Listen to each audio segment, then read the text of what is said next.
All right, good morning, everyone. Let me welcome all of you to the Orange County Board of County Commission meeting.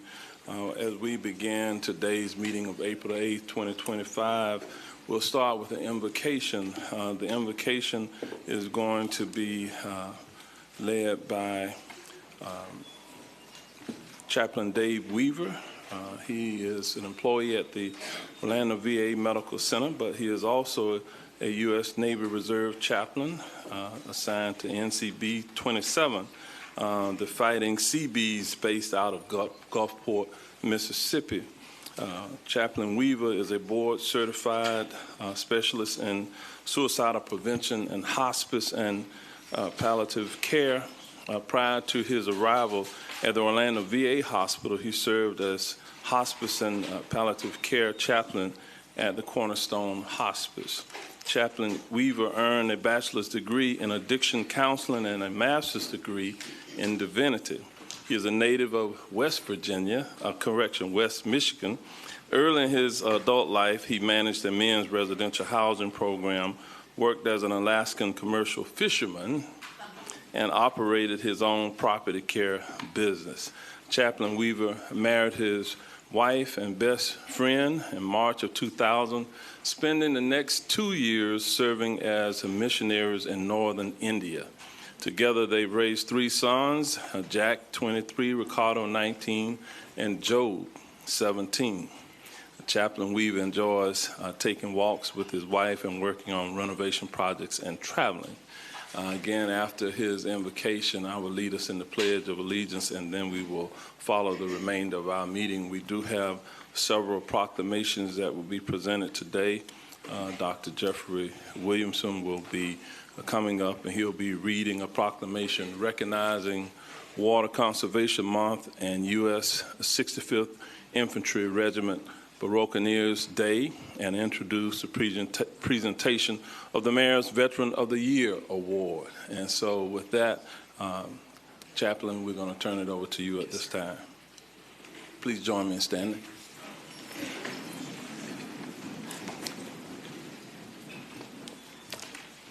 Please join me in prayer. Eternal and forgiving God, we believe that you're here with us, and we invite you into our presence, your presence to influence to us today as we gather together. May we find in our time together a common good and a greater purpose and productive means to bring glory to you. May we be united in heart and mind as the Mayor presents the proclamation in honor of the U.S. 65th Infantry Regiment, Buccaneers, and the Orange County Veteran of the Year. As we celebrate these special individuals who sacrifice for our nation's freedom, I'm reminded that you, O God, created a world filled with rich diversity, many languages, skin tones, and freedom to enjoy creation in so many ways. Help us be united today, remembering that you love us. Thank you for blessing our military through so many wars and conflicts. We know that the wounds of war are not just physical, but mental, emotional, and spiritual as well. By your grace, we move forward and continue to be the land of the free and the home of the brave. We trust that your word is true when it says in Ephesians, we don't wrestle against only flesh and blood, but against rulers, authorities, cosmic powers over this present darkness, against the spiritual forces of evil in the heavenly places. And we recognize that this life is filled with challenges and a war against more than just physical forces.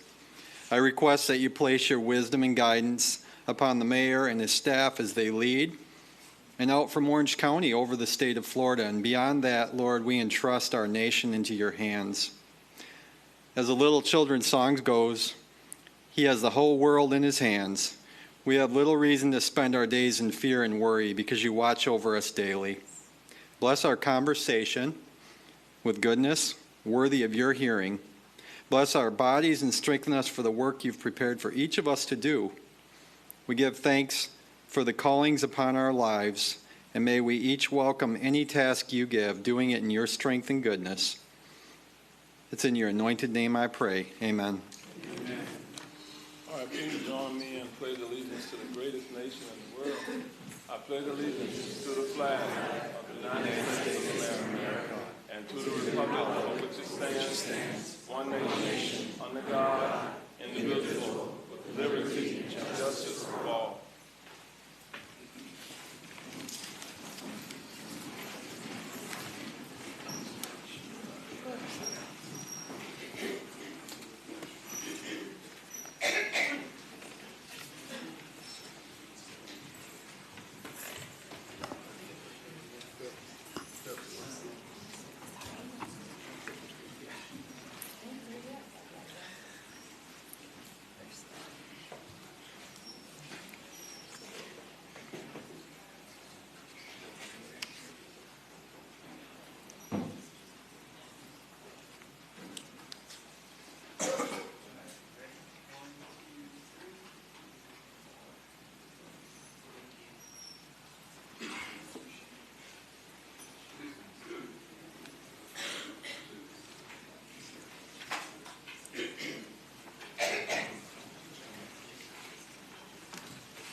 All right, thank you so much, Chaplain. Thank you, Commissioners. As the Mayor mentioned, we do indeed have two proclamations for today.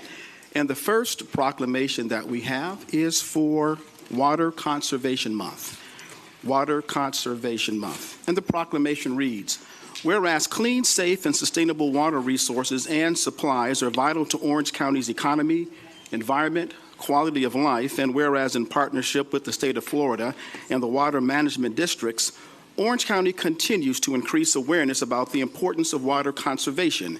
And whereas Orange County is dedicated to providing sustainable water not only during April, historically an arid month, but all year round, providing residents with the tools they need to use this precious resource wisely. And whereas all water users can make simple changes in their daily practices to conserve this precious resource and delay the need for alternative and more expensive sources of water. And whereas efficient irrigation design, programming, and maintenance can conserve water, Orange County will encourage citizens and businesses to evaluate their irrigation systems for potential efficiency enhancements. And whereas every business, every industry, school, and resident can make a difference by using this resource efficiently, particularly outdoors where most water is used. Now, therefore, Jerry L. Demings, by virtue of the authority vested in him as Orange County Mayor, does hereby proclaim the month of April 2025 as Water Conservation Month in Orange County, and call upon residents and businesses to help protect our precious resource by practicing water-saving measures every day to conserve water. Signed by the Mayor and all 6 members of the Board of County Commissioners. Receiving the proclamation is Yulia Seaman. Yulia is the Division Manager for the Water Operations Department within our Utilities Division. Yulia. Thank you so much. Good morning, everyone. Esteemed members of the Board of County Commissioners, Honorable Mayor, Comptroller Diamond, and valued member of our community. It is an honor to stand here today to accept the proclamation of April as Water Conservation Month in Orange County. Spring has arrived, flowers are blooming, the sun is shining, maybe not right now, but and our yards are calling us outdoors. But as we enjoy this season, we're reminded that it's also our driest time of the year in Central Florida. So this proclamation is not just a title, it's a call to action. It's a commitment to protect our most precious resource, water, for our families, for our ecosystems, and for our futures. So in 2025, Florida's focus is to encourage citizens to evaluate their irrigation systems for water efficiency, and our conservation group is here with free irrigation timer resets. So I'm thrilled to share that our conservation team here with us today has planned a month packed with exciting events, showerhead exchanges, garden tours, hands-on classes to empower every citizen to save water while keeping our community beautiful. So from our annual Tour the Water Facts event at the Orlando Science Center that we host over 150 middle school children to the West Orange Trail Pollinator Garden Tours, we're bringing conservation to life, and we invite you all to join us. So on behalf of our team, I thank the Board of County Commissioners and the Mayor for this proclamation and your continued and unwavering support. Together, let's make April a month of inspiration, action, and resilience. Thank you, and let's dive into conservation one drop at a time. Thank you so much.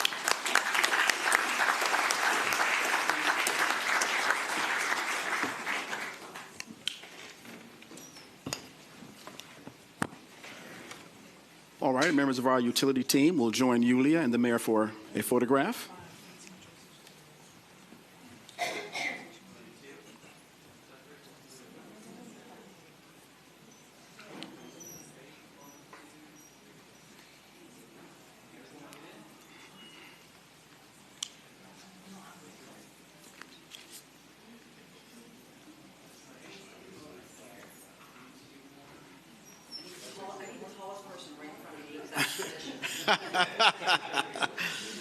Put the tallest person on the end there.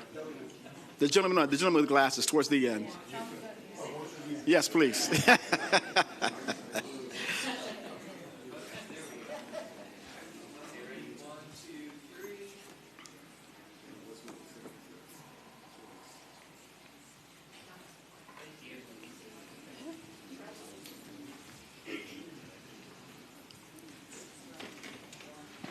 Thank you very much, Julia. Thank you, Utilities Department. And let's conserve water in the month of April. Thank you so much.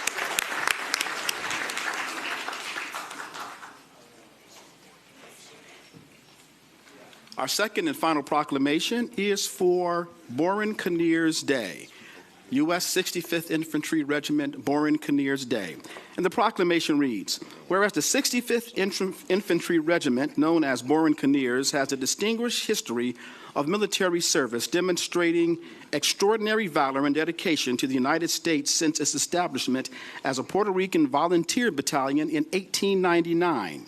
And whereas the Boren Kinnears played a vital role in major conflicts, including the firing of the first U.S. shots of World War I, serving in key battles across Europe in World War II, and displaying unmatched bravery during the Korean War, where they executed the last bayonet charge in U.S. Army history and played a critical role in the Chosin Reservoir rescue mission.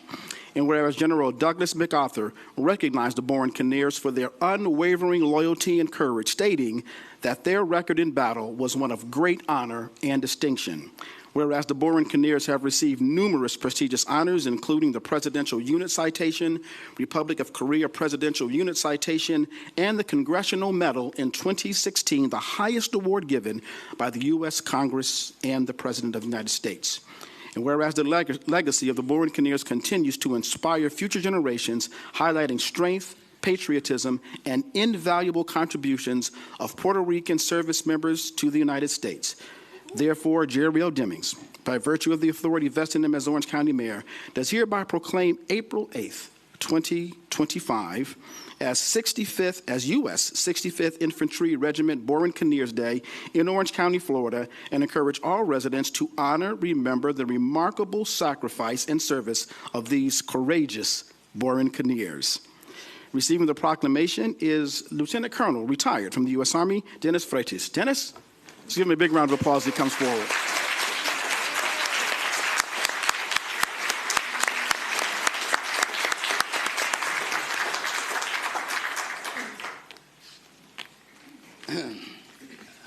Hola. First, thanks to our great mayor, Jerry Demings, Orange County Commissioner Maribel Gomez Cordero, other Orange County commissioners and wonderful staff for your strong support of American veterans, the U.S. 65th Infantry Regiment, the Boren Kinnears, patriots of true grit. As we recognize the Boren Kinnears, we also recognize the ultimate sacrifice of the noble fallen. We never forget the fallen. And the lost generations, they could not procreate. The sacrifices of all Boren Kinnear family members. Behind any soldier, there's a strong family support, and there should be recognized as well as the soldiers. Also, I'm representing my Boren Kinnear father, Celio Freitas Menendez, Combat Infantry Badge for World War II and Korea. Mother, Gloria E. Gonzalez Marrero, former teacher and social worker who supported my father. Besides, Staff Sergeant Lopez, he was 100 years old, who fought in World War II, Korea, and Vietnam, was invited to be here today. But sadly, he passed away on Saturday, and his family was going to be here. We went to his birthday party. Fred Robinson was there representing, and Fred also had helped us, along with Colonel Marrero, to get the Congressional Gold Medal back then, which we started the effort of the Congressional Gold Medal here in Florida. And here in Orange County, that's where it started. And we got it passed by Congress. It's a deep honor to receive this proclamation for the U.S. 65th Infantry Regiment, the Borinqueniers. Some now reside in Orange County, Florida, whom selflessly and bravely served, sacrificed, shed sweat, blood, and tears, protecting and defending our great American flag, which represents all diverse but united Americans. Like they said, General of the Army MacArthur once said he wished he could have many more brave men like the Borinqueniers. But it also must be said, the Borinqueniers in the U.S. territory of Puerto Rico still suffer federal suppression with no federal consent of the governed, don't have equal civil rights. Facts are, since 1898, second-class U.S. citizens, American veterans in Puerto Rico, are under federal undemocratic control, have no vote for their U.S. president, no just representation in Congress, no parity in federal laws, programs, or funding, plus no permanent statutory U.S. citizenship, even if residing in a state, Florida, or in Orange County, like me and others that are your constituents. In closing, finally, God has guardian angels. We have U.S. warriors of good that bravely fight against wrong, bad, and evil for the right of all, for our family, our community, our USA, and humanity. We patriots fight for right. God bless our U.S. 65th Infantry, the Borinqueniers, our noble USA. Thank you to all.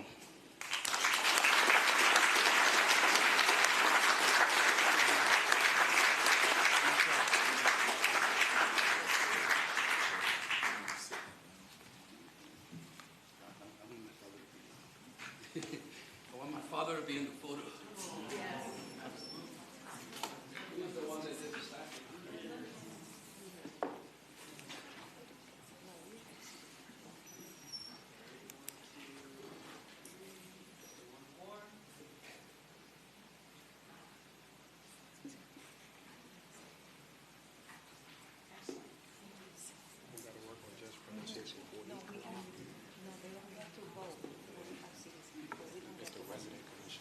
Thank you, Lieutenant Colonel. Thank you so much for that presentation of the Borinqueniers. And I so glad to see so many members of our military here today with us. My brother, who is a retired Army sergeant, has my mother, who has dementia, and he has her up at 7, breakfast at 7:30, bathed at 8, Andrew Griffith at 8:30, and he has just done a great job with my mom, and I think I credit it all to the U.S. Army.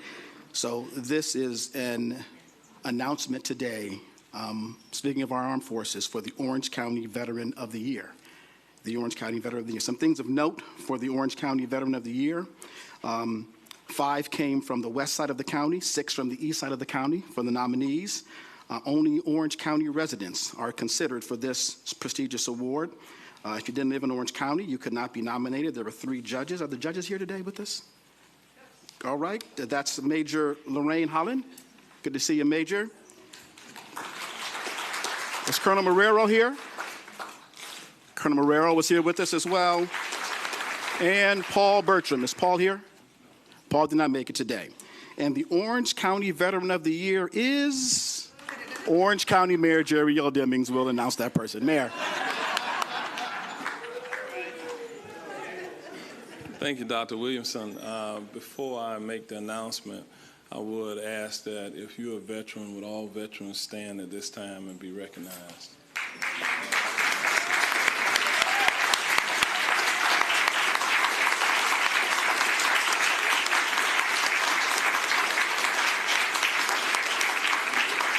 Thank you all for your service. You may be seated just momentarily.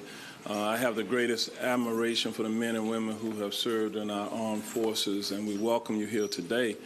We are amongst some superstars here. If you are a member of the Hall of Fame here in Florida, if you're a veteran inducted into the Hall of Fame, would you stand at this time?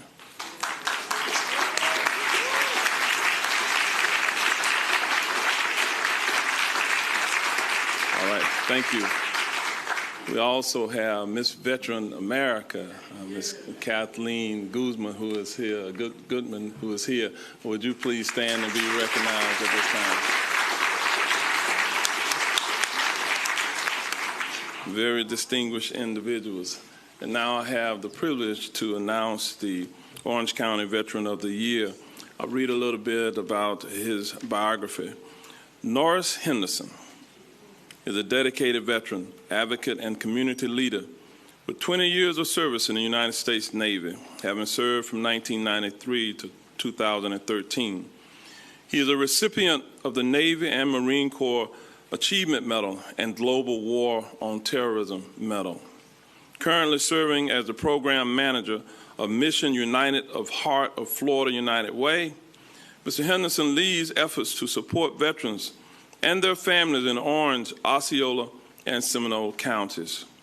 Under his leadership, Mission United has provided crucial services related to education, employment, legal, and financial assistance.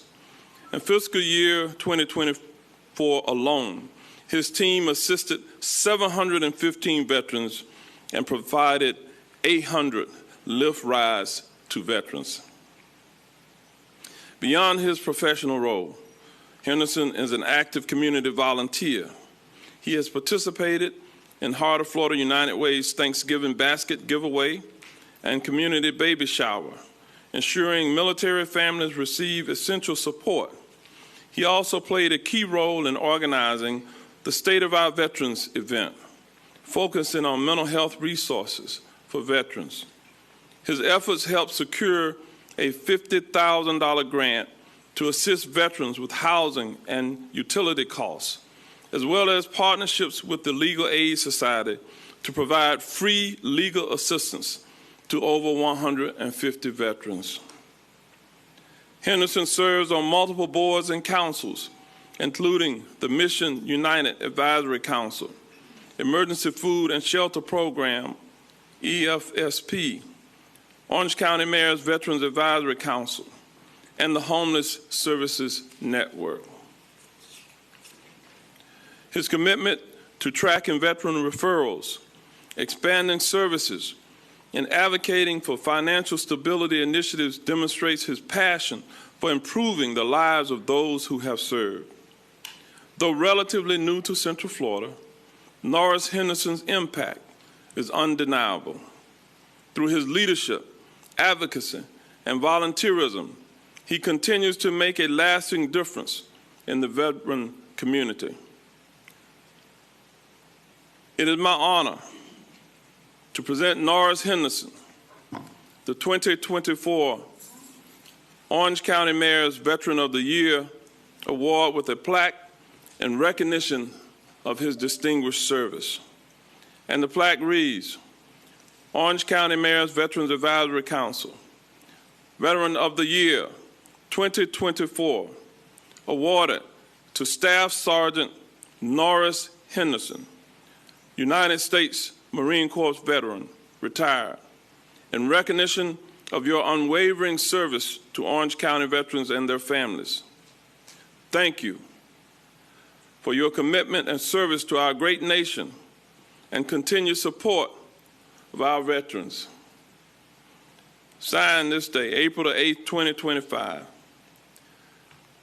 Please join me in congratulating Staff Sergeant Norris Henderson for our 2024 Orange County Veterans of the Year Award.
It's a photo shoot.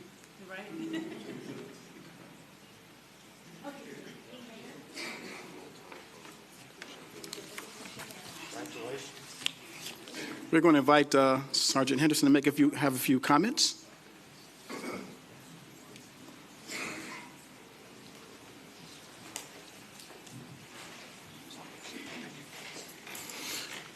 Wow. First and foremost, I'd like to thank Mayor Jerry Demings and the Owens County Mayor's Veterans Advisory Council. I'd like to thank my employer for entrusting me into managing the Mission United Veterans Program, Heart of Florida United Way. I see some of my leadership team is here in the back. Would you just raise your hand, please? Thank you. We relocated to Central Florida here in Orange County a little over 5.5 years ago from Northern Virginia. And one of my goals is to continue to advocate for veterans. And during that process, I met Fred Robinson, who's been a mentor, has guided me into that role. And sir, I just want to say thank you so much for all your encouragement. Thank you to the judges. And I would also like to congratulate all the nominees. This award is for, not just for me, but every one of you. We all collaborate on a daily basis. We all collaborate on a daily basis to provide Orange County's over 70,000 veterans with resources. And I'd just like to say thank you so much. And with that being said, God bless the United States of America. God bless our veterans. And God bless our men and women that are continuing to serve and protect us. Thank you so much.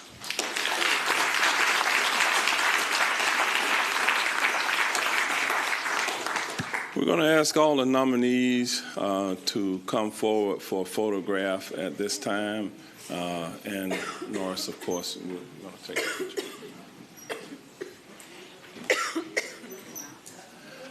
And commissioners, if you all would want to come down for this photograph.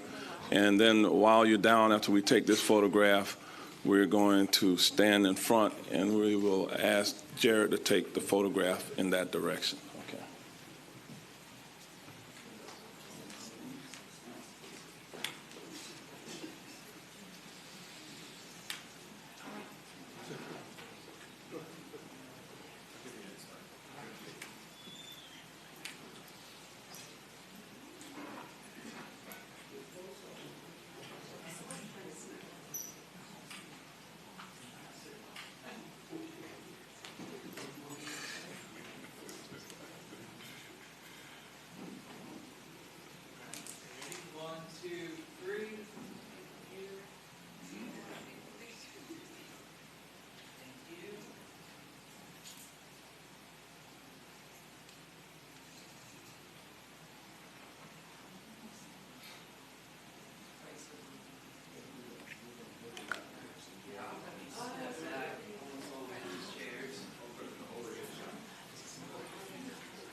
All members of the Orange County Veterans Council.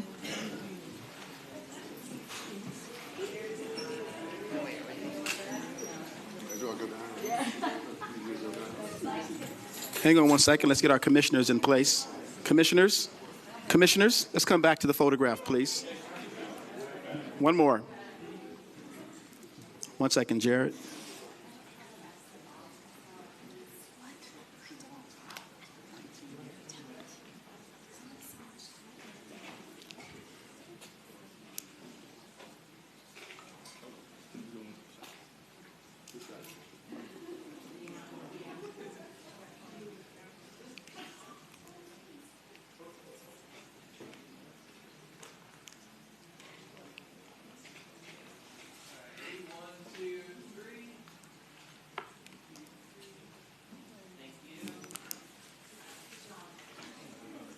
Let's give all of our veterans a big round of applause. Ladies and gentlemen, thank you so much.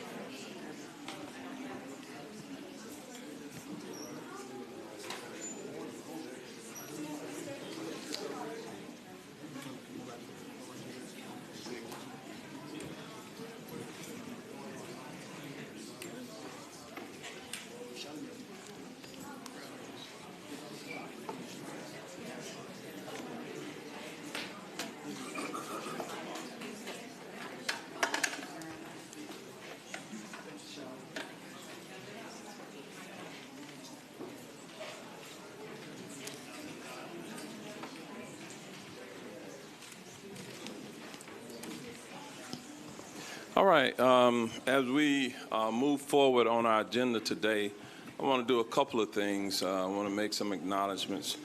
First, one of the stalwarts, one of the pioneers of our community passed over the weekend, Mr. David Siegel. And so many of you know him and his advocacy, not just with his hotel and timeshare business, but also his advocacy for those who suffer from drug addiction. He'll be sorely missed in this community. So what I'd like to do is just briefly have a moment of silence in his honor and memory.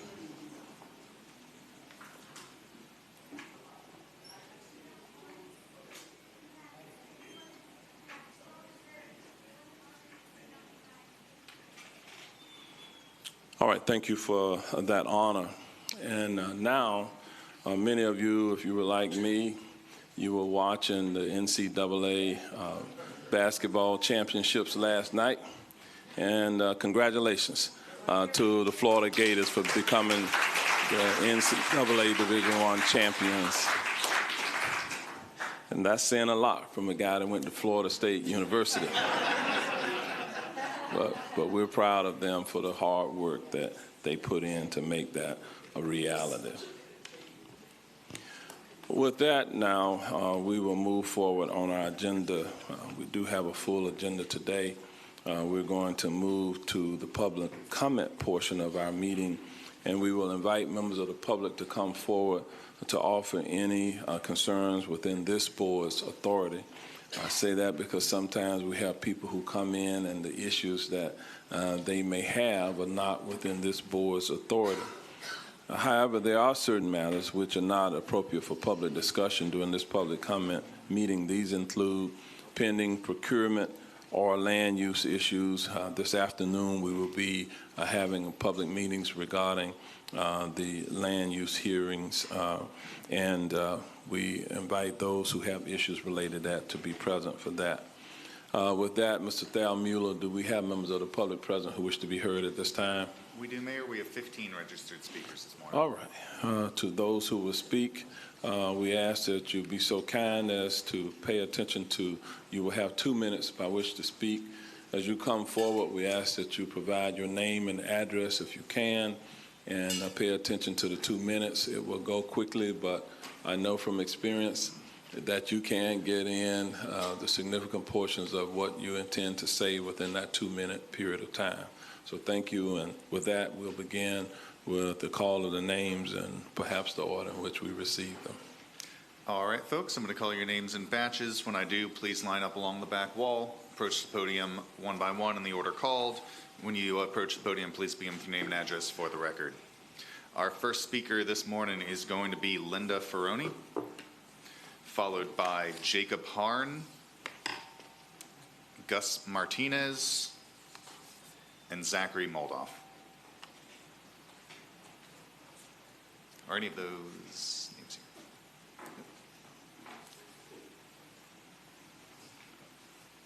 here? Good morning. Linda Ferroni, 2214 Lakeside Drive, Orlando, Florida, 32803. So good morning, Mayor, Commissioners, Comptroller. Again, Linda Ferroni. I'm the Chief Customer and Marketing Officer at OUC, the reliable one, and I'm currently the Board Chair for United Arts of Central Florida. So at OUC, giving back to our community is an integral part of who we are and what we do. And in this place, we believe, as you do, that the arts play an integral role in making Orange County such a special place to live and work. We know and appreciate what arts and culture bring to one's spirit, and we also know the arts strengthen our economy, drive revenue for local businesses, enhance mental health and well-being, drive tourism, improve academic performance in our students, and of course, spark creativity and innovation. Thank you for your commitment to arts and culture through United Arts of Central Florida. We're grateful for the trust that you've placed in us as your local arts agency. As a major investor in our mission-based programs and services, you're helping to make art possible, to make arts thrive and strengthen artists, creatives, and arts organizations in Orange County and beyond, which in turn makes the better Orange County for everyone.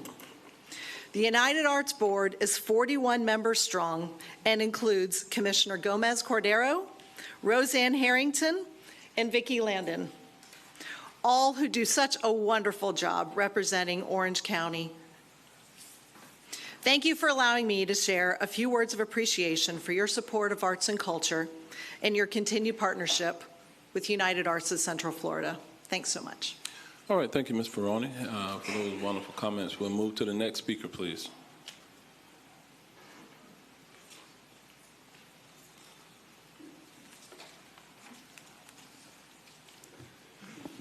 Good morning. Good morning. My name is Zachary Moldoff. I reside at 32792 in unincorporated Orange County, the city of Winter Park.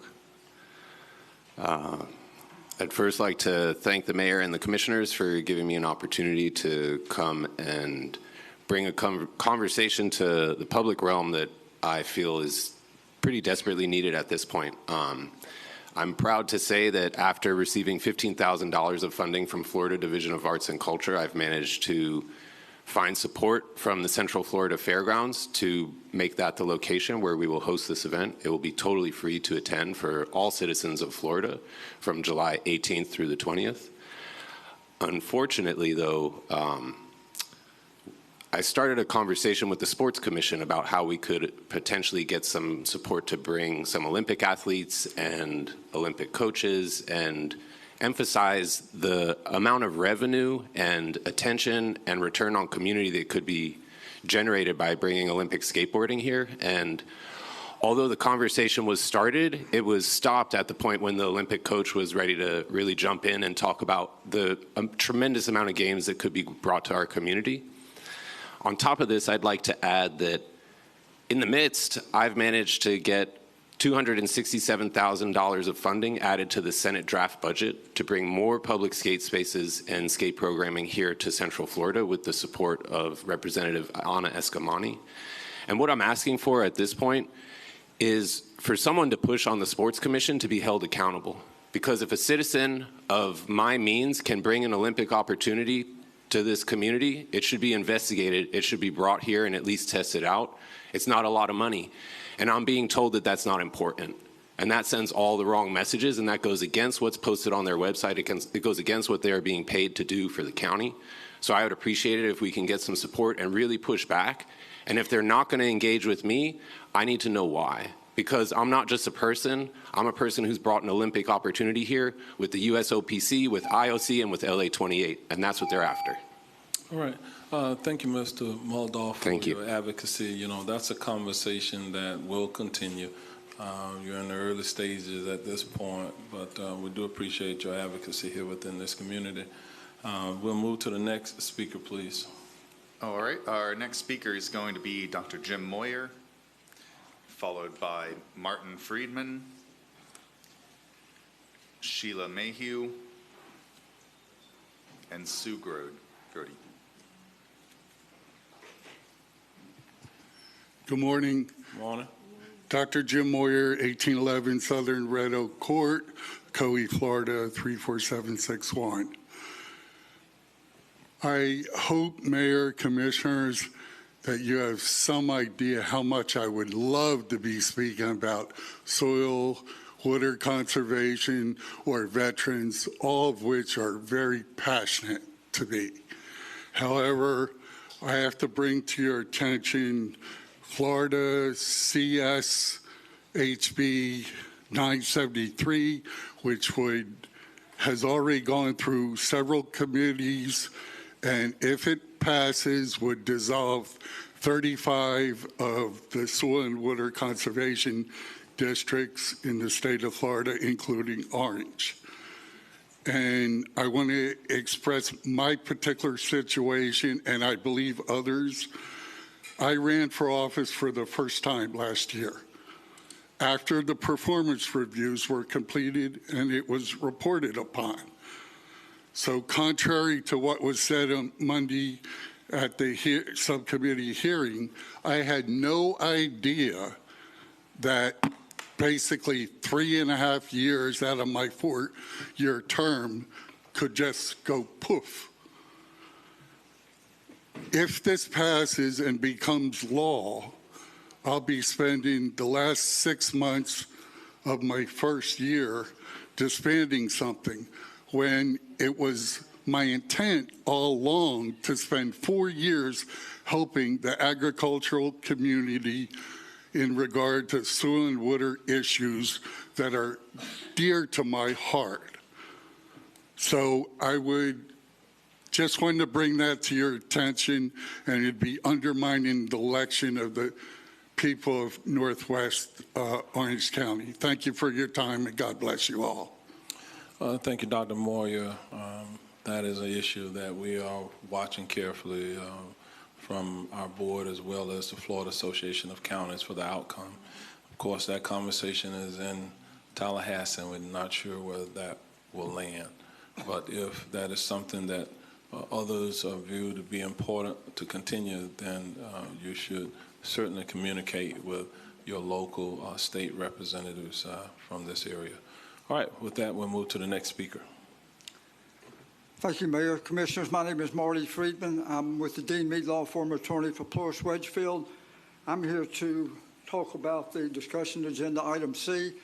When I came last time, y'all asked me to speak at the later time, but since they put me at this spot, I thought I'd at least make some preliminary comments. When this discussion first began years ago, the county, you retain an expert to make evaluation, another attorney expert to assist in discussions and settlement and the closing of a sale of or purchase by the county of the Ploris Wedgefield system.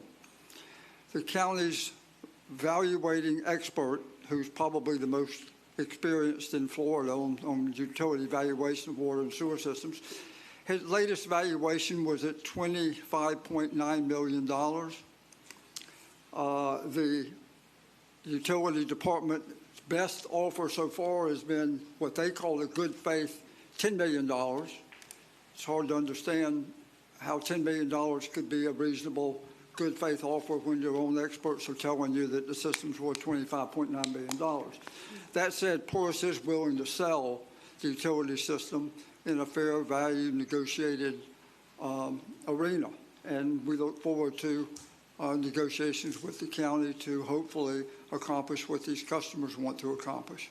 And I will be available later this afternoon or later in the morning when y'all have this discussion item if you should have any specific questions you'd like to ask me. I did send all the commissioners a copy of a report I prepared in response to a broadcast on Spectrum News 13, and hopefully you've all reviewed that, and I succinctly as possible set forth our position on the analysis of negotiations and the sale of the Ploris Wedgefield system to the county.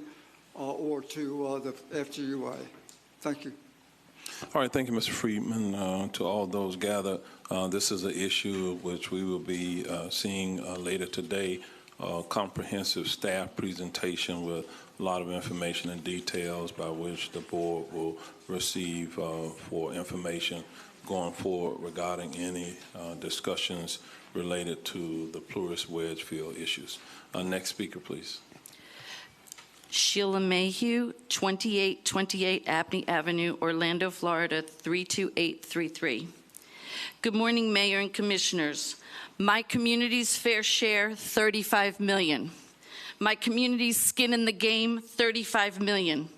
My community's number for an MSBU, $35 million. Mayor Demings has talked about fair share, skin in the game, and asked for an amount that Wedgefield residents would be willing to support and vote for with an MSBU. After much polling and speaking to residents, all of this comes to $35 million. Mayor Demings has been quoted as saying he believes it is the responsibility of the mayor and commissioners to make sure that when any person in Orange County turns on their faucet, that they have good, clean, healthy, affordable water. I am any person. My community residents are any person.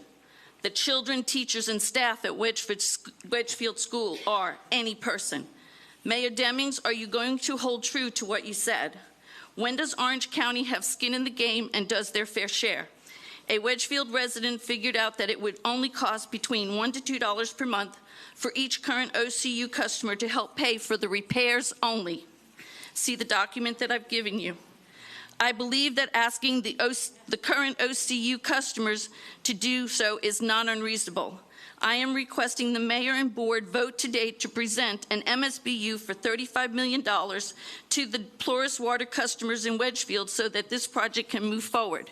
We do not have any more time to waste. The residents want to vote. With each passing day, the facility is deteriorating and then there is more cost. Each and every one of you have a decision to make today. We can work together and have a great victory for Orange County, or we can become another Flint, Michigan. Which would you like to see happen? Thank you. All right, thank you, Ms. Mayhew. All right, to all members of the public who are present, of course, in order to maintain the appropriate decorum of this meeting, there should be no noise, no clapping made during these proceedings. This is your warning. Otherwise, we will have you escorted out. And we want you to be present for these conversations, so please abide by the direction that I am giving you at this time. With that, we'll move to the next speaker, please.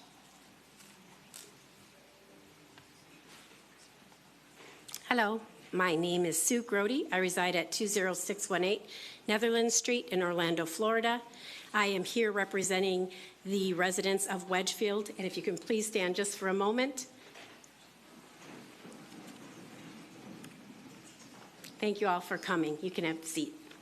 Good morning, Mayor Demings and ladies and gentlemen of the board. The mayor stated several times in our past meetings that we need to pay our fair share and have skin in the game.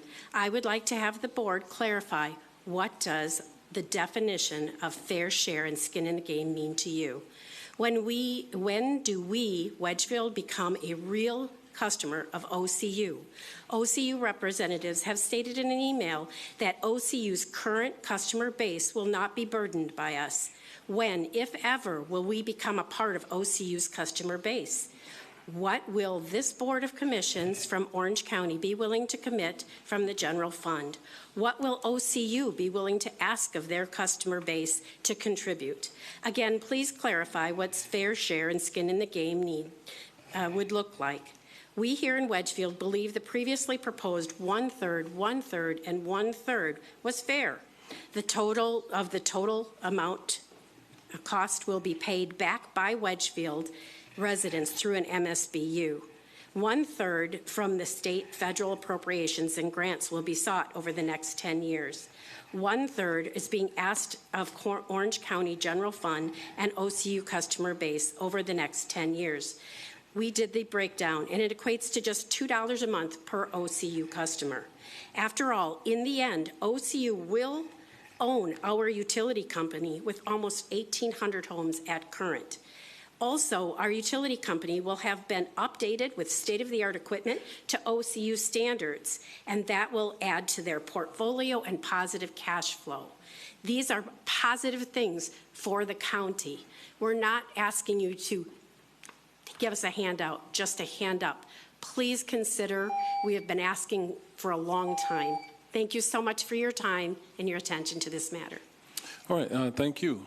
Next speaker, please. All right, our next speaker is going to be Louis Gingo, followed by David Shepard, Michael Boston, and Craig Cook.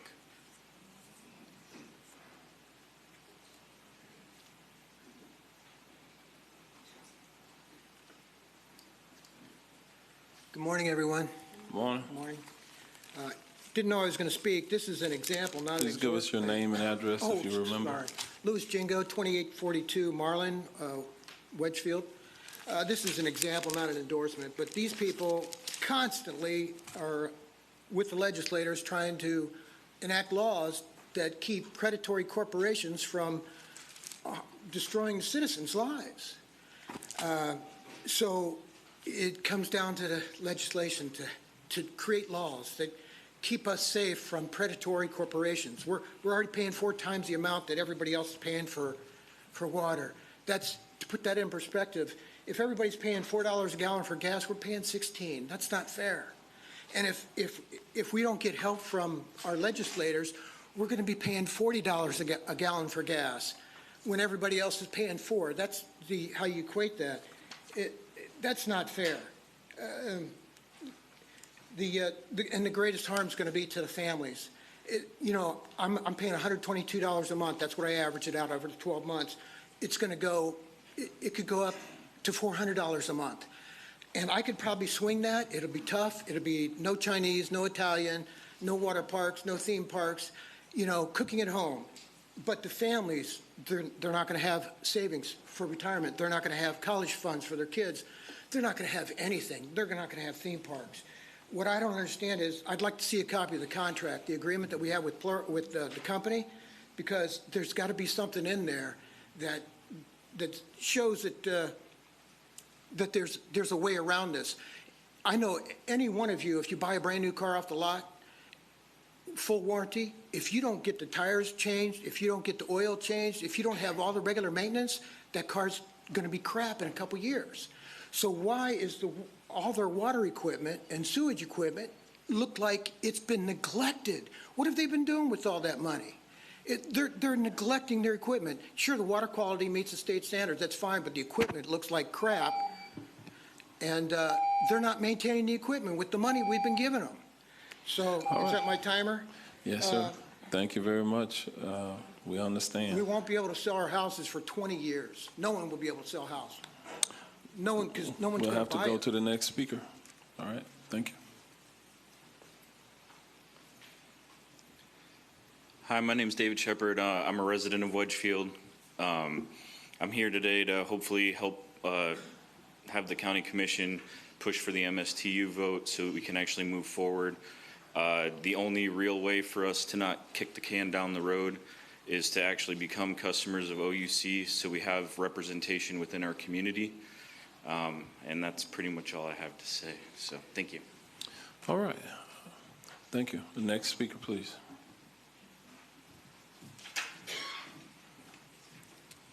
Good morning. My name is Michael Boston. I reside at 1265 Bancroft Boulevard, Orlando, Florida, 32833. I do a lot of back work along with Sheila and all the other ladies that's been steering this campaign. I've been fighting this water fight for over 12 years. I've been in the community 15 years. And they've picked up the pace where when COVID came, it kind of fell off in the hole. But as a resident, we're just asking that you guys give us a hand as far as helping. You're in the position to help us as a community, taxpaying citizens. We're there in Wedgefield. We've had terrible water service from Plurus. You guys have seen all the pictures. You've seen all the notes, how degraded the system is. We get bad water quality. I'm from South America. 40 years ago, I used to go fetch water from far away and bring it back to my town where I lived.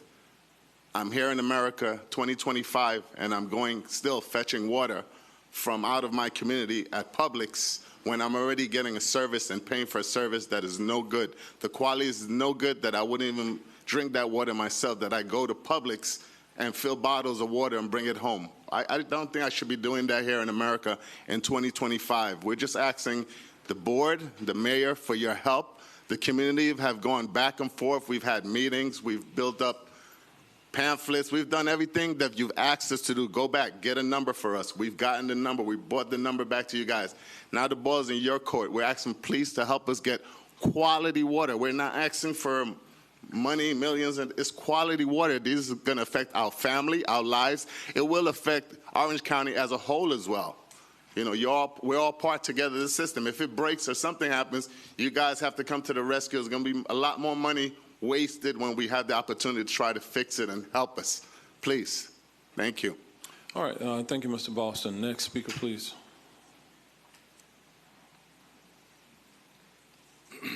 Good morning. My name is Craig Cook, 20550 Maxim Parkway. Good morning, and thank you for the opportunity to speak. I'm the owner of Wedgefield Golf Club, which I think everybody's aware. I'm the only business that is directly really has a relationship and a contractual relationship with Plurus. We are the sole spray field for the community at Wedgefield. So every drop of water that leaves the homes, goes into the sewage system, is pumped and distributed to my irrigation system on the golf course. I don't receive remuneration for that or any monies for that. We use it, and we use it as a benefit in kind for us to irrigate. The difficulty that, and I wanted to bring it to the awareness of the Commission, is that the water quality that we get, although in recent days I've received letters confirming that the water from Plurus plant, waste treatment plant, meets the standards of DEP, which you may or may not, is 160 parts per million of sodium. At the moment, my sodium content, when it arrives at the golf course, which is not touched by me, I have no access to it. When it arrives now, at the moment, my last test, which I have here in 2024, was 515 parts per million. So if you take that and you also add the chloride, which is a big component of the effluent treatment water, of 250 parts per million, which is required by DEP, my last test measured 720 at the point it arrives at the golf course. I have numerous tests, and I'm happy to present those to the Commission at time.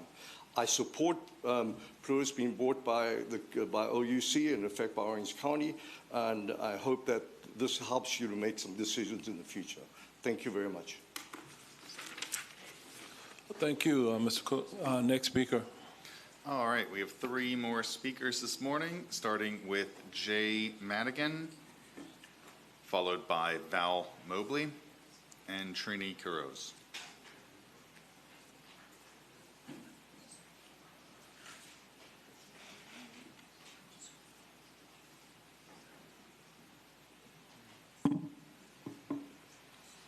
I guess I'll be the last. Val Mobley, 226 West King Street, Orlando, 32804. I'm here today to talk on a different subject, the unhoused. I want to talk specifically about the Cayley Avenue Work Release Center. I've sent all of you an email 2 weeks ago about this topic. There was an op-ed in the newspaper where the writer said it was a matter of safety. And then Sunday's paper had another op-ed in which the writer said it's a moral matter, not a safety matter. And I agree with the second writer. We need housing for the unhoused. This facility, which Orange County owns, is the perfect place to have it. And I think the community, need to move forward and make Cayley Avenue Work Release Center into a place for unhoused people with all of the facilities that was recommended that the City of Orlando do. I understand why they backed out. Those meetings were not fair, I don't think. I don't live in that area, but I live in Orlando. And I know that we have a problem. And these are people. These are people, not criminals. They've fallen on hard times, and they can't afford a roof over their head. So there needs to be something done, and we, the people, are going to have to pay for it. We know that. But we think Orange County needs to move ahead with this. I would love to meet with each of you separately and talk about this to see how ordinary people can help. Thank you. All right, thank you, Ms. Mobley. And that's a very complicated issue. You know, not all, as you know, share your same sentiment, but there are some issues with the county's work release facility. It is a correctional facility, and there are a number of the issues that may come into play with whatever we ultimately use that facility for. All right, with that, we'll move to our next speaker, please. Trini Quiroz, 2000 Hillcrest, Orlando. The previous speaker, God bless you. Human empathy is a gift of God. People without human empathy, they know where they're going, but they don't correct themselves because there is no love, no heart, no godliness. The sacrifice that people like me, almost a 77-year-old woman, has to do to come here, to say few words when you are given 1 minute or today 2 minutes, is a sacrifice. And sometimes I say, I'm not going. It's futile. It comes in one ear and goes in the other. And the people suffer for lack of assistance, knowledge, and help. Orange County, according to the figures, has $7.2 billion budget for this year. $100 million are devoted to fix streets for cars, people, I don't know. But the unhoused, what they call it now, the homeless, who have become homeless because there is no meaningful jobs, no sustainable salaries, they become homeless. But we are not talking about single men and women or young people. We are talking about children. I, Trini Quiroz, go and feed them in the woods where they hide. Take them close. Treat them as if they were an extended family of mine. Am I different? Am I the only person? I don't see anybody else. And the people that get millions of dollars, nonprofits to do that, is salaries. They live comfortable when we, the taxpayers, pay their salaries to do nothing. Let this sink in the heads because, again, God is the almighty justice giver. Thank you, Ms. Quiroz. Next speaker, please. Mayor, that was our last registered speaker this morning. All right. To all those who have spoken, we will be hearing later today with an update on the Plurist Wedgefield situation. We'll be speaking about some of the initiatives we have underway related to dealing with homelessness within this community, and I want everyone in the public to understand that we are addressing those issues pretty aggressively. We will hear more in short order about some of the things that we are doing here within Orange County. I don't want anyone to think that this board is not a board that is of caring and concern for this community. You will hear in just a few moments some additional things, actions that we'll be taking as a result of our consent agenda today. With that, if there are no other speakers who wish to be heard at this time, we will close the public comment period and move to our consent agenda. I want to ask Mr. Byron Brooks, the county administrator, if he would present the consent agenda. I do know that he will also be making a statement regarding a brownfields site and a public hearing that will also occur later today as well. With that, Mr. Brooks, you're recognized. Thank you, Mayor. On the first item with respect to the consent agenda, there are no changes to the consent agenda, so staff presents it to the board as laid out for your action. All right, is there a motion So for moved, approval? Uribe. Second, Gomez. Motion by Commissioner Uribe, second by Commissioner Gomez Cordero. All in favor, let it be known by saying aye. Aye. Opposed, no. Motion passes, and it is unanimous. I do And on want the to point out some things. There are some. Mayor, I can do the second, then on the second item. Going to do that now? All right. Okay. It's a required notice of a hearing pursuant to state statutes on brownfield designation. The statement is Orlando Hotel 46 owner, LLC, has requested that the county designate a property owned by Universal Retail C, LLC, as a brownfield site to be named Orlando W Hotel, Revitalizing Orange County Communities. The property is located at 3098 Destination Parkway within unincorporated Orange County in Commission District 6. Section 376.80, subsection 1C4B of the Florida statutes requires the county to announce the public hearing at a scheduled meeting of the local governing body before the actual public hearing. The first public hearing for the brownfield area designation will be held at 6 p.m. on Monday, April 14th, 2025 at Freedom Middle School, which is located at 2850 West Taft Vineland Road in Orlando. And then there will be a hearing on this topic before the Board of County Commissioners somewhere in the May-June timeframe. Thank you, Mayor. All right. Thank you, Mr. Brooks.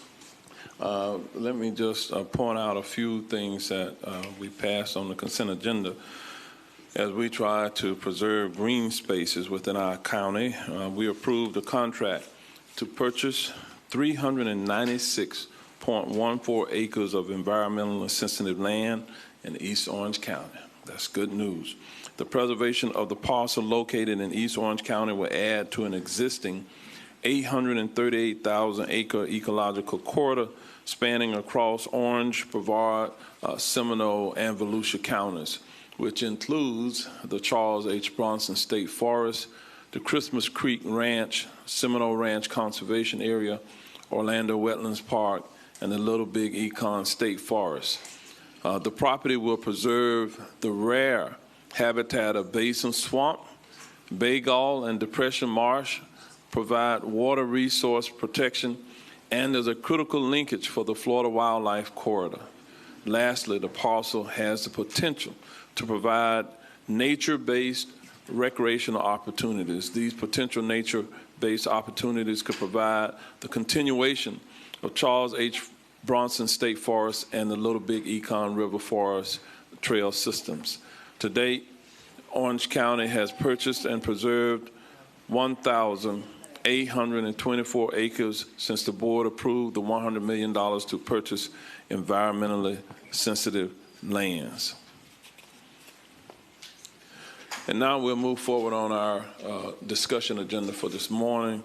We're going to ask Ms. Carrie Mathis, the manager of our procurement division, to present procurement committee recommendations. With that, you'll recognize Ms. Mathis.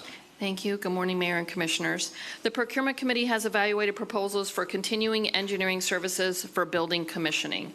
I am requesting board selection of 2 firms and 3 ranked alternates, as well as the requested action on the screen. Commissioner Wilson was assigned to the Procurement Committee. All right. With that, Commissioner Wilson, do you have a potential motion if there are no questions by members of the board? Yes, thank you, Mayor, and thank you, Carrie. I move for the selection of FCM Engineering at 472.50 points and GRAEF USA Incorporated with 440.75 points, with SGM Engineering Incorporated at 412 points, Hansen Professional Services Incorporated at 397 points, and Quality Commissioning and Consulting Incorporated at 380 points as the ranked alternates, as well as the requested action on the screen. Second, Scott. All right. We have a second by Commissioner Scott. All in favor, let it be known by saying aye. Aye. Opposed, no. Motion passes, and it is unanimous. With that, we'll move to the next item on our agenda, and this is item B1. We're going to have Ms. Vicki Landon, the administrator of our Arts and Cultural Affairs Office, to introduce a presentation regarding United Arts of Central Florida. We'll be hearing from their CEO in just a moment. With that, Ms. Landon, you're recognized. Thank you, Mayor, Commissioners, Byron, Comptroller. I appreciate so much having you all here this morning. Our Office of Arts and Cultural Affairs has existed in Orange County for 24 years, but arts and culture in our community, of course, goes back far beyond that. And one of our most integral partners in our work and throughout the community has been United Arts of Central Florida, which is our designated arts service agency. Jennifer Evans has led this team at United Arts of Central Florida for the past 3.5 years in a number of initiatives, including marketing, funding, research, and advocacy. And you often hear a lot about them when I bring before you a funding recommendation from the Arts and Cultural Affairs Advisory Council, as United Arts serves as our fiduciary in administering those grants. But that is just such a small sliver of the work that they do for our Central Florida community. And so I'd like to invite Jennifer Evans, CEO of United Arts of Central Florida, to come share a little bit with you about the work that they do. Right. Welcome, Ms. Evans. Good morning, Mayor and Commissioners. Thank you for having us today, and thank you, Vicki, for that warm introduction. We're not here to ask for anything. We're here to truly thank you, as you heard from our board chair, for the investment that you've made in United Arts to share the impact to the residents and businesses of our community.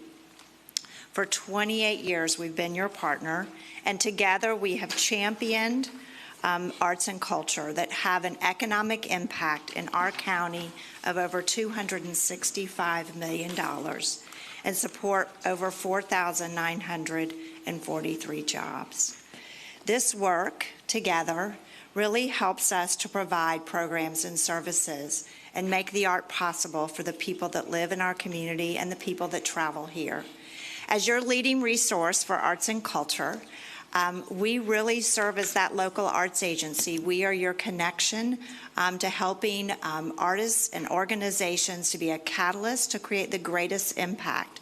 We serve 125 nonprofit organizations in our community that reach over 2.7 million people that either visit here or live here. It's really important to know that we also serve individual artists. So it's not just about arts organizations, but artists that are creative entrepreneurs in our community. How we serve them, and I'm not going to go through this whole list as we've met with you and sent you information. These are the programs and services that we provide as a local arts agency. And to put this in reference, in America, this designation serves about 1,500 local arts agencies that serve cities and counties across America. We are the second largest in the state of Florida. The Miami-Dade County is the largest. They are actually a government agency, but this community has chosen to partner as a nonprofit partnership with government agencies. So we provide marketing and audience development services for arts and culture, not only for nonprofit organizations, but for individual artists, as well as through a new partnership with Visit Orlando and Cultural Tourism Marketing, which I'll share with you in more detail in a little bit. But you can see, hopefully you receive our Artistry magazine. It was renamed from Orlando Arts. It's 26 years in its publication and reaches not only the residents and businesses in our community, but also the tourists that visit here. We have the artsanorlando.com, which is going to be the new destination website that hosts the calendar, the comprehensive calendar in our community that features over 3,000 events and services that are available to our residents. We have an arts card that provides opportunities for people to buy one, get one free, to sample the arts, as well as a discovery newsletter and other areas, and to really build audiences, not only of our residents to know about what's happening in arts and culture, but also for our visitors. So very important part of what we do in partnership with you. We make art possible by making sure that we have the resources, not just from your investment, which I'll talk a little bit about our financial financials in just a minute, but the private sector, getting the residents, the companies, the foundations that are here doing business and living in our community to invest in the arts as well. And we do that with fundraising services. A lot of nonprofits, over half of our nonprofits that we serve, do not have development staff. So we serve that role by providing direct mail services, donor database management, text to give, and workplace giving, which is happening right now at Orange County. So very important opportunity to give the people in our community to give back to the arts. And then the biggest part of our budget is our outreach. And 92% of every dollar that we receive goes back into the community through these programs and services. We help build the capacity of our nonprofits. We provide technical support. We provide grants not only with your funding, but also private sector funding that our board has the discretion over. And we'll talk a little bit more about that. But you can see that we run over 13 grants programs. 7 of them belong to Orange County that we are only the fiscal agent of, and you have the entire discretion over how we spend those funds. We are a major partner with Orange County Public Schools. Dr. Vasquez serves on our board, and we provide that facilitation and coordination of arts education, and I'll dive into that a little deeper in just a minute. And as I said earlier, we serve individual artists. As a nonprofit organization, we serve the artists and creative entrepreneurs in our community. We provide artist grants, workshops, and training on how to run their businesses and do better. We help them partner with different business entities and banks to find funding for their work. We have a wonderful artist hub that helps connect people that want to hire artists and to our community, that are hire artists in our community to do work for them. We also work in creative placemaking jobs and private sector calls. For example, some of our hotels and businesses want to have local art just like you do here, and we help them connect with local artists. We lead advocacy as well as research. The biggest research partnership we've had with you is around the arts ecology study that we did with Orange County in 2022 that is now leading and supporting your cultural plan, master cultural plan, and then of course hundreds of volunteer opportunities. Who do we serve with all of those programs and services?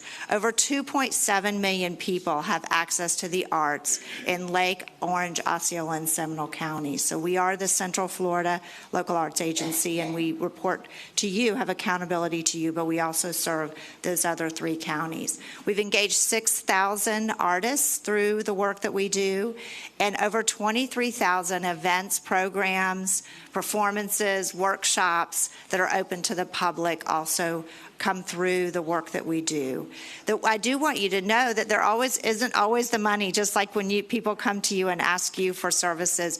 Last year we had a $1.9 million gap in needs in eligible grants that came before United Arts. You can see that we serve on the left other nonprofits that aren't just arts and cultural. Through our project grants, we work with many nonprofits that want to add an arts component to the work they're doing, like our Veterans Association, Quest for Kids. You can read that whole list, but I want you to know that it's not just about serving nonprofit arts and culture, but really serving all nonprofits who want to add an arts component to something they're doing. You vote on this each year. These are the funds that you vote on that come from your resources. And the ones that are highlighted go directly into United Arts budget. So we are the fiscal agent for your grants, but those do not flow through our P&L. They are audited each year, and they're part of our balance sheet. We provide monthly reports to Comptroller Diamond and his staff. We reconcile those dollars as it relates to their grants, but these highlighted numbers actually flow through the operating budget of United Arts. The important thing to note, and this is how your funds are spent within our budget. On the left is our total budget of $16.6 million.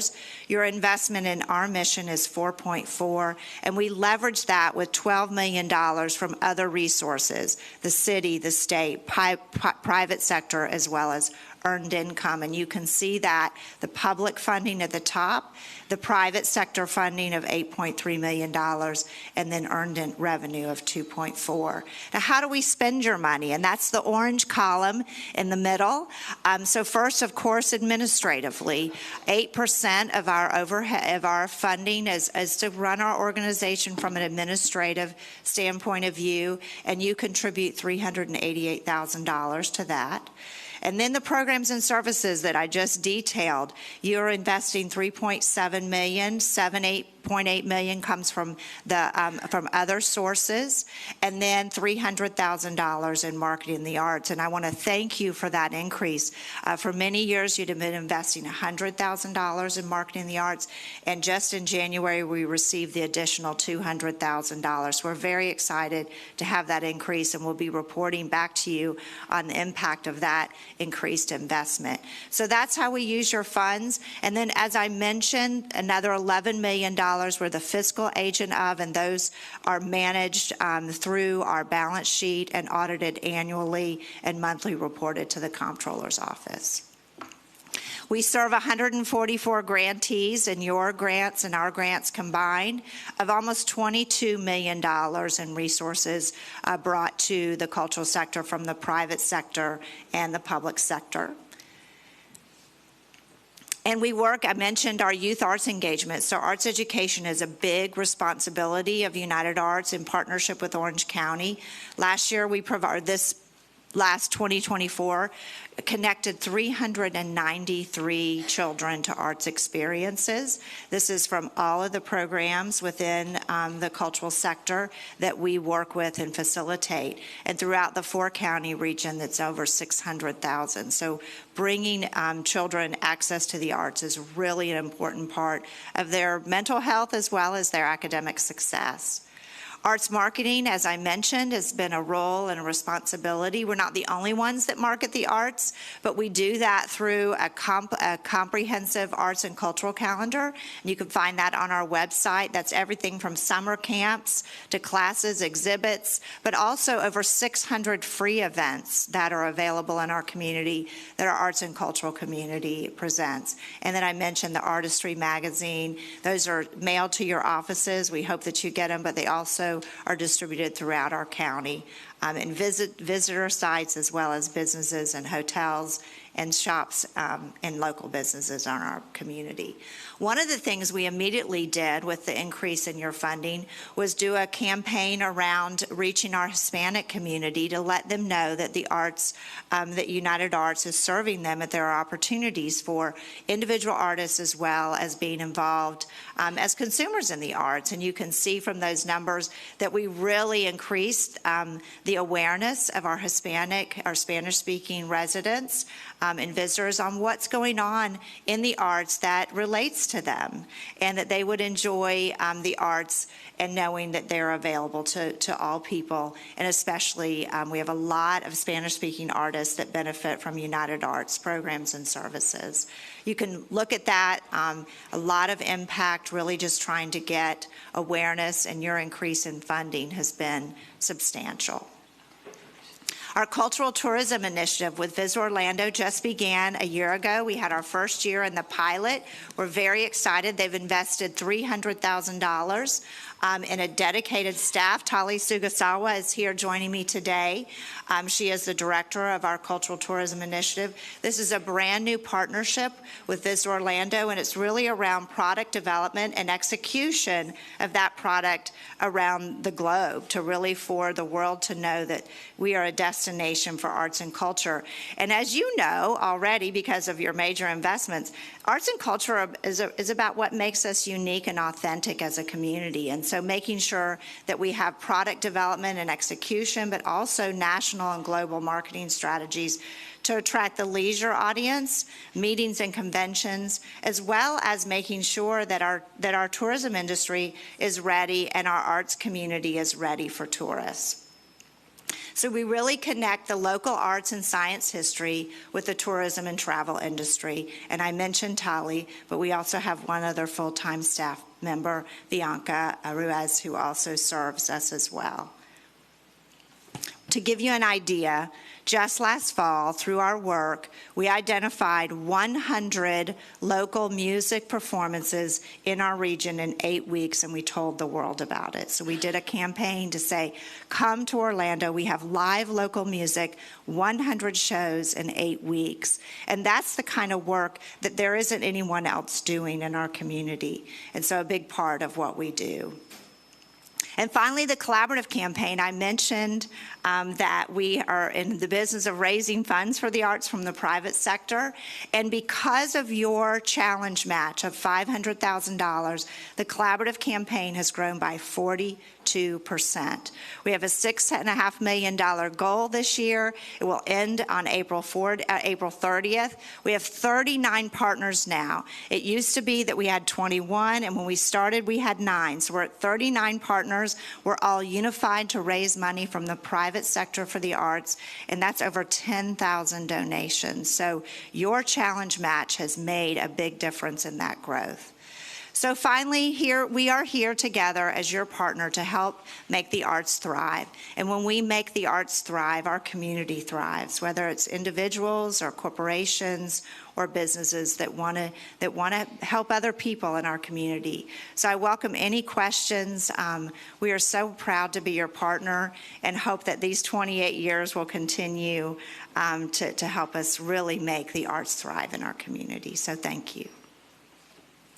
All right, Ms. Evans, we're proud to be your partner as well for what it means to the overall quality of life for our community to invest in our arts and cultural entities. With that, we're going to open it up for any questions by members of the board. We'll start with Commissioner Wilson, followed by Commissioner Uribe. Jennifer, thank you so much. Thank you for spending the time with me, with my staff, with being able and available to answer any of our questions. And, I think about our first meeting. I came into office when we were sort of smack in the middle of a pandemic, global pandemic. And one of the biggest fears I had amongst the, health, safety, and welfare fears was, is this the end of the arts as we know it? And is this going to be, are we going to never be able to recover and see the type of vibrancy we know that we have here in the Orange County area?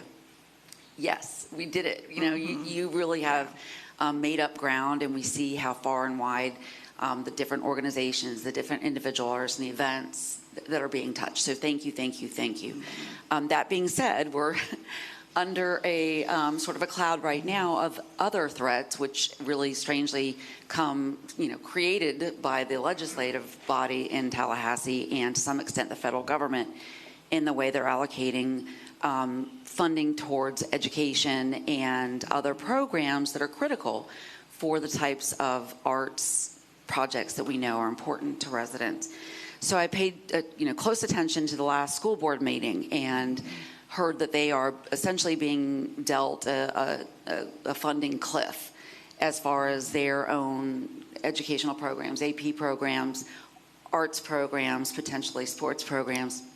And they said in the coming weeks and months, we're going to have to make some really critical decisions about the things that are, meaningful to us, but that they know they're going to have to look at how much they're costing for public schools.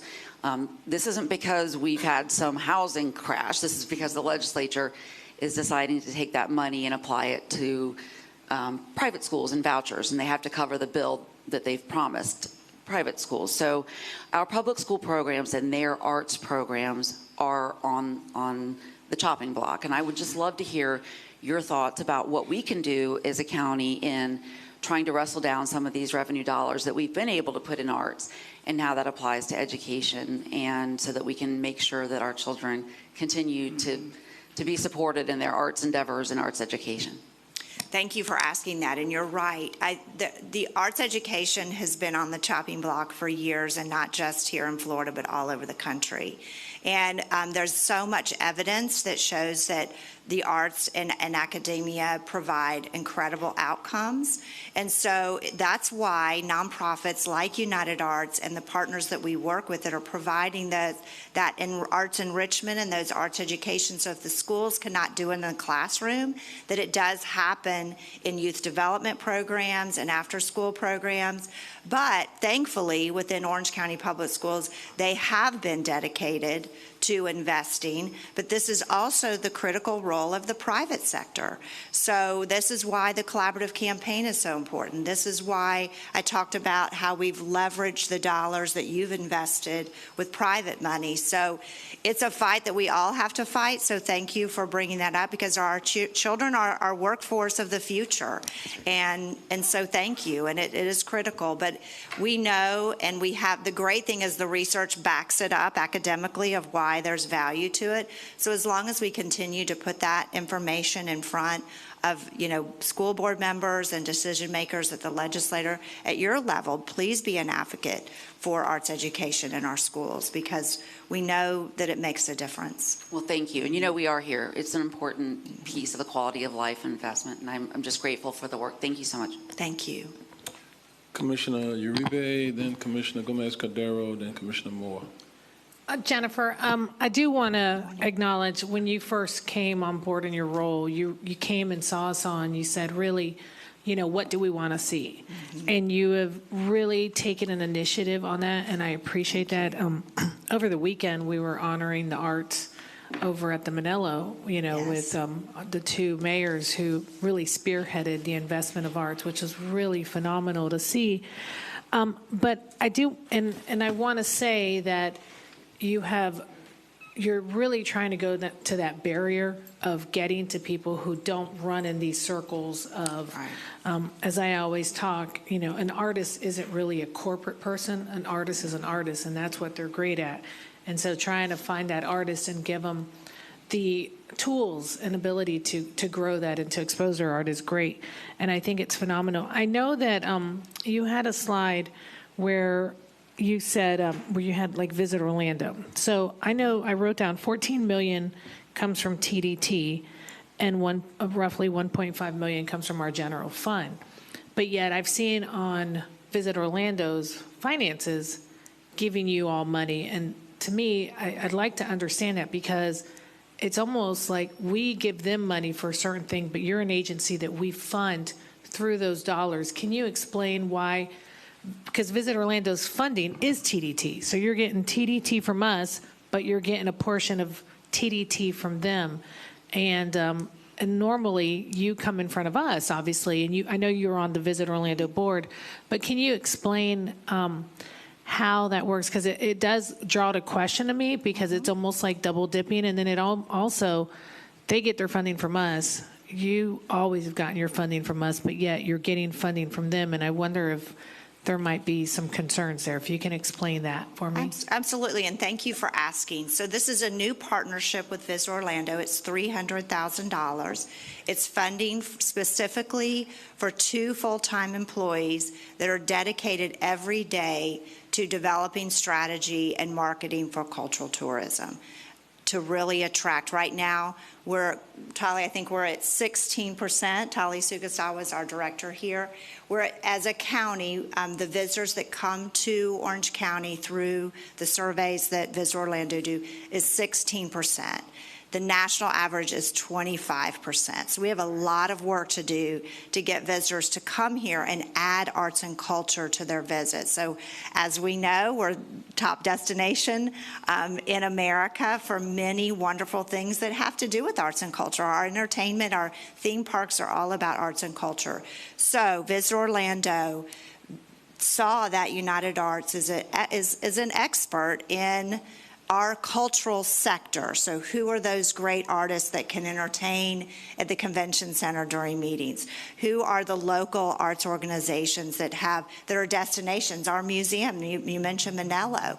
They don't have marketing directors. They don't have people that get up every day to be strategic about who they need to reach, what audiences will come here, who lives in Atlanta that will come to Orlando because of the arts. So our job is twofold: attract new audiences to Central Florida for the arts that come here just because of the arts, but also to make sure that the people that come to Orlando for other reasons, conventions and meetings, to see families, to see our theme parks, come for a job interview, will add an extra day or two and enjoy our local arts community. So it's about having designated people, strategy, who get up every day to look at how do we position Central Florida as an arts and cultural destination.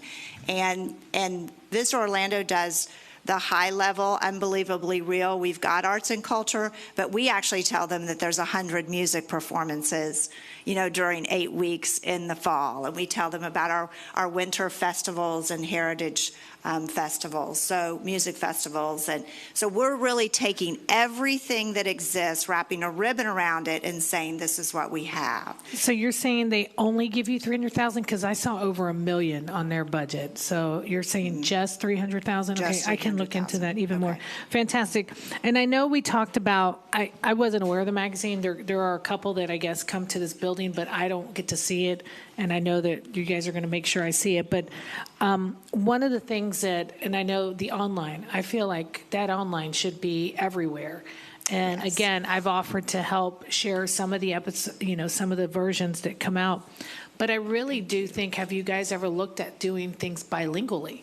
Or trilingually? Because people who visit here are more than just English-based visitors. And so I would like to see, as much as being invested and you're trying to add on a day for people to come visit, that is expanded to acknowledge the type of people not only that live here, but also visit here. And I would love to see more of the magazine, even the online version, because we all know print is, because you only print up like 15,000 copies, I think I heard you guys say. So that's very low when you think about it. But how do you get the actual online out more to people? Are you guys talking to, travel agents? Are you guys, coinciding with hotels? And are you coinciding with concierge? I mean, for, airlines, you've got a lot of, foreign airlines that are coming in. I just would like to see that more. And then lastly, you talk about people who hire artists for the convention center, right? That's a thing. There's a lot, like I hired an artist for a gala, so they do live music. How do you engage these musicians who are here? Because I haven't ever seen that, and I would love to see that, because I have a lot of local artists who are at that level, but aren't being given these opportunities or don't even know where to find them. We just launched the Artist Hub at the United Arts website, so that's the best place to do that. We became very aware with our DTO Live partnership with the City of Orlando. We hired 350 musicians that are professional. So we realized, Commissioner Uribe, that there was a gap. And so we are not promoters, we just connect the artists, the local artists. So all they have to do is go to the Artist Hub at United Arts. It's a simple online registration, and then they're listed. You can see all the artists that have already signed up. So anyone, like you said, we have so many professional artists, but they don't know how to connect, because that's not their business. So that's what we're trying to do, and this is brand new. So thank you, and please get the word out about the Artist Hub. Can you send us that link? Because I'll actually put it. I know a lot of artists who have no clue about this, and I've actually been trying to connect them with GMs at hotels who they, like one night they have a celebration to try to get them jobs. But it would be great to see something more coordinated, because we know how hard it is for musicians to get work. Yes. So that would be fantastic. Thank you. Thanks. Thank you very much. Commissioner Gomez-Cordero, then Commissioner Moore, then Commissioner Scott. Thank you, Mayor. Good morning, everyone, and good morning, Ms. Jennifer and Vicky and everybody.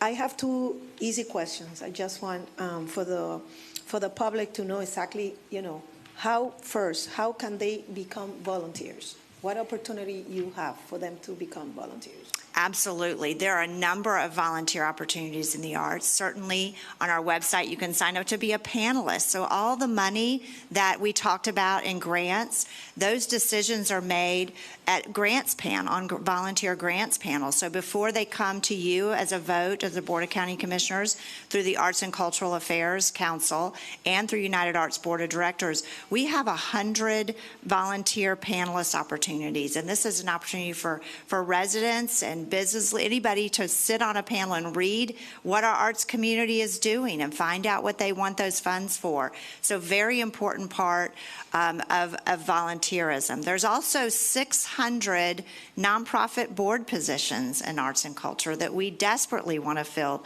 with people that live in our community and want to see the arts thrive, but also to be part of the decision-making process. And that application is also on our website, and that's just one form. Fill it out. You can say, I like youth programs, I like music, I like dance, I like woodworking and sculpting, and then we'll send that out to the nonprofits that are seeking board leadership. So 600 board positions in the arts in our community alone, and we desperately need volunteers for those. So Wow. Thank you for asking. Awesome, awesome, Ms. Jennifer. Okay, and the other question is to explain a little bit about the research. What exactly do you mean when you said research that we dedicate to that? Absolutely. So as a local arts agency, we participate in the Americans for the Arts, Arts and Economic Prosperity Study, which I gave you the economic numbers at the opening of my comments. So that's a big role that we play. We also led the Arts Ecology Study, that was the research on the whole arts ecosystem. What was the health of our individual artists as well as our nonprofit organizations.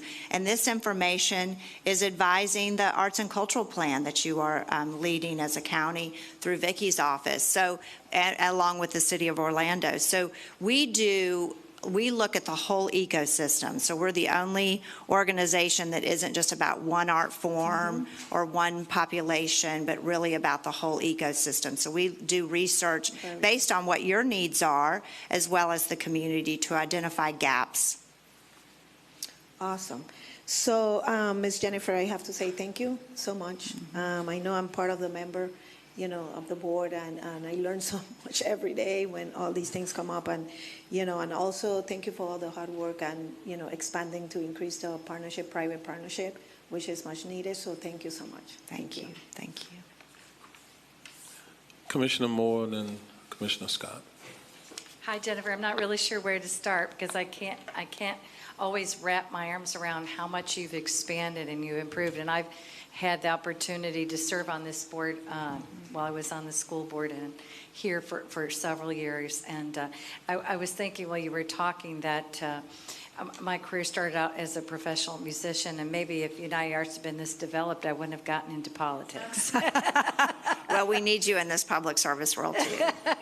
Well, it's exciting because I have talked a little bit about my background. I grew up in very cultural places. My father's a PhD in music, so I grew up in Rochester, New York, with Eastman School of Music and the theater and this and that because of Eastman Kodak money. Went to the University of Michigan. And when I came down here in the 80s, there really wasn't much here other than, what you could grasp at the tourism. And most of the folks that were employed in the music profession, they weren't surviving unless they were working in the tourism industry. So where we are today with you having this directory of musicians and putting people out to perform, we see them on Orange Avenue. It's just incredible where we've come in that amount of time. And when I talked to Vicki or you about some of the areas of District 2 that aren't still where I'd like to see them be, the training programs that you offer, the grant programs to build them up to be able to handle bigger and bigger events. And so I had a jazz festival back when I was on the school board, and that was kind of my baby, and I worked on it all year, had the support of the school district, so it was successful. But when I left, it sort of died, and now the band director at Apopka High School has the Orange Blossom Festival this weekend, and you're helping. You were telling me you were involved with him, and those things weren't even going on 10 years ago. So I can't thank you and your staff enough. It's a challenge to keep up with everything you're doing. And it's remarkable, the work that you do, and look forward to seeing how you're working through that cultural master plan and what's going to happen in Orange County in the future. So thank you again to you and your staff. It's a group effort, board, volunteers, and staff, so thank you. Commissioner Scott. Thank you, Mayor. Good morning. Ms. Evans, thank you. You and Trudy, y'all are pretty cool in what you do. I just heard a couple commissioners, when Commissioner Cordero was making her comments, talk about wow. And I think that's probably the most important thing that you do in the essence of your work is you help people see and say wow. And so as I've shared with you in our previous engagements about working with youth and young people, you all have done that, even with Page 15, with Orlando Opera. And so I just really want to say thank you for helping people see and say, wow, you know, so many people can't communicate in one or different ways, but maybe you can sing it, maybe you can write it, maybe you can act it, or you can paint it. And so what you do is critically important to the mental health and the value of our young people in our community. And it lays the foundation for everything they're going to do in the future. So I just want to publicly thank you for helping our young people, our families in our community see and say wow, and just continue to do what you're doing. Thank you. Thank you. Thank you, Thank you, Commissioner Scott. Thank you. All right, Ms. Evans, I do want to be a bit transparent here because I do see some headwinds based upon some of the DOGE work that is being done at the federal level and here within the state of Florida, and the passage of new legislation and executive orders that have come out that are likely going to put all subdivisions of the state, local governments, into a position to reassess some of what we're doing as it relates to cultural tourism and the diversification of what we're doing. Now, I do believe what makes Central Florida great, what makes us a place, the #1 tourist destination in North America and one of the top in the world, is the fact that we have the opportunity to offer this diversity of experiences here.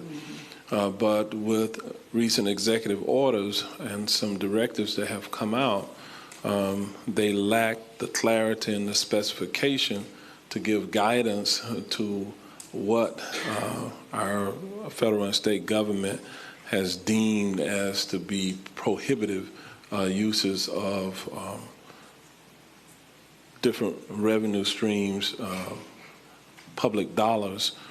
And we're trying to get that clarification, but at this point, it appears that it could impact some of our grant, our DE&I, cultural types of grants, because it's not just the words that matter, but it's the impact, the processes that are used.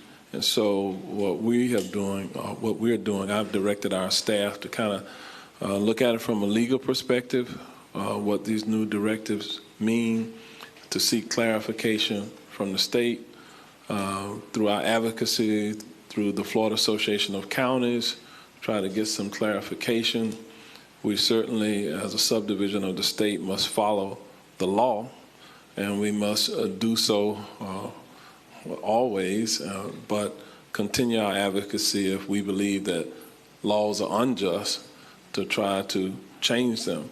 And so there are some dynamics that are occurring that I know you're well aware of that has caused us to take a look at our processes because of these DOGE-like efficiency evaluations and questions are being asked to provide information to the state.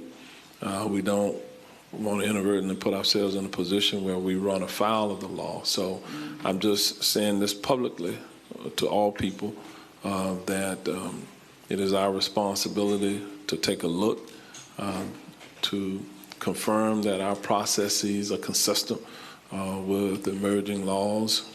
We are waiting to get through this legislative session that is going on because there may be further modifications in how we will implement our desire to strengthen our local economy with cultural tourism.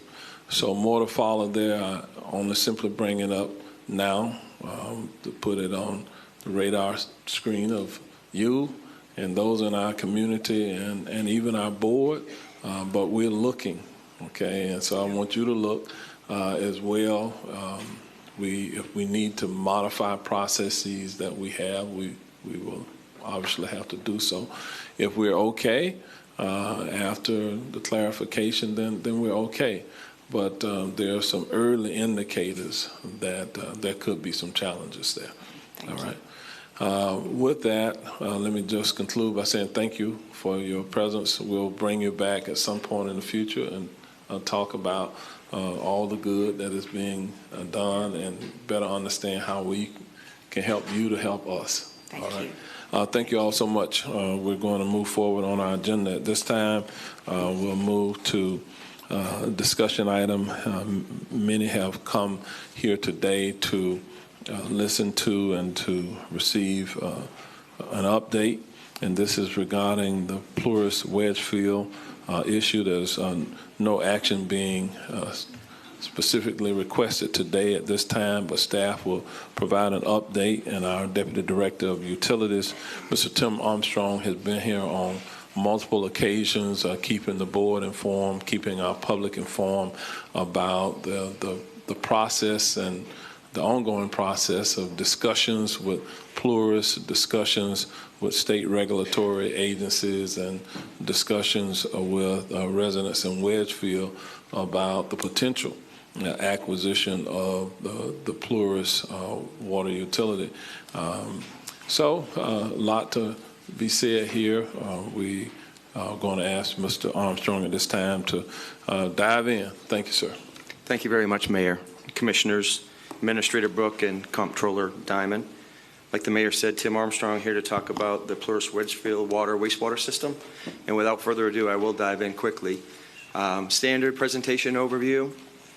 We'll dive into the purpose of this discussion today to provide background.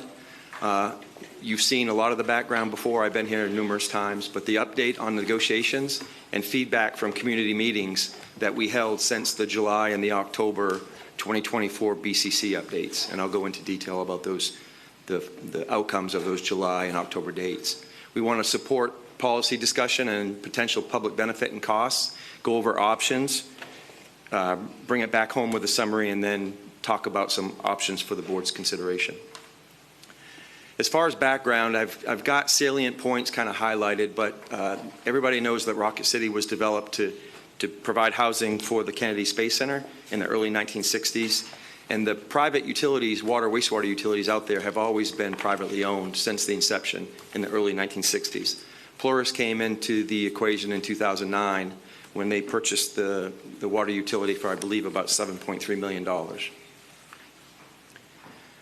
They serve about 1,766 parcels, and there's a little, not a discrepancy, but 1,766 parcels are what are being served. When we talk about MSBU, one of those parcels is a commercial parcel, and that's the school board. And the school board is tax exempt. It would not be part of the MSBU. So you'll see 1,766. That's total served. For the MSBU purposes, it'll be 1,765. The Orange counties, we have no regulatory oversight currently. The rates are governed by the Florida Public Service Commission, which allows a rate of return on equity of over 8%. I think it's 8.3 or 8.4. And as far as water quality and operations, the Florida Department of Environmental Protection is the authority. Historic concerns have been raised by the Wedgefield residents, lack of responsive customer service, water quality, water aesthetics, and high rates. I will tell you that as far as FDP is concerned, water quality and aesthetics are being met. The high rates are really the concern from the residents. I think it's 180% higher than what our current rates are. It's a very high number. Here's a graphical representation of the Plurus system. To the south, you'll see the Wedgefield School, which has graciously hosted us numerous times, which you'll see in upcoming slides. But 1,750 residential parcels, 16 commercial parcels, totaling the 1,766 being served. And just for your information, out of those, there's 1,230 that are owner occupied. About 70%. Those are folks that get the homestead exemption and owner occupied. As far as background, I'm not going to go into the detail. You've seen this slide before, but 2024, I want to talk about the Phase 3 appraisal that we shared with you previously, the utilities assessment that county staff and our consultants did, the BCC work session that we held in July of last year, and also the commissioner report that we held in October of last year. This was the Phase 3 findings, including the 5-year CIP, just to kind of right set you with the financials of kind of where we were in 2024. As the attorney for Plurus correctly mentioned, our consultant saw the value at $25,900,000. There's about $6.1 million in what we call buckets of funding, and then there's the 5-year capital improvement. Mr. Hartman's assessment it was a windshield analysis, and it didn't do the dive that we did as utilities professionals. And you remember the pictures that I shared with you. I don't have a lot of those pictures. I have some of them. But that report included about 230, 240 pictures about what's going on out there as far as the capital or lack of capital improvement program. Kind of what we looked at, and I've shared this slide with you before, it was a pretty good assessment. We do utility assessments all the time. We have consultants that do them on our behalf as well. But we thought it was going to take at the time about 13 months to do at a cost of $1.1 million. And we felt that wasn't a good use of resources or time. So we looked at it a different way, and we spent about 700 hours out there with our staff and consultant help and spent about $104,000 to see a bunch of stuff. And I'll break out. You've heard me talk about the wastewater treatment plant. The wastewater treatment plant from our subject matter experts is a complete scrap. The other thing that's really concerning, I'll share with you, the fire hydrants. They have 300 fire hydrants out there. We looked at 40 of them, and if we were to bring those 40 to the county standard, we would recommend 40 of the ones we inspected, 20 be replaced. If you do that math, that says 150 fire hydrants potentially could be in need of replacement in the system. So to say it's a perfect system is just far from the truth. So after our assessment, we found that there was evidence of significant prolonged deferred maintenance and no capital improvement program whatsoever. And this breaks down the buckets. You've seen in some of the writings, they pay particular attention to the second to the last column, the rear wastewater collections relocations. That just happens to be the most expensive improvement that we would do. From a priority perspective, it's not the number one. The number one, if we were to spend money, is the wastewater treatment facility. It needs about $15 million of work to be fully replaced. But we looked at all the work with the exceptions of the rear wastewater collection relocations to be what we call a priority 4, a very, very high priority. But that's the breakdown of the $58.8 million that comprised the total acquisition cost of $90.8. And it's noteworthy to mention, total acquisition cost is 3 things. It's the purchase price, it's the buckets of funding, and then it's the capital. So we shared these options with the board, with you folks last time we talked. Do not purchase the system. Mr. Boston so correctly and adeptly said, kicking the can is not really a great option. That system is 60 plus years old, and the likelihood of it getting better is not likely. So we focused on the number 2 options, A, B, C, and D, to have the Wedgefield owners fund the total acquisition cost via MSBU is one option. To have the county subsidize the unfunded acquisition balance via rate increases that would be borne by current Orange County utility customers.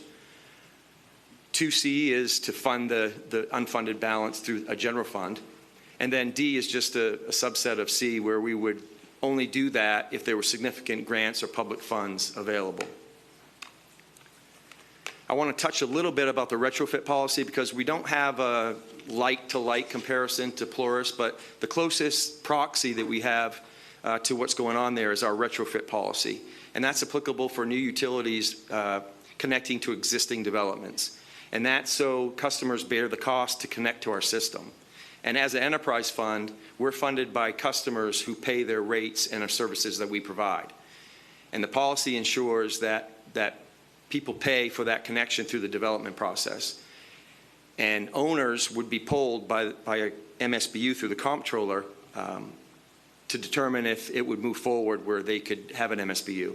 And the threshold for the retrofit policy is 67% of all ballots. And there's a little bit of variance there, which I'll share with you in the next bullet, but putting that across the 1,765 parcels, to get 67% of all ballots, you need 1,183 folks out there to vote yes. Specifically, for what Commissioner Moore is very, very familiar with, the septic tank and private well retrofit program, where there's 50% of more public funding, they have been able to lower the threshold of the approval to 67% of all return ballots. So in essence, when public funds become available, the bar is lowered because of the financial offset that's provided by those funds. So the board direction on July 30th was no funding scenario where we're a partner without fair contribution by the affected property owners toward the total acquisition price. There was no support at that time for funding via our current rate customers or the general fund. And the property owners, as you've already heard this morning, were to garner support to determine what they felt a fair market, or fair value was toward the total acquisition. And then we were going to meet, and we were also going to meet with Florida Governmental Utilities Authority, which I'll just highlight as FGUA. So the meetings with the community, we had 7. And again, this is looking in the rearview mirror. We had 3, one in August, one in September, and one in October. And we also had 4 sunshine meetings in this building that we're sitting in today. And the meeting feedback suggested then, and it still does today actually, that the owners favor the county option over remaining with Plurus. They also favor the county option over the FGUA option as well. And I'll talk a little bit about that in a second.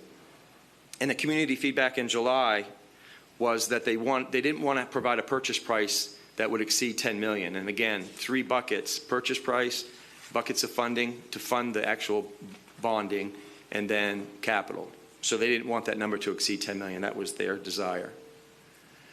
Diving into a little bit of FGUA, I wanted just to reorient you. We had this discussion last time, but they're not a small organization. They were founded in 1999.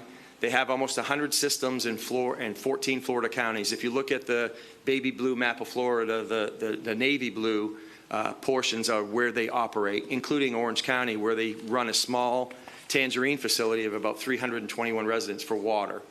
We brought in 2012 the authority from this board to have FGUA serve that facility. It was a purchase from Aqua Utilities. The FGUA is made up of 8 utility professionals like myself and my peers here today, and the executive director is the utilities director at Polk County. We've spoken. It would require their interest and their subsequent due diligence, and they would have to do just like we're doing. They would have to negotiate the acquisition with Plurus, and they would come to the same decision or no decision, no purchase decision as well. So that it's no different there. We believe the FGUA is a viable option. Last time Georgiana talked to you about the statute, that statute allows us to have a board seat, so we would have an actual Orange County board seat if it was an FGUA-run utility. FGUA needs 3 or 4 months to do their due diligence they've shared with us.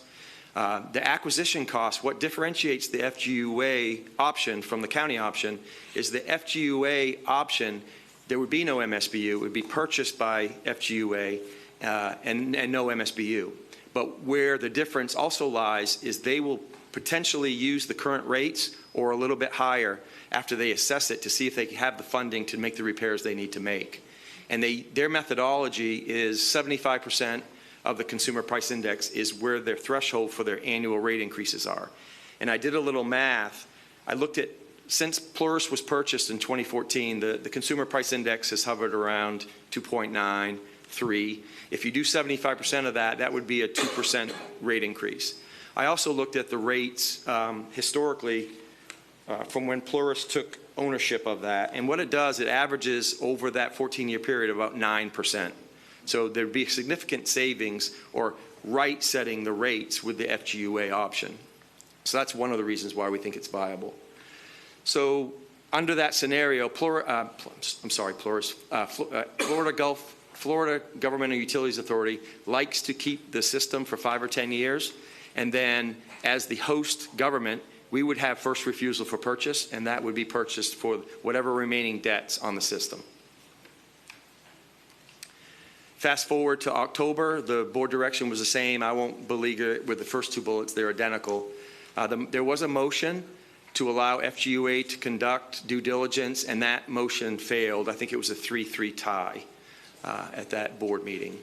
And we were asked to go negotiate with Plurus for a purchase price for their water systems. And then some negotiation feedback. So what we did, we engaged Plurus on 4 separate occasions. You'll see the yellow. And then pretty much the responses from Plurus were, we don't want to meet with you until you provide us a number. So we let that, we tried several times to get them to come meet. We just believe that a discussion face-to-face, you know, where we could talk about it potentially would be advantageous, but they didn't feel the same way. So on the 27th of November, to try to keep it moving, we decided to offer $8 million. And the $8 million is not arbitrary. What we did was, staff looked at it, they pulled the annual reports for the Plurus system and saw what the book values were of the system, and then took straight line depreciation from the numbers they depreciate that, and we came up with a little north of $8 million, so we offered $8 million.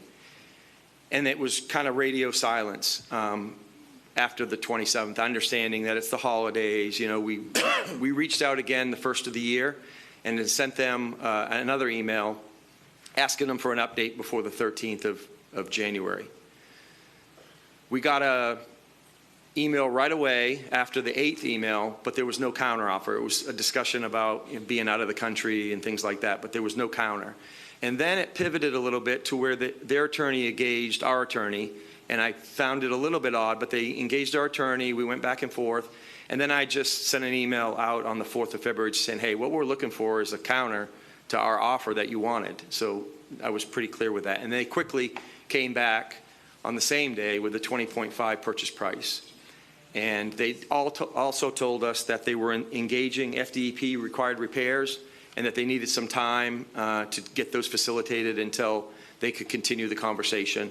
I reached out to them a couple days later and asked them when they thought those repairs would be done. They said mid-March. On the 11th, we felt it was important to offer what the community felt was their top number. We didn't want to not offer that, and we wanted to be lockstep with the community, and we offered them the $10 million, which is the number that the community feels is the highest number for the purchase price. And that's contingent on a successful MSVU vote and your approval. And then we got a response back on the 13th of February that the offer was $19.5 million. And that's where we stand today. So fast forwarding to today, plugging in the 19.5, the same graph, you get the 19.5, the buckets of funding for 6.1, and you get the 58 million becomes 57 because I've graciously removed what I believe to be about $1 million in repairs that they've done through FDEP. I still have to verify that, but that would be a reduction in the capital that would have to be done if we were to own it. So we land at about $83,400,000 is the total, all-in total acquisition cost. And I break it down here because you want to know how does that affect the property owners at the full fare. This would be considered full fare. And you'll see this as option 2A later in the slide. So if you look at the top, the MSBU is a red arrow. That's an increase in cost to the residents. Monthly, about $335. Annually, about $4,000. And over the 20-year term for the MSBU, it would be north of $80,000 per affected property owner. When you look at the bill, as I mentioned before, our bill plus 15% is $68.72 for the same 5,000 gallons of water wastewater. For Plurus, it's currently $184.55. And I envision the $1 million in FDEP required repairs will also potentially come with a rate increase request to the commission in Tallahassee without much delay. So when you reduce the savings, you ultimately land at a netting effect overall to each resident. It would be about $220 per month, in addition to their current average bill of $184, $2,600 a year, almost $53,000 over the 20-year term. So I want to talk now about community feedback. We've worked really well with the community. Sue, Sheila, and Mr. Boston are kind of taking the point, but there's been a lot of activity out there. You kind of see, I'll share with you kind of the last two meetings we had. So we had the last two meetings on on the 12th of March and on the 13th of March. We had 220 total attendees. When you break it down, there were 197 affected property owners representing 140 parcels. So if a husband and wife, a person and their significant other, that's two, but really that's one vote. So that's kind of the discrepancy or the difference. And the meeting feedback continues to suggest, again, that they do not want Plurus as their provider. They would prefer the county option first and then the FGUA as a second option. And they did a straw poll out in the community during these two meetings, and they kind of put out there, what do you think they can get across the finish line? And the community leaders and the small sample thought $35 million, and you've heard it today, was the upper limit for what they think they could possibly get approval for. So that's where we are today. If you plug in that $35 million, it changes the numbers, but the same MSBU would then be $141 a month. Annually, about $1,700 and almost $34,000 for the 20-year MSBU. The bill reduction for the Orange County bill remains the same, and it takes $220 and brings it down to $25 more per month, $300 a year, or about $6,000 per property owner over the 20-year term. When you look at the MSBU, this slide just clearly breaks down, again, I won't go over the detail of the numbers that I've shared, but the $35 million is about a 42% share of the overall cost, and that leaves an unfunded acquisition balance of $48,400,000. So options. The options really don't change much. Do not purchase. Again, we talked about that not being really a viable long-term option. We could have it be fully funded by the Wedgefield property owners. We could have it subsidized by ratepayers. We could have it subsidized by the general fund potentially, but up to today, there's been no appetite for that. Also subsidize it if there's significant public funds available, and then 3 is the FGUA option. So diving through the options, 2A is what I call the full cost. That kind of is outlined there again. The $220,000 a month doesn't change from what I previously told you. The $35 million is the 2A community proposed number. The $25 a month, or just over $6,000 over the 20-year term of the MSBU. And then again, outlining what that means as an unfunded acquisition balance that has to be paid, and funding needs to be identified anyway for the remainder. So 2B, what if it was subsidized by our current customers? And you've heard some numbers being thrown around, but we have a very large CIP that is already currently causing rate pressure for our operations. And if existing customers subsidize the acquisition, it will compound the issue. There's no way around that. The unfunded acquisition balance, if you put that across, we have currently about 220,000 existing parcels, individual parcels in Orange County that we serve. If you put that 48.4 remaining balance, assuming that a $35 million MSBU gets approved and that's funded by the residents, the 48.4 is remaining. You put that across 220,000 parcels in Orange County that get our services, about $220 per Orange County utility customer. These repairs won't get done overnight. We just chose a 10-year period. It's about $1.83 per month per Orange County customer for the 10-year period, and that's approximately a 3% increase. We can not identify any current public benefit for the Orange County utility customers to foot that bill. And it would also require us identifying and reprioritization and budgeting of the current projects we have in our capital. If we were to dump $58 million of capital improvement for a system that we don't currently own, we would have to do some significant shuffling as an engineering group and as an operations company. This is 2C and 2D at the same slide. If it was funded by the general fund, there'd be significant financial impact to the general fund at $48.5 million. You have a lot of competing priorities. I'm just one little sliver of what you guys do every day, and I know that. There's so many priorities that you have that you would have to look at that significantly to see if there were any ways that you could consider anything from the general fund. And the funded priorities may need to shift to accommodate the significant unfunded cost. I wanted to give you an idea of, from a grant perspective, kind of where we're at. We're in a better position than we were last time we spoke. Erica Booth with the Florida House of Representatives has put forward an appropriation. That was done on the 14th of February. I thought that was a really good Valentine's Day gift. And then Carlos Guillermo Smith on the Senate side also did the same. That's going through the process. We understand it's going pretty good at this point. But in our experience, we believe, we remain optimistic that we may be able to get some funding. We believe that there's probably going to be reduced or limited funding likely this upcoming fiscal year, just based on our experience. We'd love to be wrong. And option 3, again, the FGUA option, I'm not going to go over this slide again, but pretty much the same topics. That could be an option. You could go, well, I'll get to what you potentially could do, but the FGUA is an option again. And then the summary. So the acquisition efforts have been initiated for historic concern about the water, quality water, aesthetics, customer service, and rates, like I talked about before. The system condition is indicative of prolonged deferred maintenance with little redundancy, and Orange County utility ownership comes with significant risk. I know there was a letter to the contrary from the Plurus attorney, but there's significant risk from owning that facility.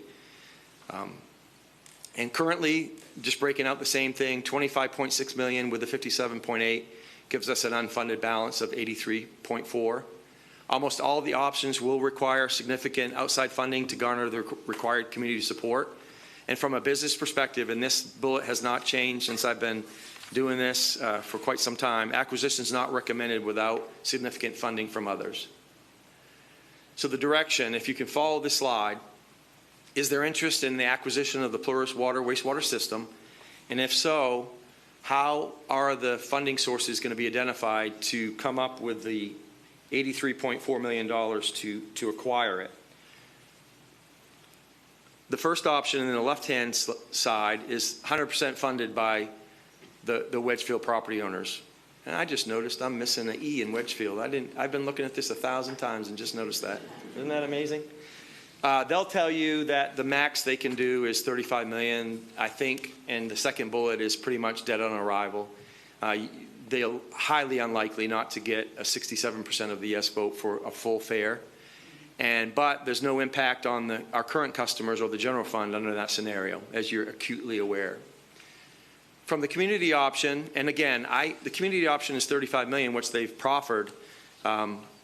It could be another amount. That's something that you could decide. I have that there for your discussion. But as I mentioned, the results are about $25 more per month per resident. And the affected property owners would have to garner the support through the comptroller through the formal balloting process. And given the significant MSBU amount, what we did was we looked at all the MSBUs that we do as a community. They are very significant in the value they add to the community, but financially they're just not that large in comparison to something this big.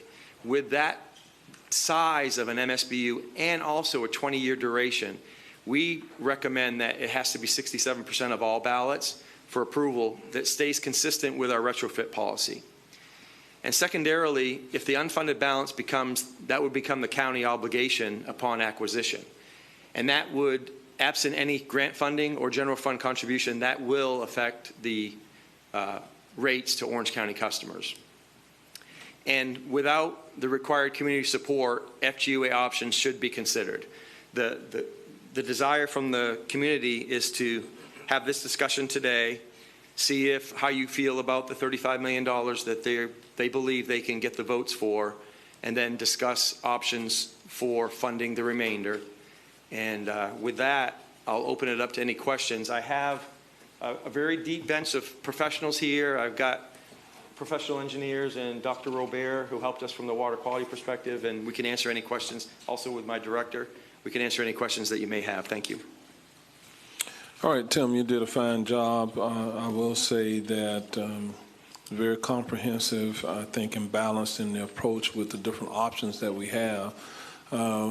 As I see it, we do have a math problem here, trying to make the dollars fit with the available revenue sources.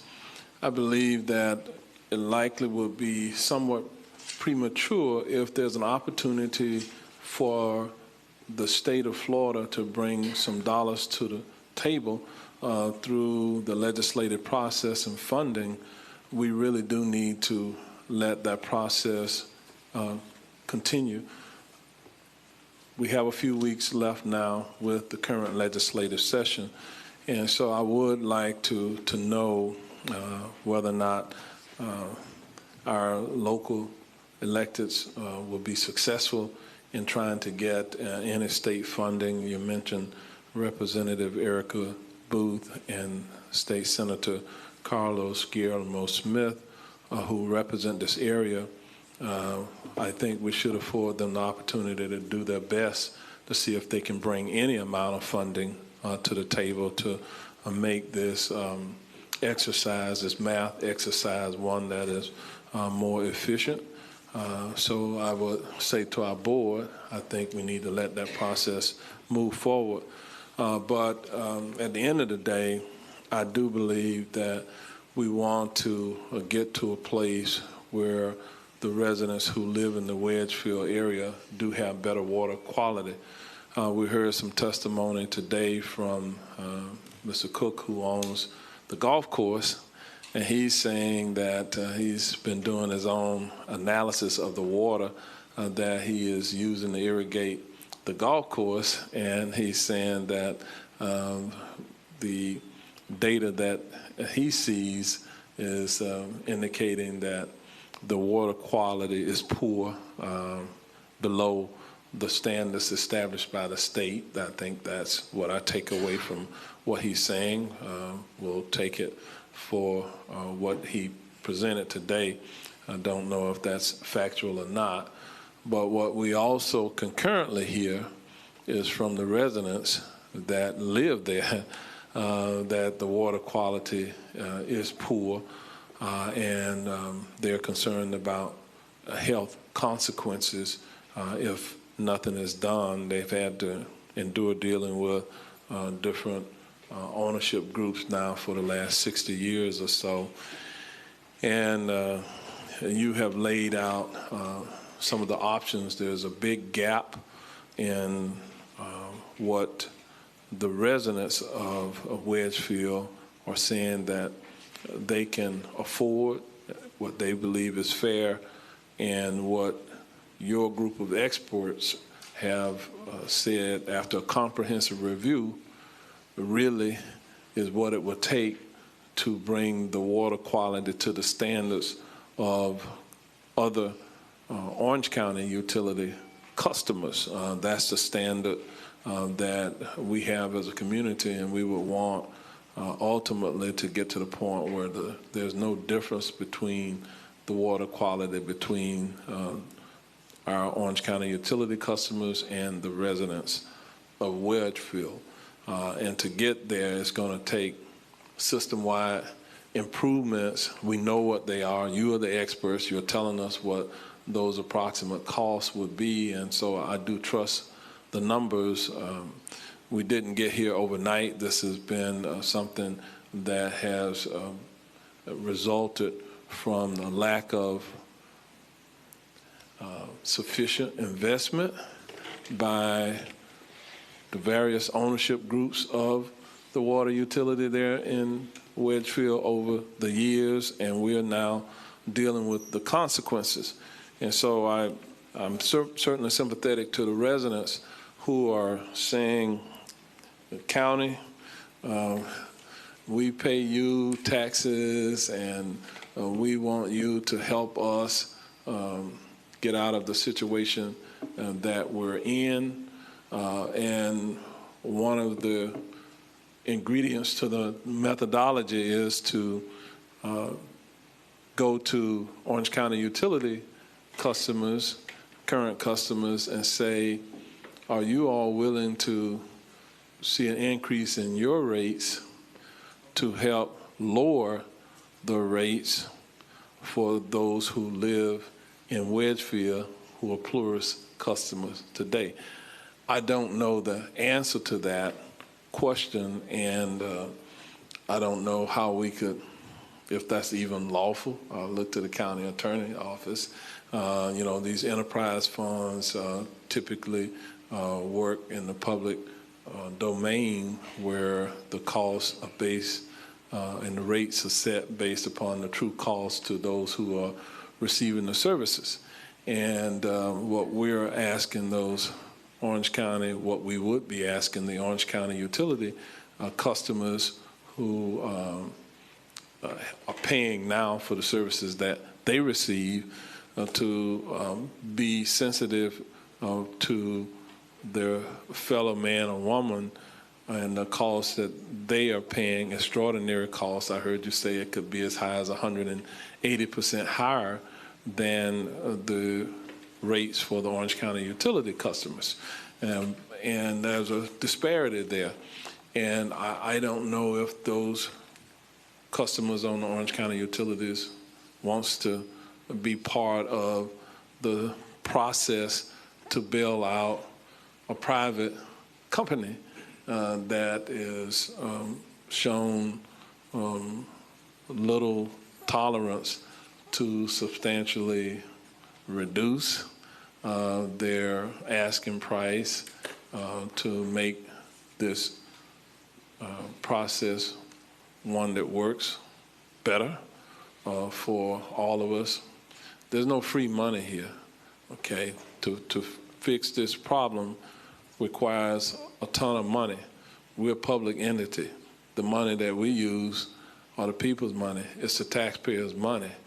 And we have this vested interest as a board to make sure that when we're spending the taxpayer money, we are spending it in a manner that is going to benefit the people who are paying those specific taxes. And that creates a bit of a challenge. Look at all of you who are here today. That creates a bit of a challenge with the Orange County utility customers who are today paying a rate that benefits them. And we're asking them to increase what they pay to benefit you. But yes, they pay other taxes, and we look sometimes to our general fund, but understand that where we are today is the current legislation and discussions in Tallahassee is to reduce property taxes for all Florida persons who pay property taxes, to perhaps reduce the sales tax that those who buy goods and some services in our state pay.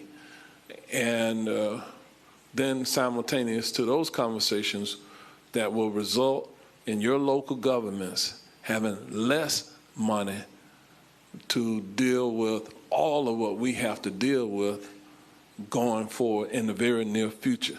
The economic headwinds that we are up against right now are extraordinary. I want you to understand that. What you're asking is not lightly. But our concern for you is one that is based on your health, safety, and your welfare, that there is a cost of avoidance. You pay me now or you pay me later, because if you all end up with health consequences, the cost of that is even higher. So whatever we do here in the long term, we are going to try to do the best with what we have. We're not like the federal government. We cannot run deficits. Hear me clearly. We cannot run deficits. Our budget has to balance with real money, what comes in and what goes out. And as we struggle to deal with this difficult situation with you all, at the end of the day, while we're going through our current budget processes that are somewhat unknown because of what's happening in Tallahassee, what's happening in Washington, D.C., where our federal government doesn't even have its budget set, and they're in the fourth quarter of the federal government's fiscal year. They've been operating on continuing resolutions, and there's no appetite in Washington to increase the federal budget.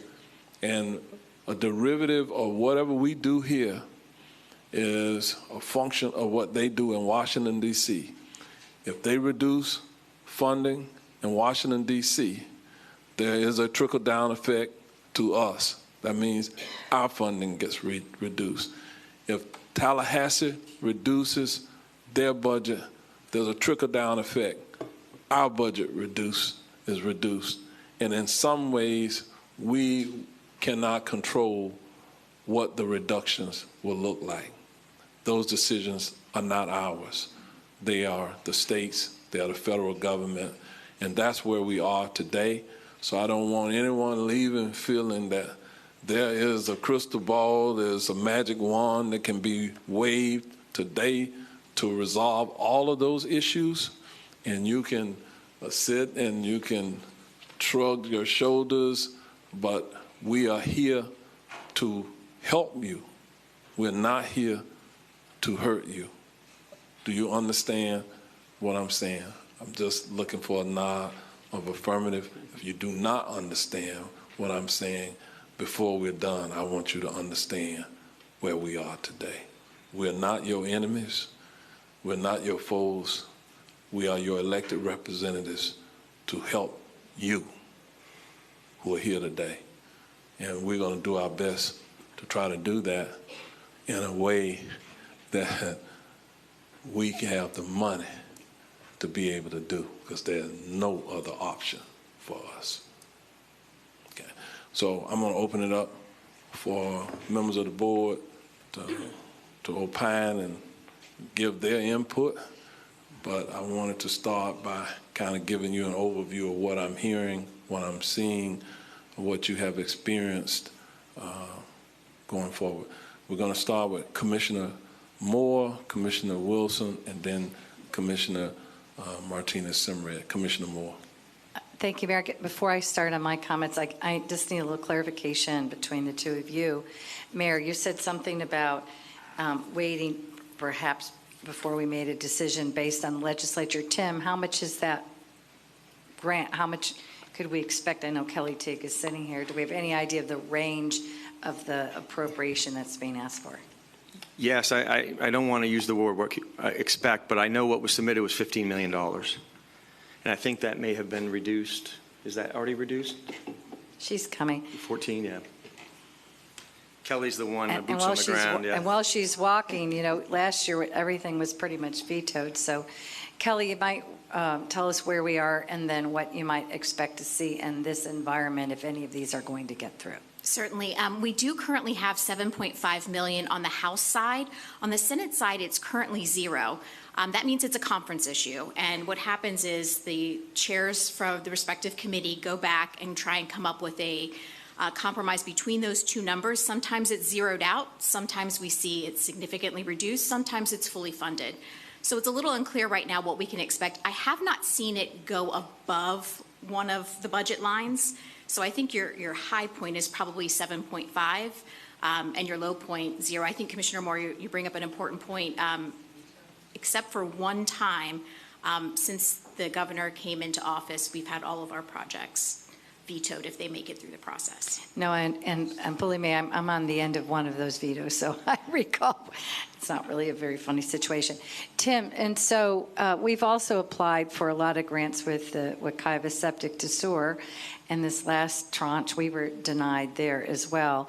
Have you been seeing, or any of your teams seen any grants that even look available? Because I know we waited 7 or 8 months to get turned down just recently. Yeah. So it's the chicken or the egg argument. You can't get grants for a system you don't own. FGUA is also in the same boat that we are. They have the ability to go get grants as a quasi-government, FGUA is, and we have the ability to, but we haven't. We're very good. My boss likes to say that we can smell a dollar, and we're very good at it. There's some staff out here, Tad Parker and David Arms in particular, through the engineering group, that's very good at finding state and federal money and securing that. But we're not aware of anything prior, with the exception of these two appropriations that just came about second week of February. Yeah. Now, I pretty much knew the answers to those questions when I asked. It's not good news. But what I truly don't know the answer to is, I don't know if you could speak to FGUA in the past. I know I have this one system in Tangerine. I don't ever hear any complaints from my people about it. At least I haven't in the 7 years I've been here. Where did they get their money? Is there anyone on your team who can talk about where that money comes from and if that's more likely than the other grant opportunities we just discussed? I don't think it's more likely. They did share with us in our conversation. We had a pretty lengthy WebEx. They're very good. They consider themselves very good at finding federal grants and state grants. I think they're opting for the same money that we or another water utility would be opting for as well. So in essence, but I think they're probably on par. I would rate them on par with our ability to get those same grants. They have the skill set as well. So you're saying you don't think they're going to get anything? Because I've been under the assessment that FGUA would be at the top and be able to get some money, whether it was through FDP or an appropriation. I think we're on the same playing field, Commissioner. I think we're playing the same game, and they may be more successful, they may be less successful, but I think we're opting for some of the same dollars. Well, there's plenty of there's water money there. I just was assuming that they had a better shot at it than we did because it's a state agency applying for state monies. Yeah, I don't know that to be factual. I don't think there's any benefit as far as a greater opportunity or greater delivery of funds. They said they were good at getting grants. They have a track record of getting grants. We do as well. I don't know if there's any difference between the two. You want to get the Ed? Yeah, because I'm a little bit speechless right now because I was hoping FGUA could get us some money. Because with the Wekiva septic to sewer, the success for us was we found a lot of, we call it in politics, OPM, other people's money, to make it less of a burden to these people and less of a burden to the board and our rate customers. And so I was hoping that you could tell me which was the route that we could get more OPM. So Tim Armstrong is in the right track there. At the end of the day, you have to be a public agency to leverage those funds, right? So we are good at it. You've heard us talk about it. So is FGUA. They're really good at getting that funding. But the reality of things is the environment that we're in now, right? We, as the mayor eloquently said, we're getting cuts at the federal level. That's funding that trickles down to the state and funding that the state then trickles down to us. Even right now, the grants that you saw announced, that we did get some grants, we got like $19 million. That was grants that we applied last year from last year funding. We are not anticipating that same level of commitment into this set of grants that we're applying now for this coming year, right? So that's the dilemma that we have. We know that it's going to be less funding. If you look at 2 years ago, and you're very well aware of this, we almost got $100 million in grants. All of the programs that we have, like I said, we're very diligent at that, versus 19 or 20 that we got this year, right? And I'm saying this year announced, it was really last year's funding. Coming into this next year's, we know we're in a completely different environment, as the mayor mentioned, and that is not looking great for FGUA or us. In terms of the ability, I agree with Mr. Armstrong. We're both, public entities, and we have a track record of, delivering on those grants that we do get.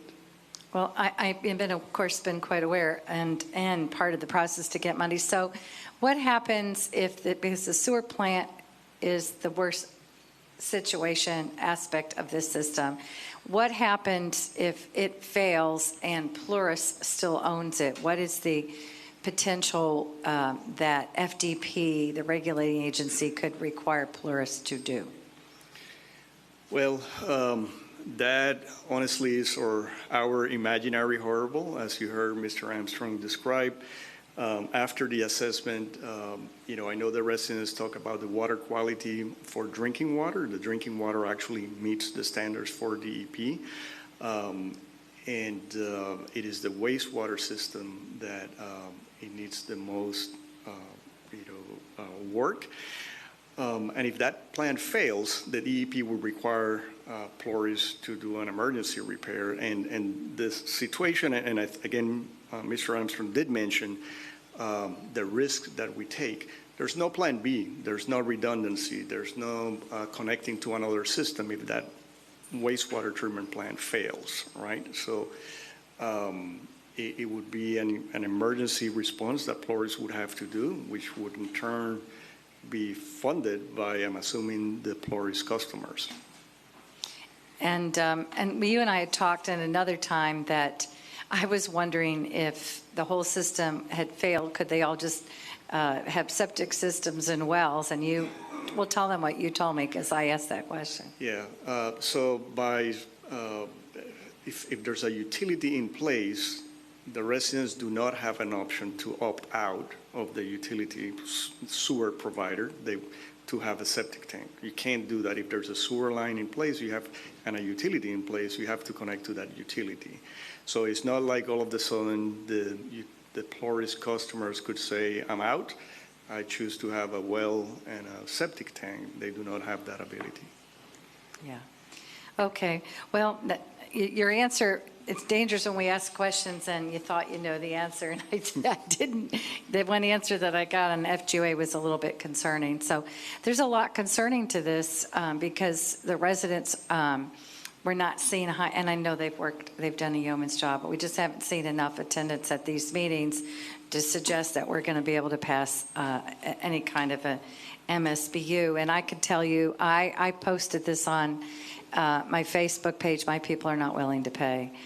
And it really isn't that much for each of them, but they're just not willing to pay for these people in Wedgeville. And I tried to ask as unbiased as I could, but so we're in a little bit of a problem here, and I want to hear what the rest of the board members say, because I was leaning towards FGUA because I thought we could get more money, so it would be less on them and less on us. And I would be in favor of us taking the system over once FGUA got done, because there should be some equity here. And for all of you know, I was on the school board when you all needed a school about 10 years ago, and we got that done. But the difference for the school board was they had that half-penny sales tax, which is paid for by tourists. Thankfully, that's still, we got a report yesterday, a lot of money's coming still through our TDT dollars, but that helped us to build that school. You have to figure 50% of that money for that school came from tourist dollars. So that's why here I'm looking for, again, OPM. So I want to hear what the rest of them have to say. We're definitely, definitely in a conundrum here when it comes to money. And keep in mind, either ourselves or FGUA, we know, as Kelly mentioned, the situation and the environment that we're in now. Each year we pursue grants. So if it's not this year, next year we'll try. FGUA would do the same for all of their customers. So, things may change. It may not be soon, but each year we give it a hard try, right, to pursue those grant Well, I think I hear you saying in this time, because there's a lot of indecision and uncertainty in the world, you're not as bullish as you have been in the past. So, all right, thank you. Commissioner Wilson. Yeah, so thank you, utilities folks, for the comprehensive amount of information. I want to thank the Wedgeville residents for also continuing to stay in touch with us. I know this is an absolute horrible set of circumstances to be involved in. There is no right to clean water. We've tried. We're going to keep trying, but just know that that is not something that anybody has a right to, and that's sad. That being said, we are in very strange times that we aren't really sure in the next couple of years if we're going to have an EPA, because our federal government wants to disband the EPA, which is your water monitoring.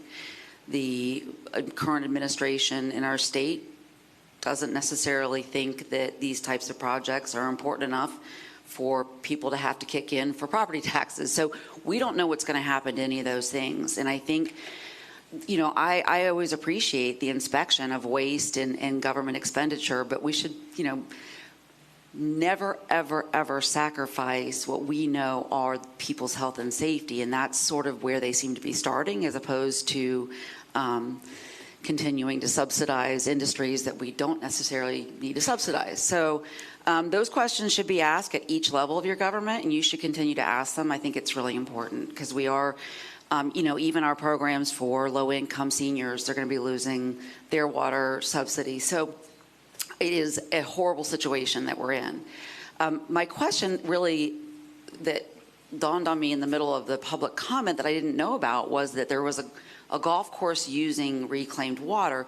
So are they a customer for treated water, supposed treated water? And if that's the case, are they the single customer of that water? And, okay, yeah.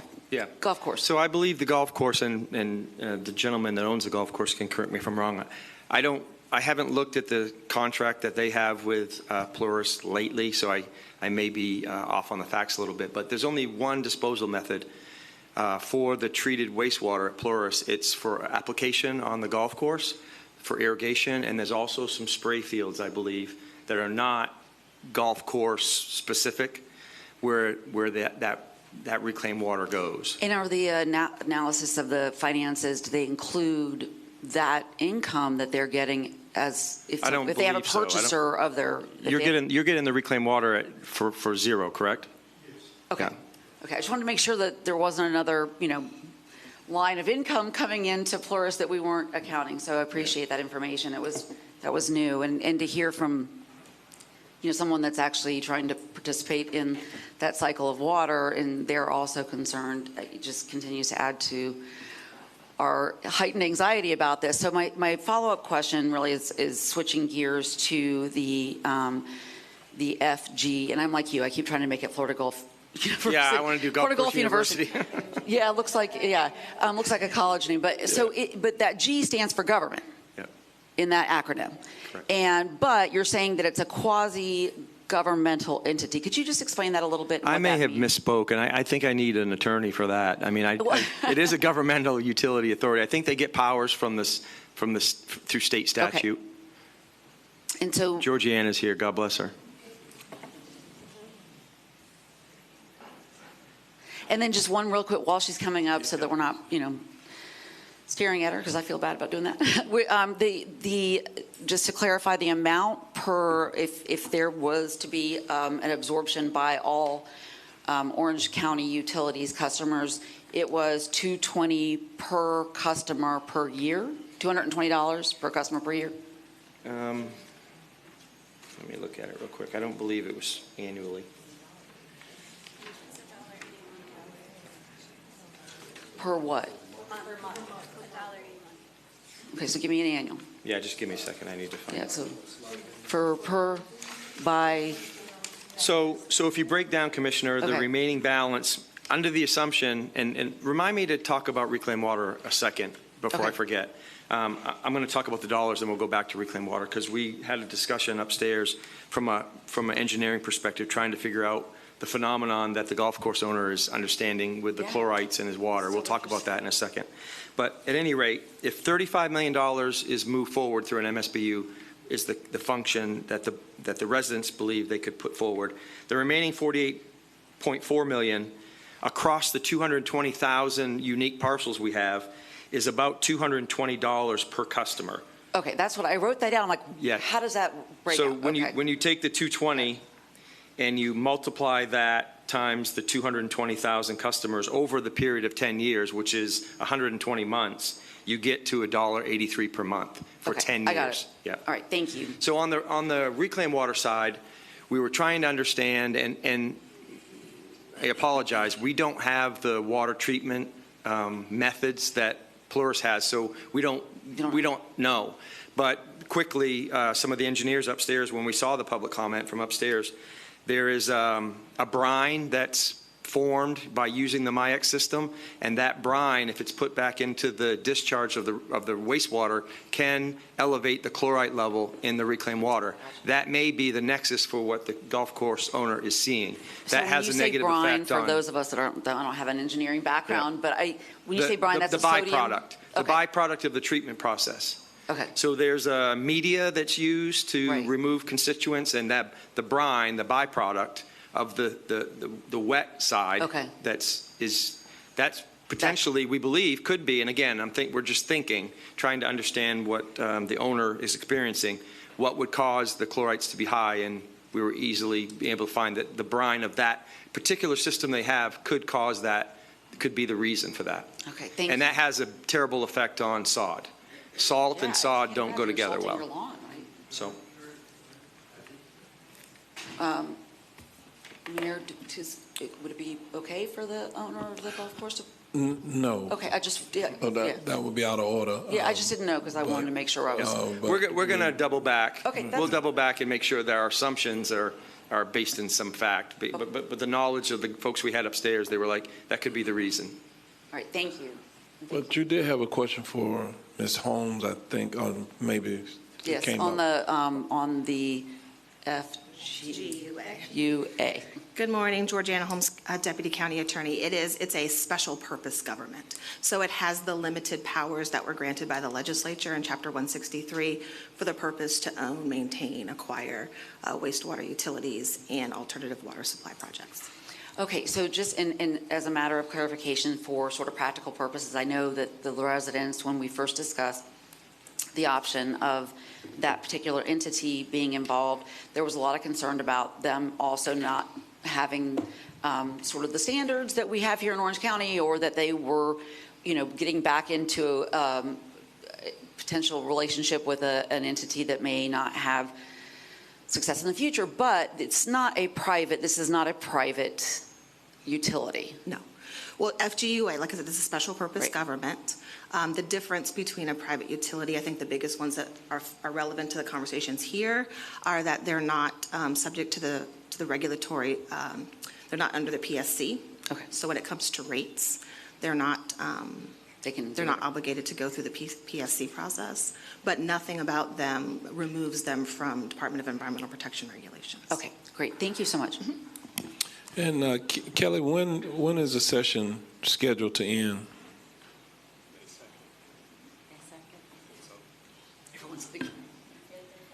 May 2nd.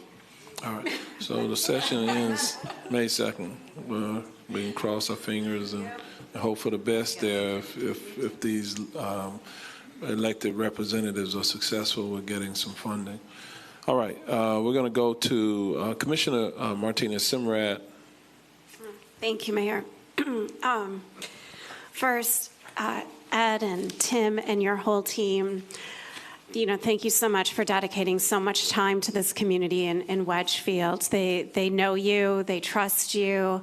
The presentations that we attended, both now being a representative of District 5, but then also just in years past have always been top notch. So thank you for dedicating so much time and effort to this effort. To the community members, there's about 40 of them who are here today, and they're coming from our most eastern community, way out in the middle of nowhere. And I know that you took a day off of work to be here and took time away from things that you needed to be doing, and I really appreciate all of that effort. And to the people who are acting as leaders in the community and driving awareness at the food truck event during community meetings, thank you for doing that. My team in District 5, we've personally canvassed Wedgefield to spread awareness with the community, where they have block captains and go and stick neon letters basically on the glass, tape them so that people are aware of what's going on. So the immense amount of time and effort that the community has done for this, as well as the previous commissioner with Commissioner Emily Bonilla, and driving awareness, recognizing this group as Citizens of the Year. Congratulations to all of your success and advocacy. It's paying off and it's working. I just want to clarify something regarding this $25.9 million that Plurus, they sent a memo that was in response, I think, Tim, to like a media clip. Correct. And there's a discrepancy, though, here. They're saying that that's what that system is valued at. And I just want to highlight why that discrepancy exists, because our reflection or our take value is that it's a scrap. This thing is not worth that. So can you explain that discrepancy, please, between why they're saying that it's worth $25.9 million? Yes, we did use, probably, in fairness to them, a very, very qualified person to do the analysis in the state of Florida. He's done over 400 of these. So I think where you get into the discrepancy is there was what was called just a windshield analysis. There was no effective engineering or review of the systems as they sit today. It was just, they were arbitrarily given a good assumption. When we spent 700 hours opening manholes, trying to locate manholes actually that were under sod and dirt that I don't know how they're serviced actually today, and looking at 10 pump stations that are on private property that need to have real estate management engagement to get them properly situated. We realized quickly that to bring it to the county standard, and the county standard is higher, and we're not going to apologize for that. The mayor mentioned that it would be preferable, actually would be required to make sure that every county resident had the same level of service in Orange County. For us to bring that to our standard, it's $58 million in capital from what we saw. Significant time and effort, and these are from utility professionals that, I mean, I'm looking at 30 years, 25 years, 30 years, 25 years, 30 years, 21 years. I mean, we're not talking about people that have been doing this for a small period of time. So we do this for a living. This is our bailiwick, so to speak. So it didn't take into account all that level of detail. So it would be synonymous to me. I try to keep things kind of on a basic level. I'm from a small town in Maine. So it would be like asking me to buy a car for $50,000 that needed an engine and the transmission was slipping and the tires were bald. And the AC didn't work, and the spark plugs weren't firing correctly, and the seats are torn, and the headlights don't work. You wouldn't expect me to pay that dollar based on the analysis that we did. Therein lies the issue. Mm-hmm.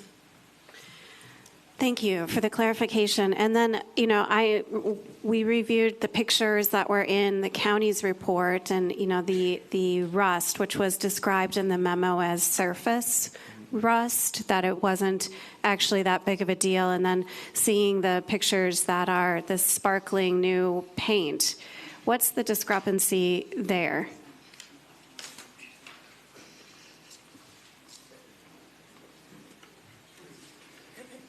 Yeah, I want to try to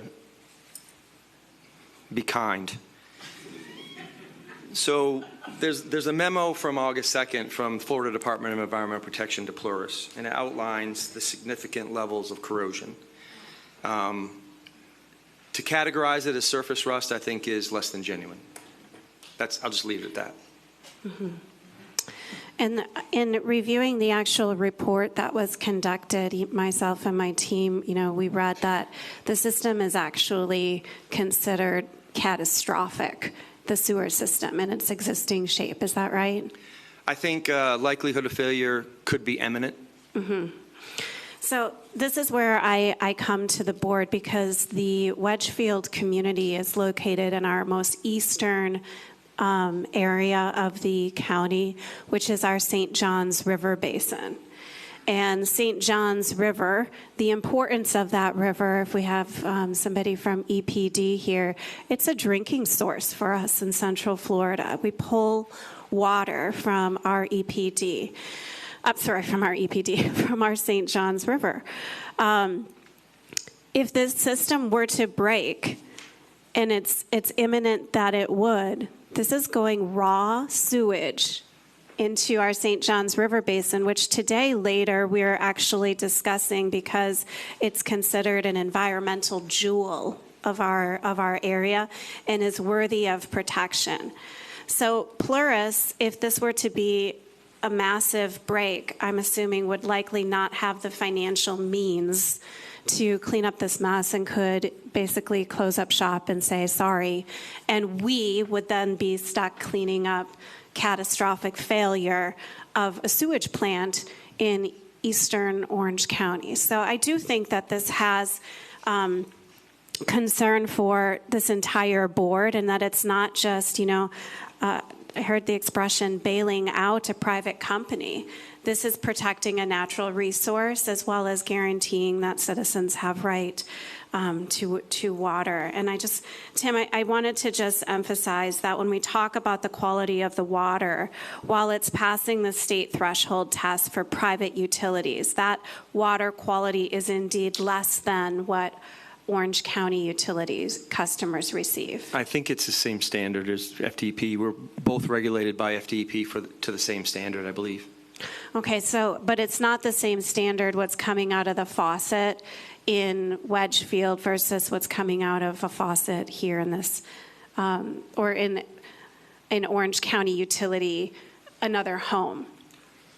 And I can attest to that because I have been in many homes in Wedgefield, and there's sediment that floats there. It has a peculiar odor. If I can, Mark Canada is the Deputy Director over our Operations Water and Wastewater. He can clearly. Mark Canada, Deputy Director, Orange County Utilities, Water and Water Reclamation Responsibility. We are held to the same standards as DEP, but the water quality coming out of our plants relative to what the residents have shown out there is different, so there is something going on. What is noted in the DEP report that Tim had mentioned before, which we have that today, is that they weren't exercising their dead ends in their water mains. They weren't exercising their isolation valves, and they were not, flushing their system, or some of the items that they noted in there. So water quality, we have an active, it's called UDF, unidirectional flushing, that we go throughout our entire system. So maintaining water quality is an active exercise in your distribution system as well as in your plant. So there are some things that were noted that they were not actively doing for their utility facility. Yeah, I mean, the water, I have personally experienced it, for many years, with Save Orange County as well. It's a definite lower quality than what comes out of other areas. I see the attorney for Plurus is smiling, but it is indeed true, sir. I just would also like to know is that at the end of the day, when we obtain sewer plants and water plants, it's looked at as an asset for the county to have, right? Like that asset would have some value. And I didn't know where in the mathematical equation we're recognizing that asset value that would be on Orange County's books. Yeah, so we looked at, from a real estate management perspective, I may have shared it with you, the land value was currently assessed about $8 million, just the general land.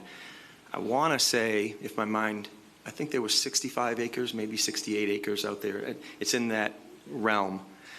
As far as the assets, when you talk about a 60-year-old depreciated, like the wastewater treatment facility as an example, the value of a fully depreciated asset that's near failures, I would argue, is zero. There is some value in the water system. There is a desperate treatment process out there. It's not used, I'm only aware in our general MSA where it's used another place.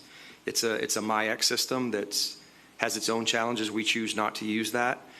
Our plan would be to, if we were to own it, would be to run it as a standalone system and familiarize ourselves with how to run that system. But the water side does have some value. There is value in the distribution systems that are there.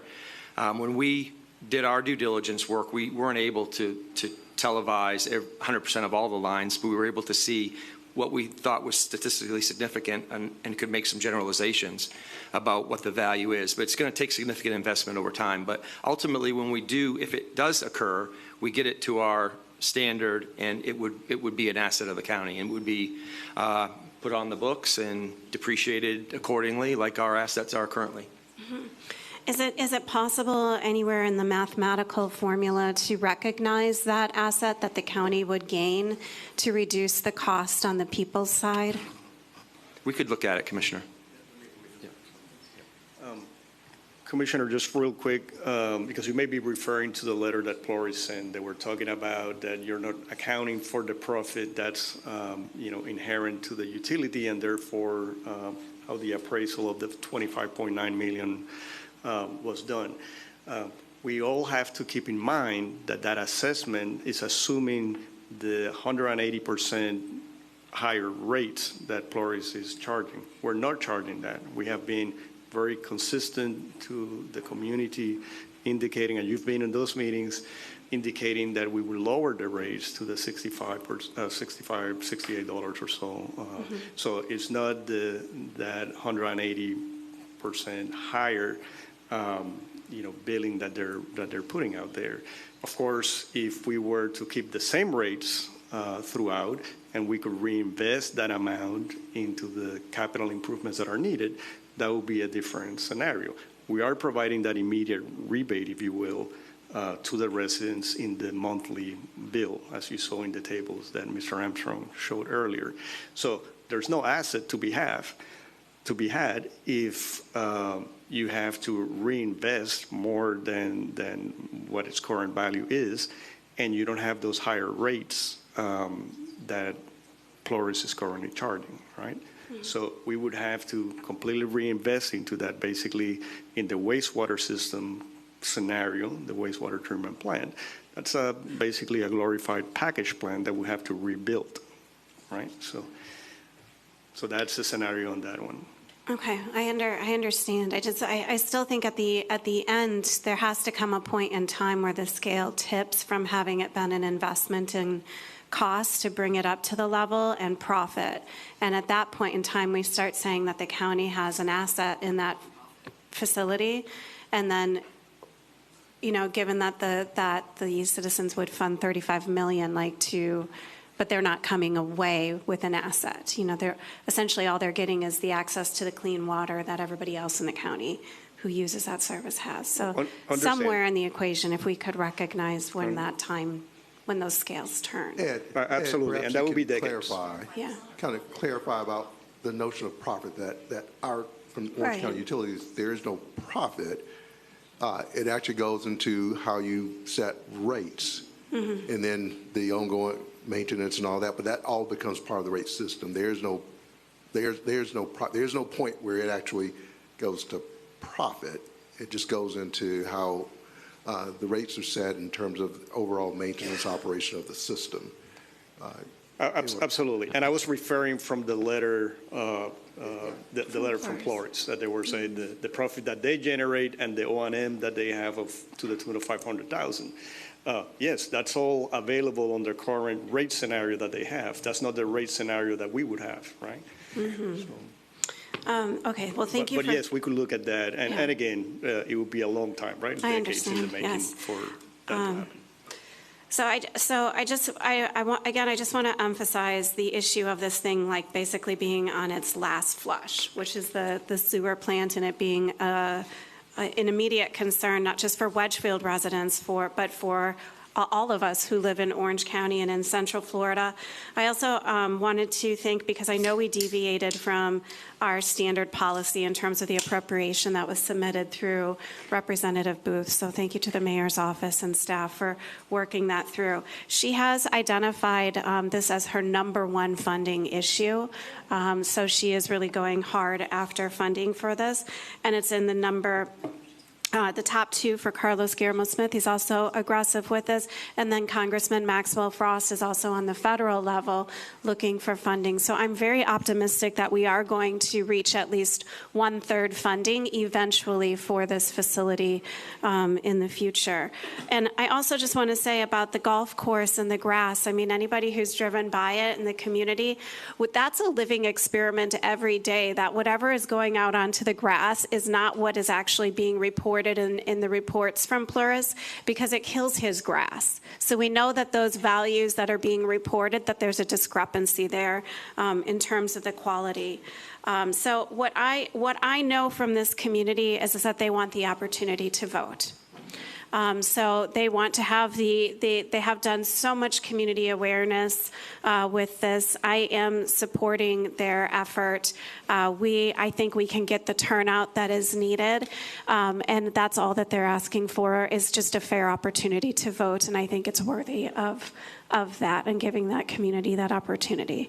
So I hope that you support me in supporting the community. Thank you. Commissioner Scott. And then Commissioner Uribe. Good morning, and thank you, Mayor. Tim, thank you all for your work. Recently, you just said failure is imminent. Can you define imminent? Is it a week? Is it a month? Is it a year? Can you quantify that? I know it's kind of hard, but from your professional opinion, I would like for you to kind of define. Yeah, Commissioner, it's a valid question. So I went out there numerous times myself. I'm not a professional engineer. I don't crimp paper. I have a master's in business. But the folks that were out there, they told me that it was a complete scrap. So if it's a complete scrap and it could potentially fail, I need you guys to understand the sense of urgency. In the letter that was provided from Plurus, that they categorize it as there's no county risk. That's one end of the bell curve. I'm telling you, there's real risk of system failure. When that happens, it could be catastrophic. It will result in sanitary sewer overflows, as Commissioner Martinez-Simrad has outlined. That would require Plurus to take tanker trucks in the order of magnitude of dozens and dozens for days to pump down the system, because people are going to still be, needing to discharge wastewater and try to get that system back up and running. That is a huge, huge problem. That is, I want to project it to you as could be a potentially real outcome. No, that's clear to me, and I understand that, but that doesn't answer my question. Yeah, I can't tell you that, Commissioner. I wish I had you can ballpark it. I mean, no one's going to beat you up. I mean, can you, Yeah. are you comfortable? Let me say this. Are you comfortable giving me a ballpark to say is imminent 6 months or a year? I'm trying to understand. When folks say imminent could be tomorrow. And so if you're going to say, like, catastrophic failure is imminent, you're saying that based on, some type of assessment. So imminent is what? Yeah, I think the assessment that was done by staff is the likelihood of failure is real. Maybe I've categorized it as imminent. Imminent to you means, it could be next minute. It could be next month. I can't prognosticate how long it would, potentially fail. It's actually not ours to determine that. Copy that. Okay. So in accounting, they have this thing called GAP, Generally Associated Accounting Principles. Mm-hmm. What is the standard in water at the state and federal level to be able to say how a utility operates? What I mean is, you've shared, and as your colleagues have shared in multiple presentations, that the utility has not been maintained to, our standards. Correct. But like, is there a universal either state or federal standard that most utilities practice by how they maintain wastewater and water facilities? So I know there's a difference between a privately held utility and a municipal utility. Correct. As far as Plurus will correctly argue that they can run the utility to their standards and meet the criteria for the regulations for FDEP on the water side and on the operations of the system. And they defer to the Florida Public Service Commission for rate making.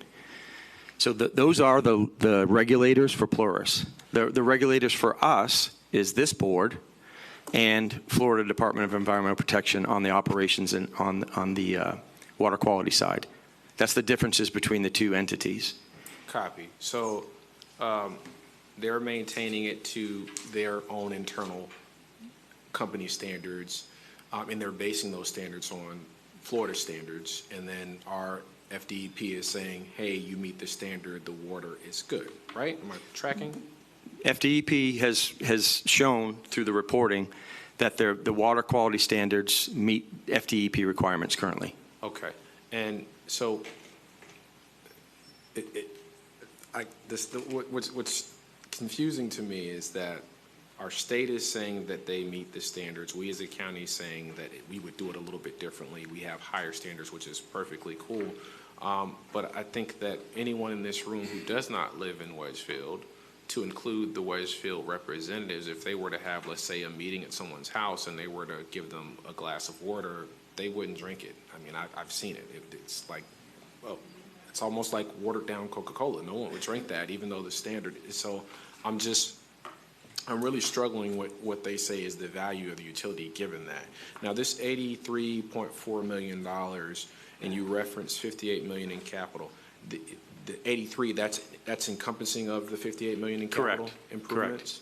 Correct. Okay. And so that's inclusive of the cost of the actual utility structures and also the land, right? That's everything, yeah. Okay. And so in our conversations with the utility provider for what they believe is a fair price, is there no willingness to give or come down on the price or anything like that? Have they, this is our number and we're sticking to it? Have they not come down? Was there a higher number? I guess, how did they get to that number to say this is what we want for this utility? Well, based on what I discussed earlier, they wanted to start with the assessment from our professional. Right. That was their starting point of, in essence, and when you're talking about negotiation, they're setting the anchor at $25.9 million. again, we did our own assessment. We offered the 27th of November the $8 million based on an accounting principle, looking at the book values minus the depreciation. Again, they report to their regulator their annual report. This comes out of their annual report that they submitted to the regulator, that their book value was X minus depreciation is Y. We took that number and said that number is $8 million. That's why we offered that. Fast forward, they offered 19 million. I mean, they offered 20.5, and then they came down at our request, at our second offer for 10 million to 19.5. I think Mr. Friedman has positioned himself that they're willing to work with us. I don't believe 19.5 is the purchase price number. I'll stand by that. I'm not quite sure if we'll get it down significantly further, but we'll continue to work on it. I would love just for some common sense to prevail. Not saying you all haven't done a good job, but I'm saying on part of the representatives of Plurus, whether it's just a meeting, like I would love to them go to any home and just look at it. I mean, it's one thing to look at numbers and spreadsheets and talk to professionals, attorneys, engineers, all that and the like, but just to experience what these folks are going through, which is a very real challenge. Commissioner Moore had mentioned about, her folks weren't willing to incur the costs, and I don't disagree with them, right? No one wants to pay additional money, but I also want us to realize that we are a community, right? You heard Mayor say earlier he's a Florida State graduate, but he was happy that the Gators won because they are from Florida, right? And you got your tie on there representing that fact, as does Comptroller Diamond. But and I'm a Knight. But, so, I mean, my thoughts are, as a neighbor, because we are neighbors and we are one community, as a neighbor, would I want to pay any additional money for anything? No, because we're trying to save money. But as a neighbor, if my neighbor needs help, I think it's on me as a neighbor to help my neighbor. You got some eggs, Mayor has some bread, she's got the drink. I mean, that's the whole part of being a part of a community in Orange County. And I would like for Plurus or their representatives to understand that. I would like them to be willing to give a little bit more. So if we are going to move in the purchase of, if we do move into acquiring the property, that number I think should come down. But absent that, I think that we all need to be reminded, especially now in all the political climate, all the challenges, like if we have nothing else, we have our respective faiths, and we have our family and our neighbors. And I think that it's important to remember that neighbors help neighbors, because if the situation were reversed in any other community, I'd be looking for, hey, look, this is our circumstance. Can you help us, neighbor? I mean, that's the whole point of being a part of a community, is being neighborly and helping your neighbors. If we've had hurricanes here, and we've seen where we've come together. And so I don't want that to be lost in the numbers of what it cost, the impact to other folks. And I just want us to be reminded that we are neighbors and neighbors help neighbors, but also with the utility provider specifically, the numbers say one thing, but our eyes and their experience say another. And I think that needs to be taken into consideration to the point where when they're looking at the price, yeah, we know this what the price is, but look what these folks are doing. Because clearly there's been some challenges in maintaining it to a standard that would get them the type of service they're looking for. And again, it's not assigning blame, it's just challenges. That could be cost. With this $83.4 million, is there any buffer or factor in how this number can, like with the supply chain? Like, does that number account for that? Like, did you take into consideration if there are like back orders for different, was that thought about? Is there a buffer in there of a couple hundred thousand? Yes, Commissioner. Okay. Let me,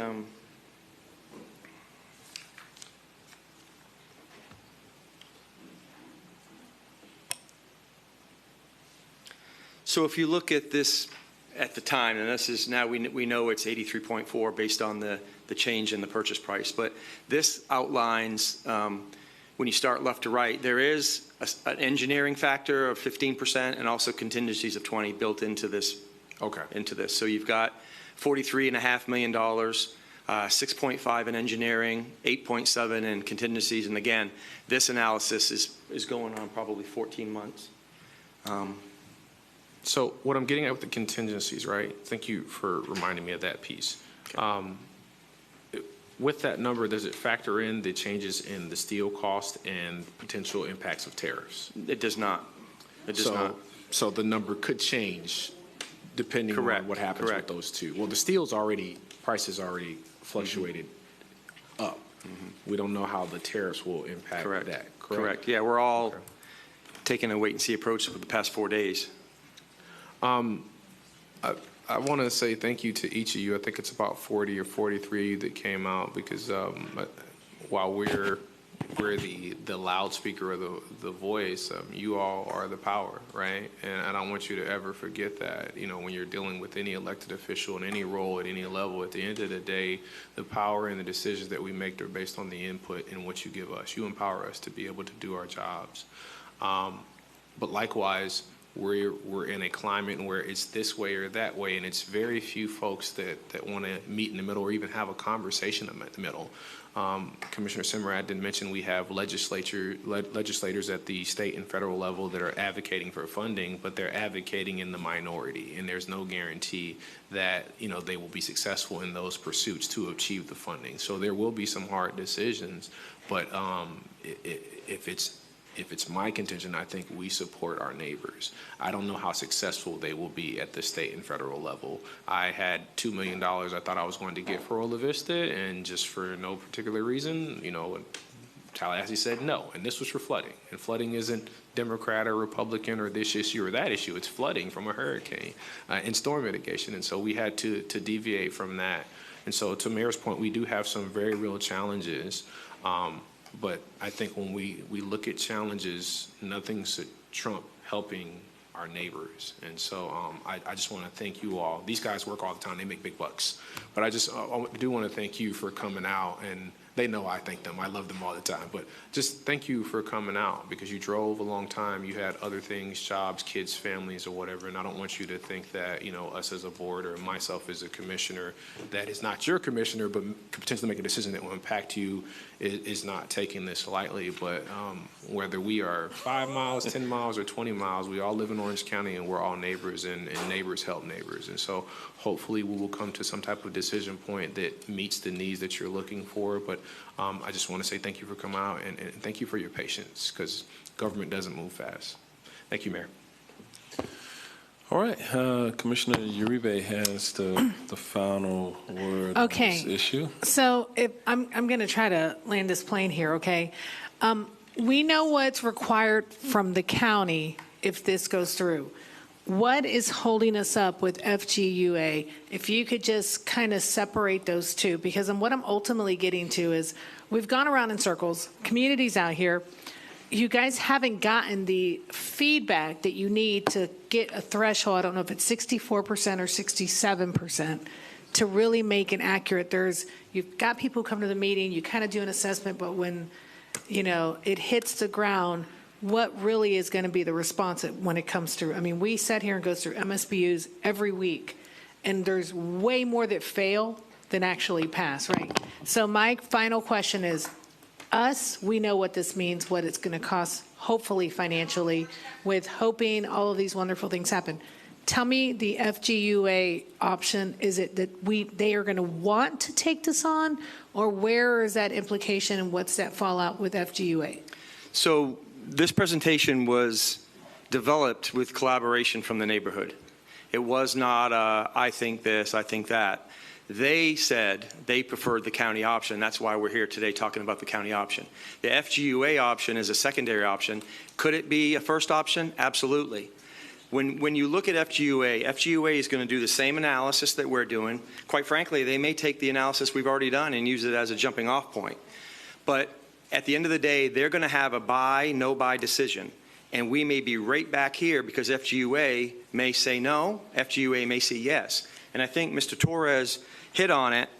If they keep the rates the same, there's going to be money thrown off the system that FGUA will be allowed to plow back in capital.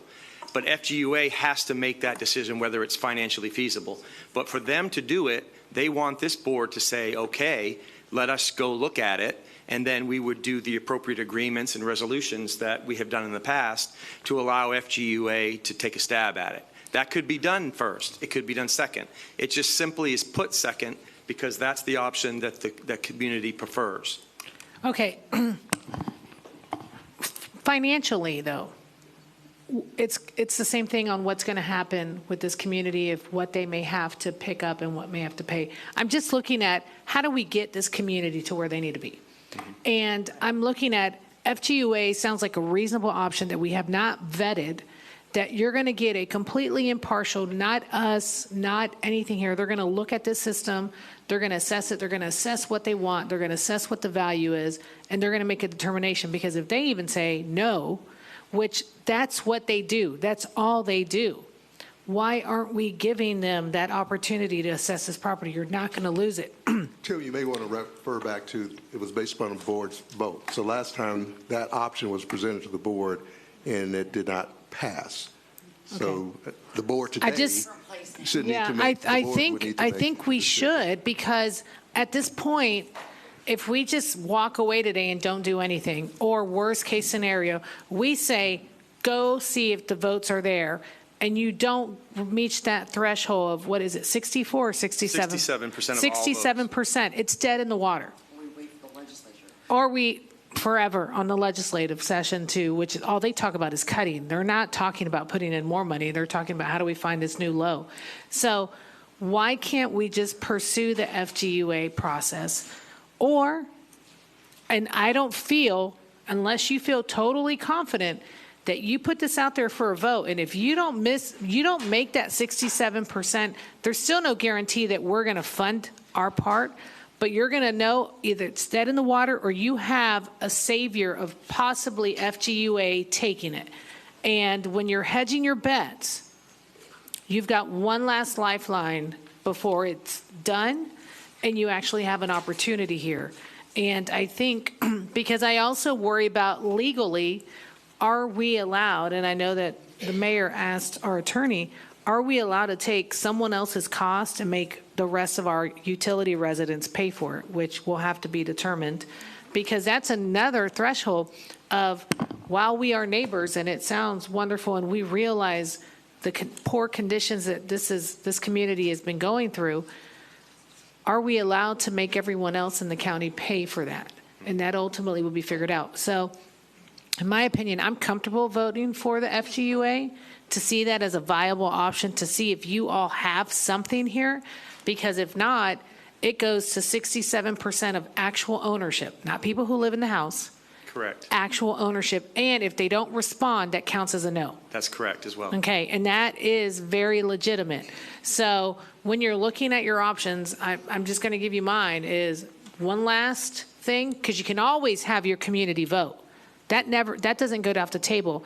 But if you have FGUA as a possible option that says we can take on this system, we run systems and we're competent and feel that we can do this, and we're equally as responsive on grants, it's just giving you an extra opportunity to know if it's there.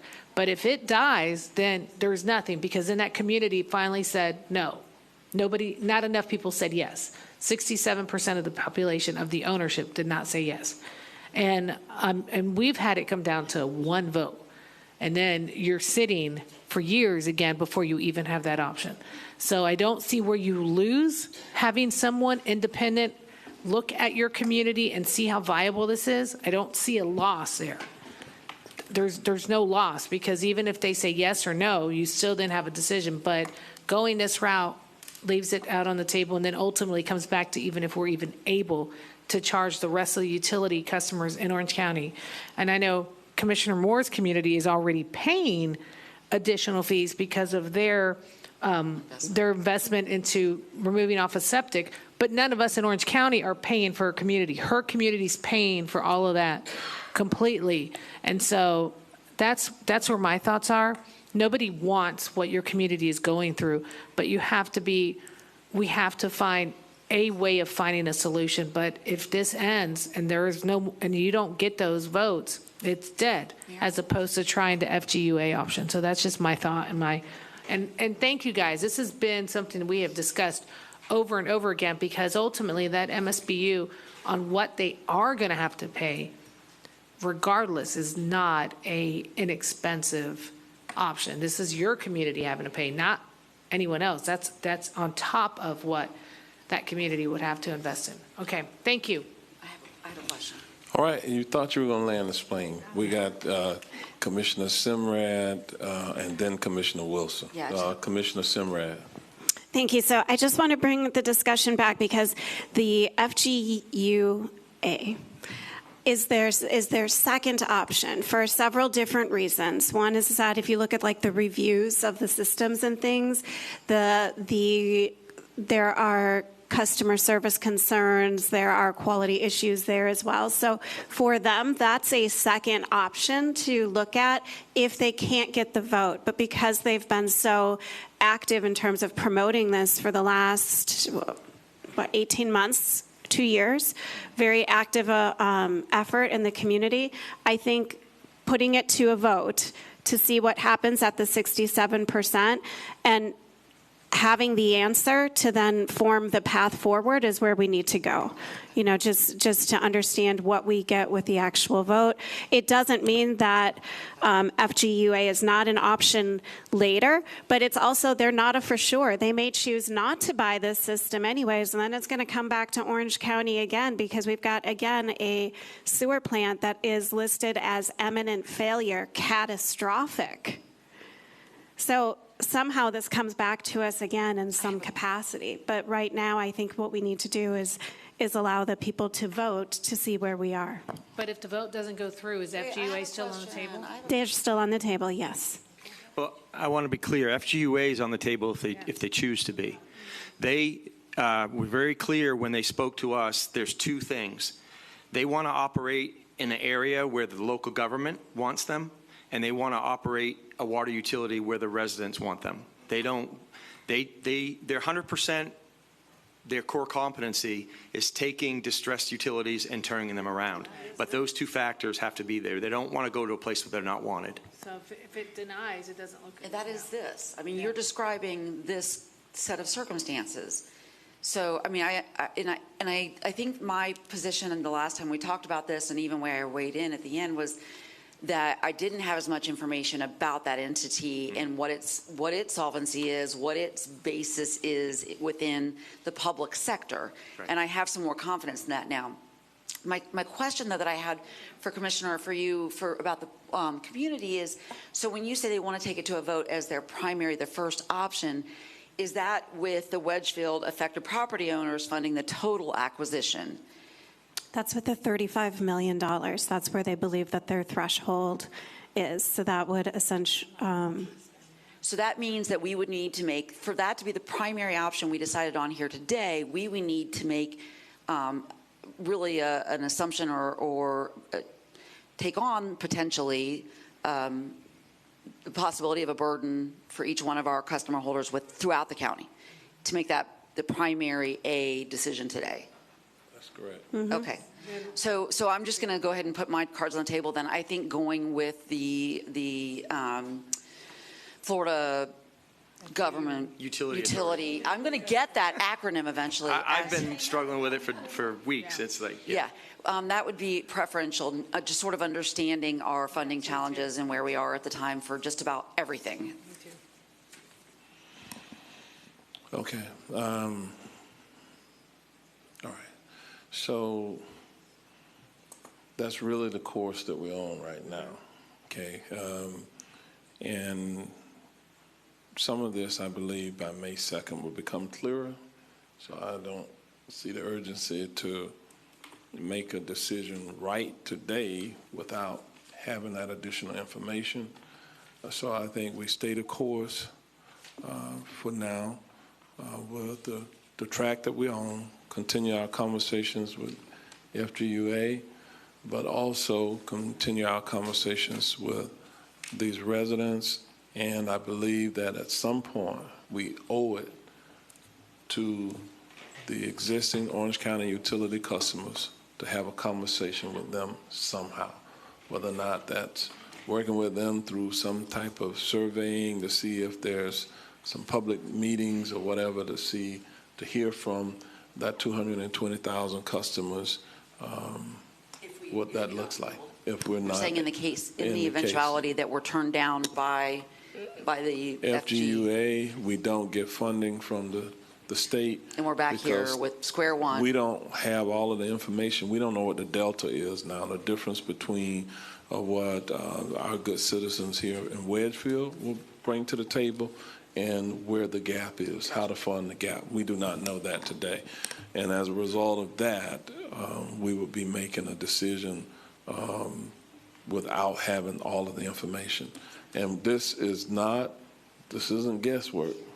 We have to be very precise in dealing with our budget.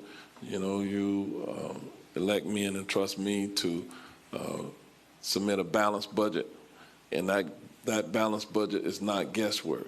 It's very precise with us knowing what our revenue streams are projected to be and what our total expenses are projected to be. We can't get there without buttoning down some of these things. Be prayerful that in this interim, in this short term, this near term of the next perhaps a couple of months, that nothing happens. Okay, if it does, it's still on Plurus. They are responsible.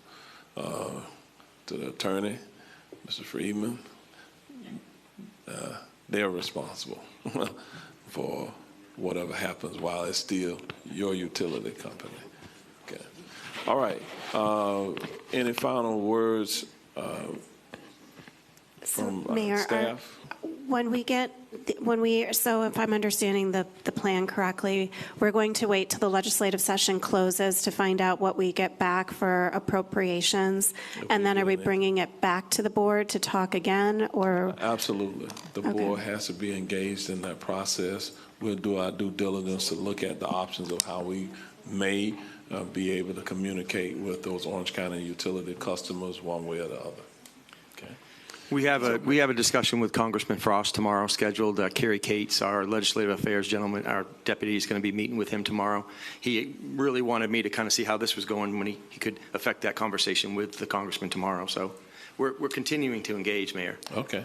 Be optimistic about all those conversations, but, you know, we got some politics involved. And just Mr. wanted Brooks. to clarify, part of that discussion, the board was having a discussion about whether or not they wanted to give staff direction to engage, start discussing with FGUA. So are you saying you also want to hold on that conversation until conclusion of session and you have more information? I just want to be clear here. So we're saying hold on that too. What I'm saying is keep the conversation alive with FGUA. You know, they can't make, I would assume from a business perspective, they cannot make any decisions until until this correct. Board, That's correct. They aren't going to act unless the board says. Give them feedback at this point that the two concerns: one, that they don't want to go into an area where they're not wanted, and they don't want to be in a scenario where the potential customers don't want them. Right. I think at the end of the day, for these good people who are here today, they want resolution to the problem, and we're just asking for their forbearance to say, let us continue to work this out in their best interest. Okay. All right. With that, thank you all for your input today. We're trying to get there as expeditiously as we can. We're going to, I think this is the final item for this morning session. We're going to go into recess until 2 p.m. At 2 p.m., we'll re-meet here within the chambers for the afternoon portion. Thank you all very much.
All right, good afternoon, everyone. Let me welcome you to the Orange County afternoon session of the Board of County Commission meeting of April the 8th, 2025. As we start this afternoon, we're going to begin with our Planning and Zoning Commission recommendations.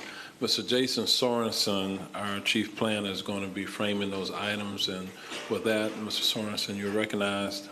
All right, thank you, Mayor, and good afternoon, Commissioners. On March 20th, the Planning and Zoning Commission considered 5 conventional rezoning cases, all of which were recommended for approval.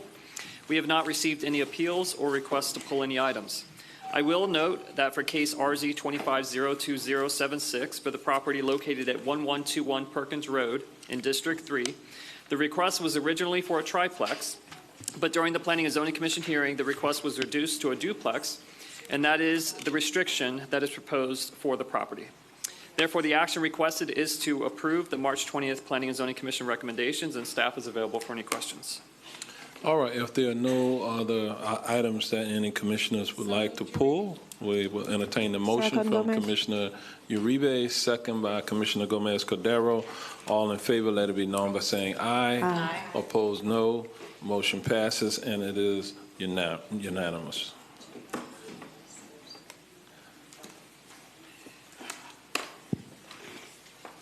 All right, we'll move to the next item on our agenda for this afternoon, and we're moving to our public hearings scheduled for this afternoon, and that will begin with our municipal service benefit units. We're going to open the public hearing regarding A1. Ms. Ann Curtis will be framing this item, and with that, you are recognized. Good afternoon, Mayor Demings, County Commissioners. A1. This request is from a developer to amend the Stony Brook Hills Master Roads MSBU to include foothills of Mount Dora Phase 4-1C for street lighting, which will add 73 lots. The street lighting assessment will be $49 for operational expenses and administrative fees. This subdivision area is located in District 2. This amending MSBU for street lighting will be effective November 1st, 2025, if approved today. All right, thank you, Ms. Curtis. This is an administrative item being brought forward by staff, so there's no applicant, but are there members of the public present who wish to be heard on this item? We have no speakers for this item, Mayor. All right, then we'll close the public hearing at this time. We'll go to the District Commissioner. Commissioner Moore, would you like to offer a potential motion? Yes, move the recommended action, please. Second, Scott. All right, the seconder first I heard was Commissioner Gomez-Cordero. All in favor, let it be known by saying aye. Aye. Opposed, no. Motion passes, and it is unanimous. All right, Ms. Dawkins, we'll move to the next item, which is A2. A2, this request is from a developer to establish the Summer Lake Reserve MSBU for street lighting and retention pond maintenance, which consists of 41 lots. The street lighting assessment will be $108 per lot for operational expenses and administrative fees. The retention pond maintenance assessment will be $78 per lot for operational expenses and administrative fees. This subdivision area is located in District 1. These establishing MSBUs for street lighting and retention pond maintenance will be effective November 1st, 2025, if approved today. All right, thank you, Ms. Curtis. Again, no applicant. Are there members of the public who wish to be heard on this item? We have no speakers for this item, Mayor. All right, then we'll close the public hearing. We'll go to the District Commissioner. Commissioner Wilson, do you have a potential motion? Yes, I'll make a motion to approve the requested item. Second by Commissioner Uribe. All in favor say aye. Aye. Opposed, no. Motion passes, and it is unanimous. By the way, Ms. Curtis has 8 of these this afternoon, so she's going to be there for a while. We're only on the 3rd one at this point. So with that, Ms. Curtis, you are recognized. A3, this request is from a developer to establish the Thompson Road Townhomes MSBU for street lighting and retention pond maintenance, which consists of 92 lots. The street lighting assessment will be $155 per lot for operational expenses and administrative fees. The retention pond maintenance assessment will be $78 per lot for operational expenses and administrative fees.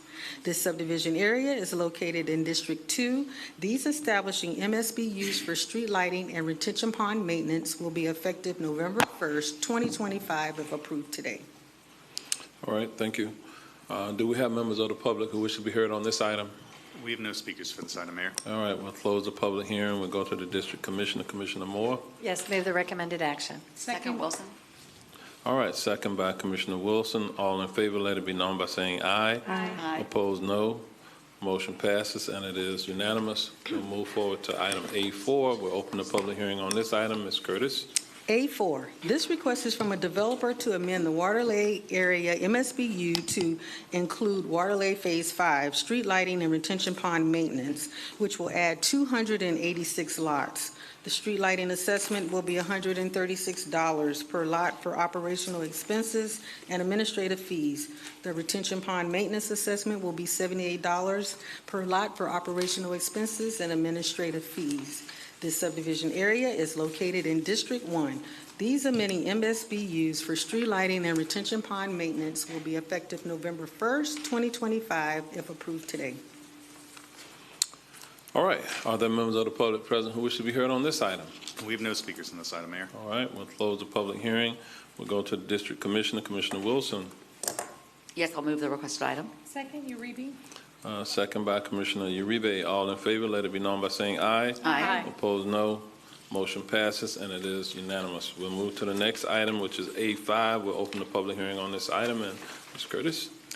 A5, this request is from Orange County Utilities to establish the Wekiwa Springs Septic to Sewer Retrofit Program Phase 7A, MSBU, for the construction of a central gravity sewer system to include Wekiwa Manor Section 1, Wekiwa Manor Section 2, and Wekiwa Manor Section 3. 263 ballots were mailed to property owners to determine majority opinion. Of the ballots returned, approximately 86.6% were in favor of the establishment of the MSBU. The wastewater system improvement fees will be for a period of 10 years at a 5.8% interest rate. The estimated total cost per property owner for the project would be $7,500 for an annual assessment of approximately $1,011.88 for operational expenses and administrative fees. The subdivision areas are located in District 2.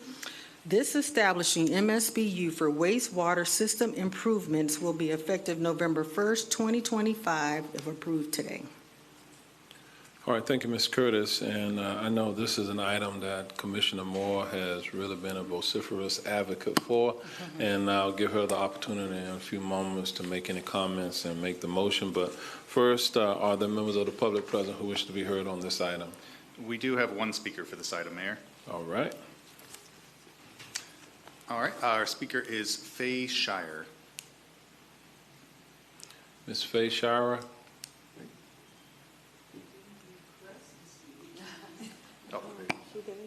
If that is you, you certainly are welcome to come to the, she's saying, she's waving on making any comments.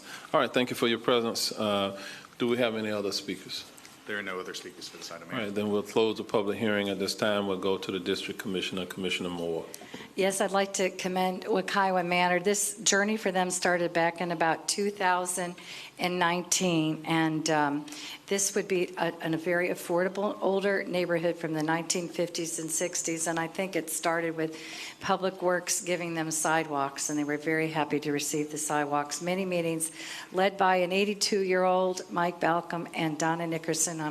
They're not here today, but when we came back, finally had money, had grant money 5 years later, the same team went out and knocked on doors. And so I think you said 86%. Yes, ma'am. That's amazing. Yeah, and this is really a very heavy rental area, and the homes are probably 1,000 square feet, 1,200 square feet. So to not say how proud of them that they would spend $1,000 a year and have increased sewer bills because they cared about their water supply in Wekiwa Springs, I just can't understate how proud of them that I am.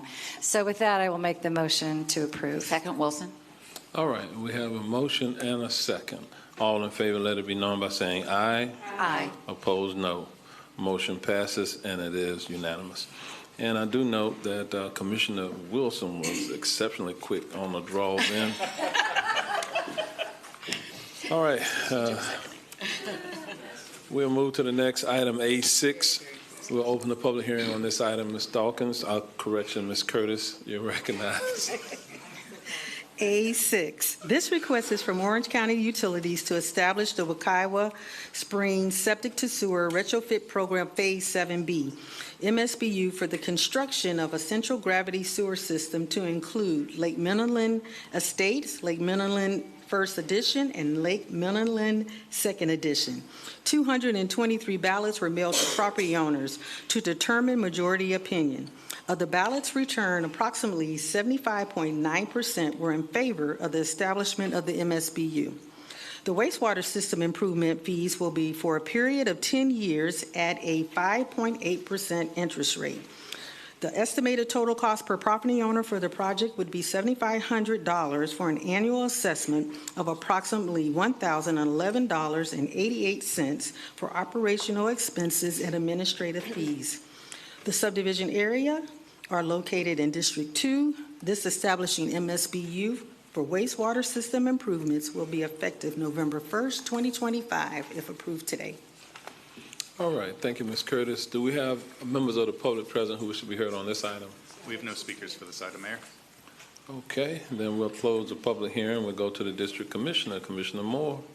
Well, Cindy's a little bit shy, but she walked that whole neighborhood about 10 times to get those votes, and it's a beautiful neighborhood on a hill overlooking a lake that is flooding us pretty badly in Apopka right now, Border Lake, but you're on the high side of it. And that was a tough for her as well. These are individualists, right?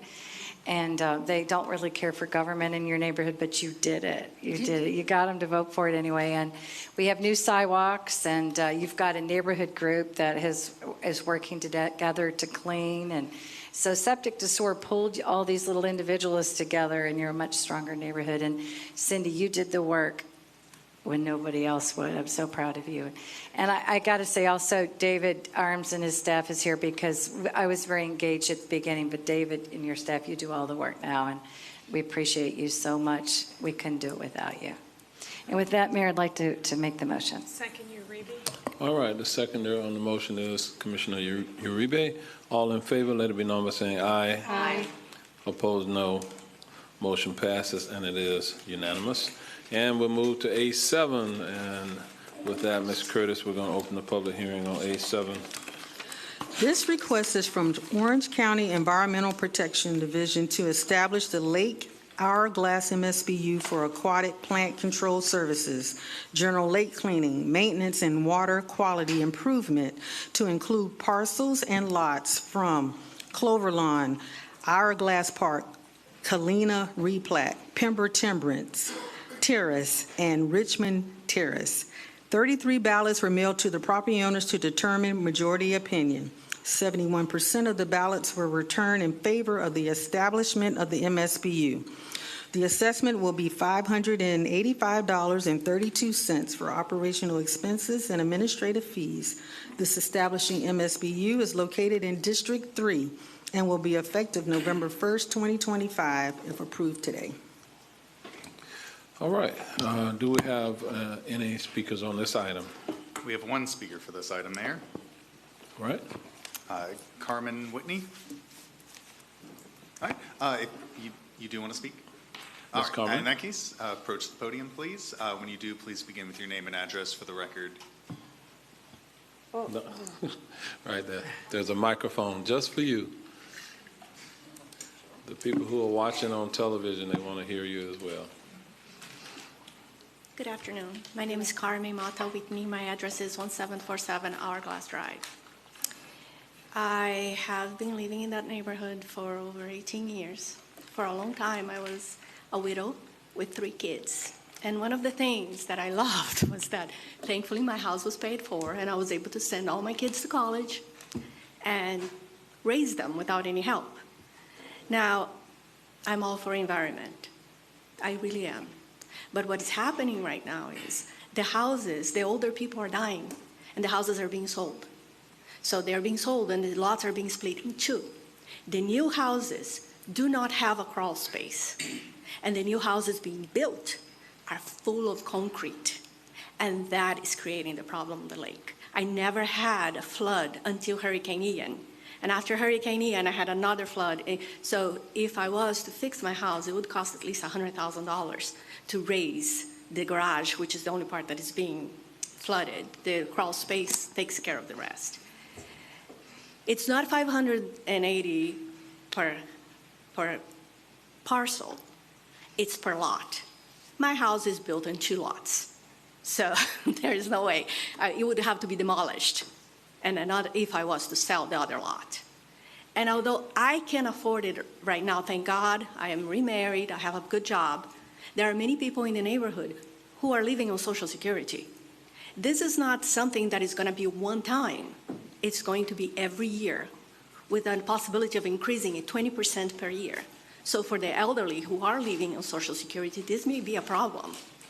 And not only that, but it will create a problem because people are going to start selling, and the flooding problem is going to get worse because the developers or the investors are going to split the lots into 2 and bring more problems with concrete and more things flooding into the lake.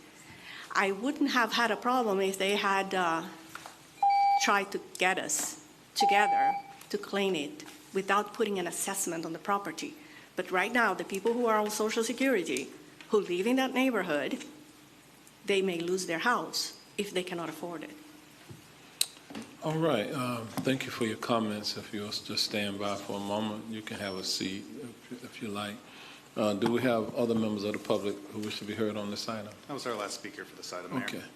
So I'm going to close the public hearing portion, and then perhaps we'll have staff, whoever is the most appropriate person from staff, kind of address the concerns that Ms. Carmen brought up.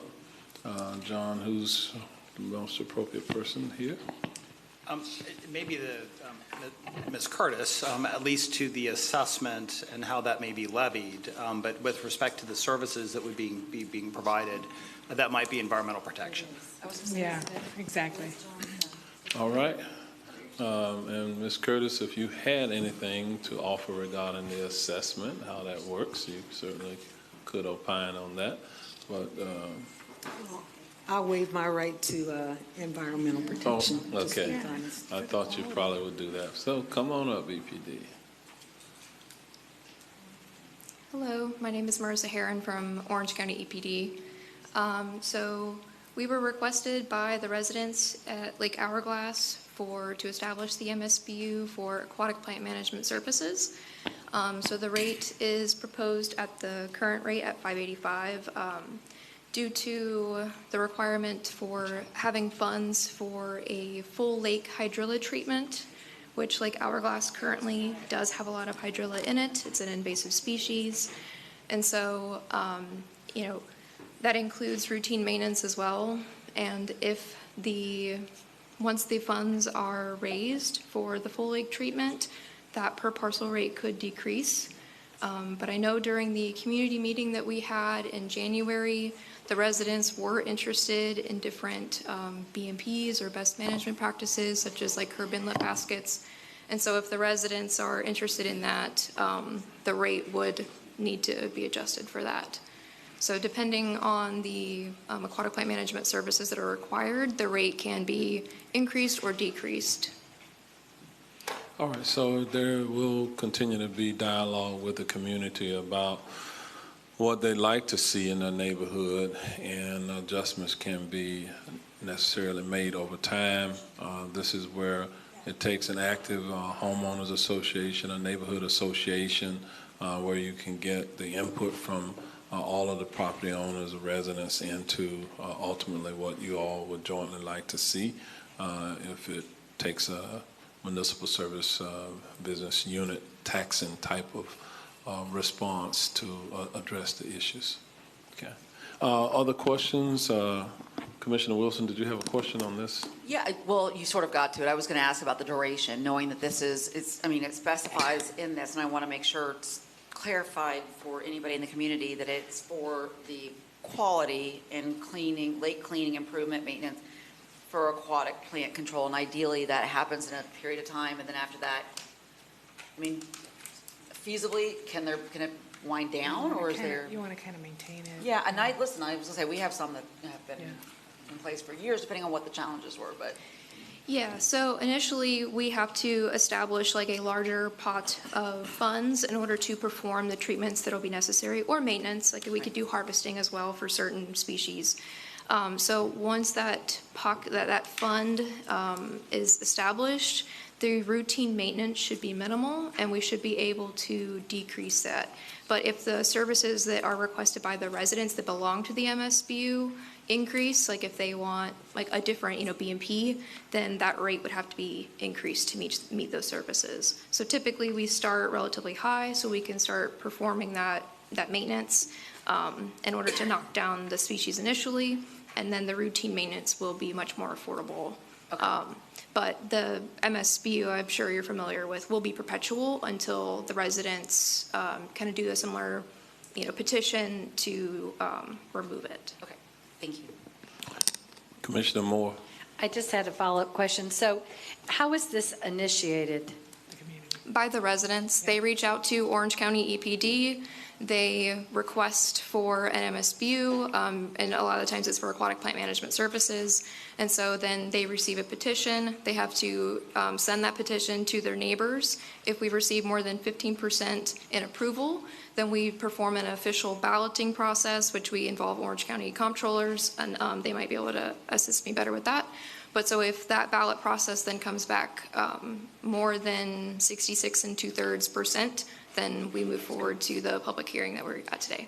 And then I'm assuming there's some sort of follow-up or community meetings. How does it work to re-engage the public? Yes, sorry about that. So after we receive the ballot of 15% approval, or the petition of the 15% approval, we hold a community meeting.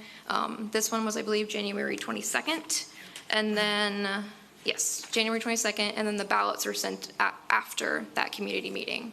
And they were seeing a problem with hydrilla, is that correct? Hydrilla, and then there's also like 2 lobes on the lake, and there's a lot of vegetation that is grown in between those 2 lobes. So we would assist with opening that for navigation. Okay, and then at what point will you hold another community meeting? After the treatments, or what is the plan to get back with the? It would be at the request of the residents.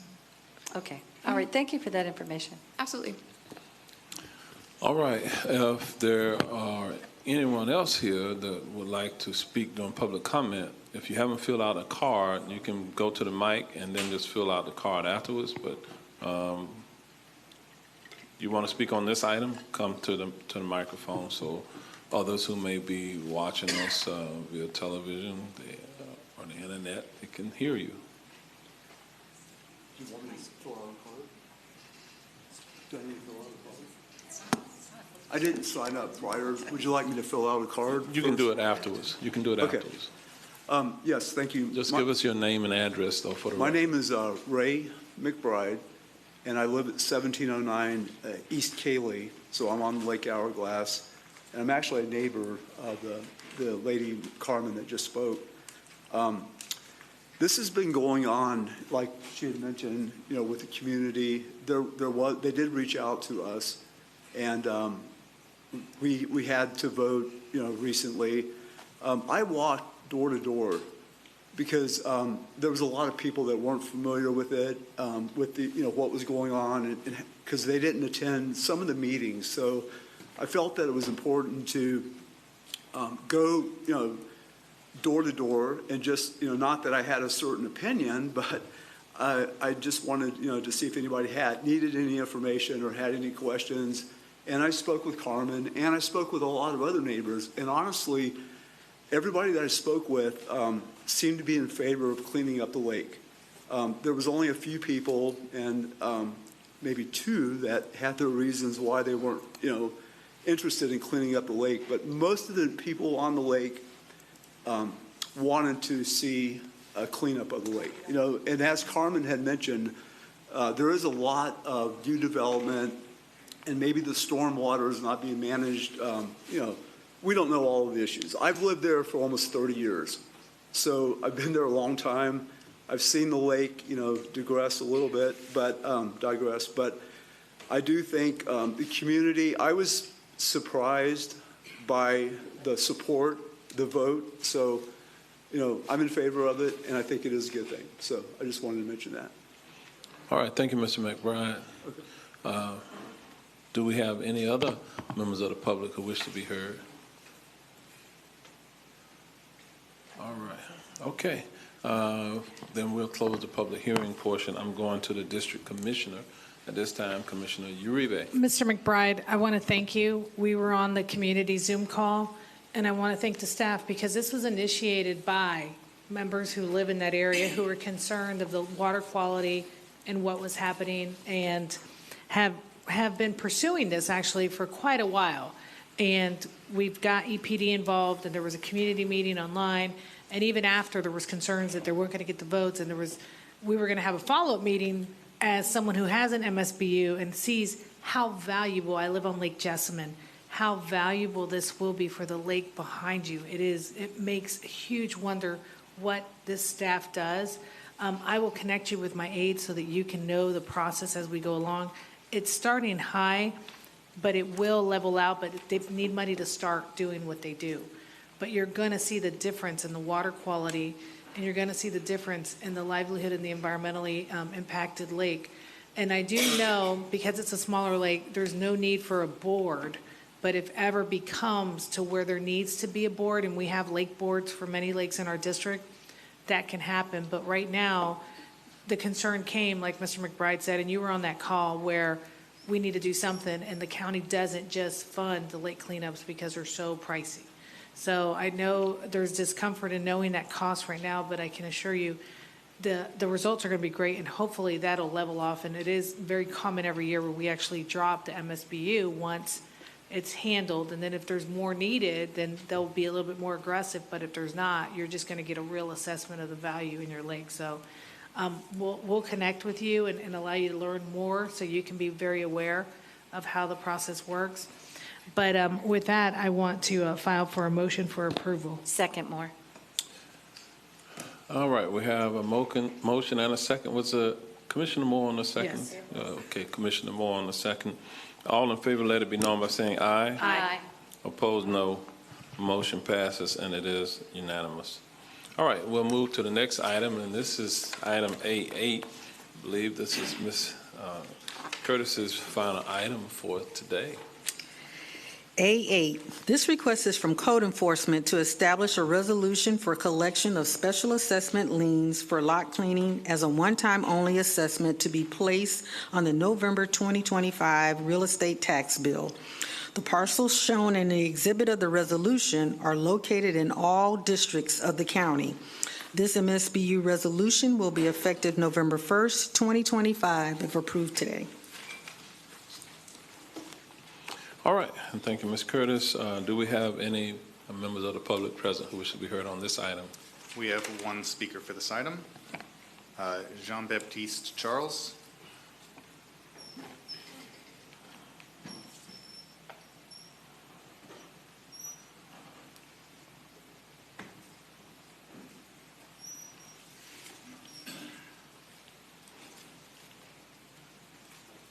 Good afternoon, everyone. Good afternoon. I'm here to address a concern I have about my property on 2801 North Powers Drive.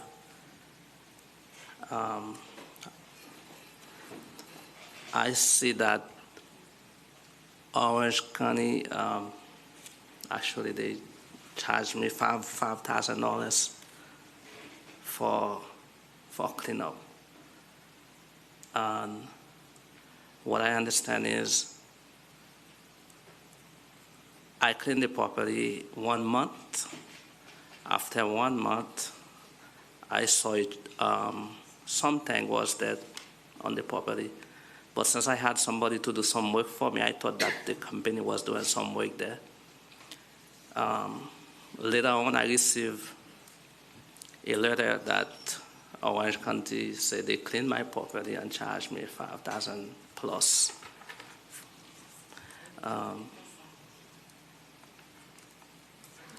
That's something I would like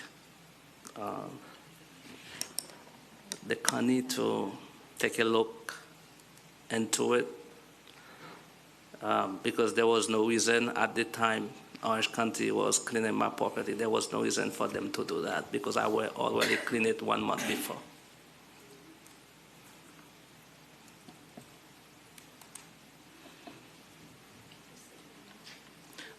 My name is Jean Baptiste, last name Charles. Okay. Any other comments, Mr. Charles? Yeah, the other comment I have, when I received the letter, I think 1 week or 2 weeks ago, I was surprised about that because in that same area, they have more than probably 50 lots would have so much bigger bushes than my property. And they did not go to those bushes. They did not clean anything. They just go straight to my property and tax me $5,000. So the comment I would like to make is, it's not really a question, but it's just why all the other property in the area, they did not clean them, which is close to my property. Why they went and cleaned my property 1 month after I cleaned it and charged me? Okay. We'll have to get you some answers for that, but what I can tell you is that we have been receiving numerous complaints from other property owners and residents out in that area about an apparent lack of people maintaining their properties, and they're concerned about the property values and the overall aesthetics of the area, and they want their neighbors to clean up. And typically with our code enforcement individuals, there's communication with the property owner about what will happen in terms of the lot cleanup or the liens that will be placed on your property if you fail to comply within a reasonable period of time. But with your specific circumstances, I can't say if there was something that didn't happen that should have, but what we will do is look into it. And so we'll have one of our staff members get your specific address and contact information, look into the very specific circumstances that you are raising here today, and respond to you accordingly.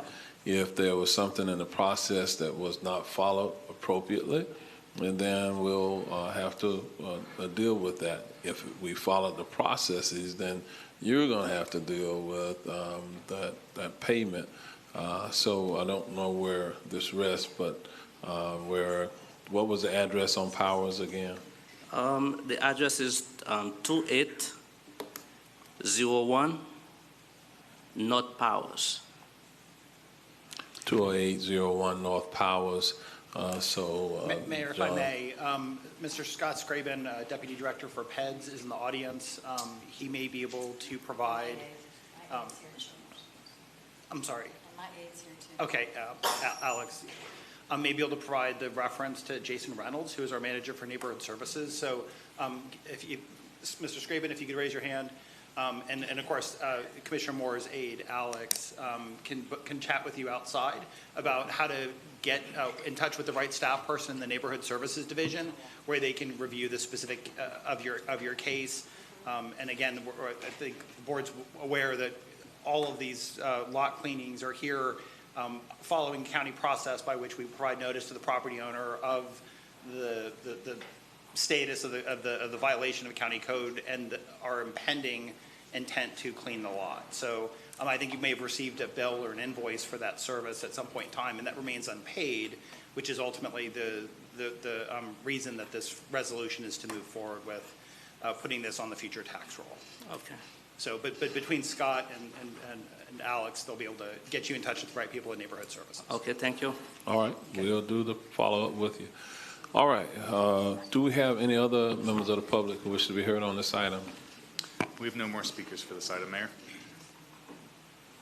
Okay, then we'll close the public hearing portion at this time, and because this has countywide implications regarding this assessment that will be made regarding the cleaning of lots, is there a motion for approval? So move. Wilson? All right, motion by Commissioner Wilson, second by Commissioner Moore. All in favor, let it be known by saying aye. Aye. Opposed, no. Motion passes, and it is unanimous. All right, thank you, Ms. Curtis. Have a great day. We're going to move to the next item on our agenda, and this is B9, and these are petition to vacates. We have a couple of these this afternoon, and so we'll open the public hearing on B9, and Ms. Susan Usack, the Deputy Director of Public Works, is going to frame this item, and with that, you're recognized. Thank you, Mayor. This is a petition to vacate PTV 24-04-013 from David Willems of U.S. Pipe Fabrication on behalf of 109 and 204 5th Street LLC. The petitioner requests that Orange County vacate a portion of an unopened, unimproved 50-foot wide right-of-way known as Avenue D and two portions of unopened, unimproved, and unnamed 14-foot wide alleyways, all located within the town of Taft, containing a total of approximately 0.48 acres. The properties lie south of 5th Street and east of Sidney Hayes Road. The petitioner wishes to vacate to add land to the property and clear the title. The Real Estate Management, Environmental Protection, Engineering, Transportation Planning, and Roads and Drainage Divisions have no objection to the request. All utility providers have also provided letters of no objection. Approval of this request has no adverse effect in Orange County, and staff has no objection to this request. All requested action is approval of PTV 24-04-013. The parcel is located in District 3, and I'm here to answer any questions. All right, thank you.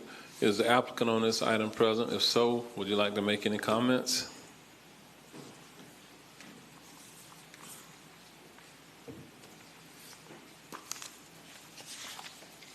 Good afternoon. My name is Saya Thomas. I'm with the law firm Smith, Gambrell & Russell. We represent U.S. Pipe Fabrication on this matter. Mr. Willems is here as well to answer any questions you may have. All right, thank you, Ms. Thomas. If you'll stand by for a moment. Do we have members of the public present who wish to be heard on this item? We have no speakers for this item, Mayor. All right, then we'll close the public hearing portion at this time, and we'll go to the District Commissioner, Commissioner Uribe, for a potential motion. Yes, I'll have a motion for approval. Second, Gomez. All right, the second is Commissioner Gomez Cordero. All in favor, let it be known by saying aye. Aye. Opposed, no. Motion passes, and it is unanimous. Thank you for your presence, Ms. Thomas. Thank you. We'll move to the next item, B10. We'll open the public hearing on this item, and we're going to ask Ms. Susan Usack again to frame this item as well. This is a petition to vacate PTV 24-06-020 from Carlos Alves de Mello and Regina Guimaraes Mello. The petitioner requests that Orange County vacate a portion of a 10-foot wide utility easement that lies within the parcel located in the Lake Sheen Estate subdivision, containing a total of approximately 1,397.64 square feet. The property lies north of Burris Court and east of Winter Garden Vineland Road. The petitioner wishes to vacate to clear title to the property. The Real Estate Management and Environmental Protection Divisions have no objection to the request. All utility providers have also provided letters of no objection. Approval of this request will have no adverse effect in Orange County, and staff has no objection to this request. All requested action is approval of PTV 24-06-020. The parcel is located in District 1, and I'm here to answer any questions. All right, is the applicant on this item present? If so, would you like to come forward and offer any comments?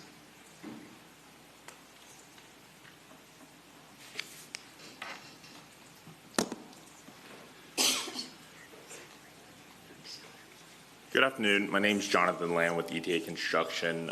We're the applicants that helping the homeowners remove that vacate easement. I don't have any comments, but I'm here if you have any questions. All right, then stand by for a moment. Do we have members of the public present who should be heard on this item?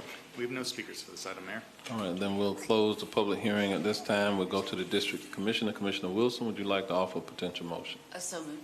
Second. Second by Commissioner Uribe. All in favor, let it be known by saying aye. Aye. Opposed, no. Motion passes, and it is unanimous. Thank you for your presence. We'll move to the next item, C11. We'll open the public hearing on this item. Mr. Tim Hall, our Environmental Programs Administrator, is going to come forward and frame this item. There he is.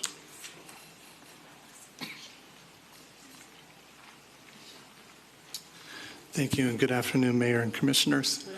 I'll be presenting a SADF permit number 2411025 for the Dragosh Family Revocable Trust, and this is for a replacement vinyl seawall and authorization of an after-the-fact portion of a concrete seawall on a canal along Lake Down.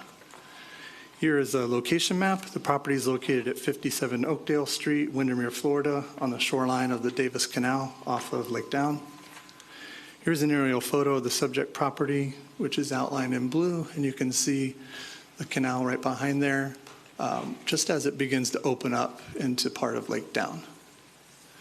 And here's some photos of the property. There's an existing concrete wall, as you can see, on the right side of the shoreline as you're facing the canal. And also on the northern portion of the shoreline, it looks mostly natural, but there actually used to be a seawall there as well. And so it's just bare shoreline. Here's a view of the site plan. The applicant is proposing 66 feet of replacement vinyl seawall, which is shown in blue here, and after the fact authorization of 35 feet of existing concrete seawall, which is shown in green, as you saw in the previous slides in the photos. There is a shoreline wetland as well, which is depicted in yellow here. EPD staff didn't find a permit for the existing seawall, and the northern portion, as I mentioned, has been partially removed, but it has been there since at least 2009 per aerial photos, and it was installed by a previous owner, and so EPD is not pursuing any enforcement for the seawall. There'll be a 6-foot return on the northern end, and there's an existing return already on the southern end of the proposed project. There is no seawall on the property to the south. However, the property to the north has a seawall, and there are seawalls on several other properties on Lake Down and within Davis Canal. Because this is on a canal, EPD is not requiring riprap or plantings, as those could cause a navigational concern. The proposed replacement wall will result in approximately 589 square feet of impacts to that shoreline wetland area. No mitigation is required, however, because we calculated the functional loss using the Uniform Mitigation Assessment method, and it was determined to be a de minimis impact. Here's a cross-section of the site plan. Once again, no riprap or plantings on this one due to being on a canal. And the considerations for you, this project was reviewed in accordance with Chapter 33, Article 4, Section 33-129D, and the review criteria and conditions of issuance therein. Notification of the public hearing was sent to property owners within 500 feet of the project site, and EPD has received no objections to this request. Our finding is pursuant to Orange County Code, Chapter 33, Article 4. EPD has evaluated the proposed SADF permit application and required documents, and has made a finding that the request is consistent with Section 33-129. And our action requested is acceptance of the findings and recommendation of the Environmental Protection Division staff and approval of after-the-fact shoreline alteration dredge and fill permit SADF 2411025 for the Dragosh Family Revocable Trust, subject to the conditions listed in the staff report. This is in District 1. That's the end of my presentation, Mayor, and I'm available for any questions. All right, stand by. Is the applicant on this item present or a representative? Would you like to make any comments, or you'll just stand by? Okay, you'll stand by for questions. Do we have members of the public present who should be heard on this item? We do. We have 2 speakers for this item, Mayor. All right. All right, I'm going to call both names. When I do, please line up along the back wall, approach the podium in the order called. When you do, please begin with your name and address for the record. Our 2 speakers are going to be Cheryl Dragosh and Michael Carpenter.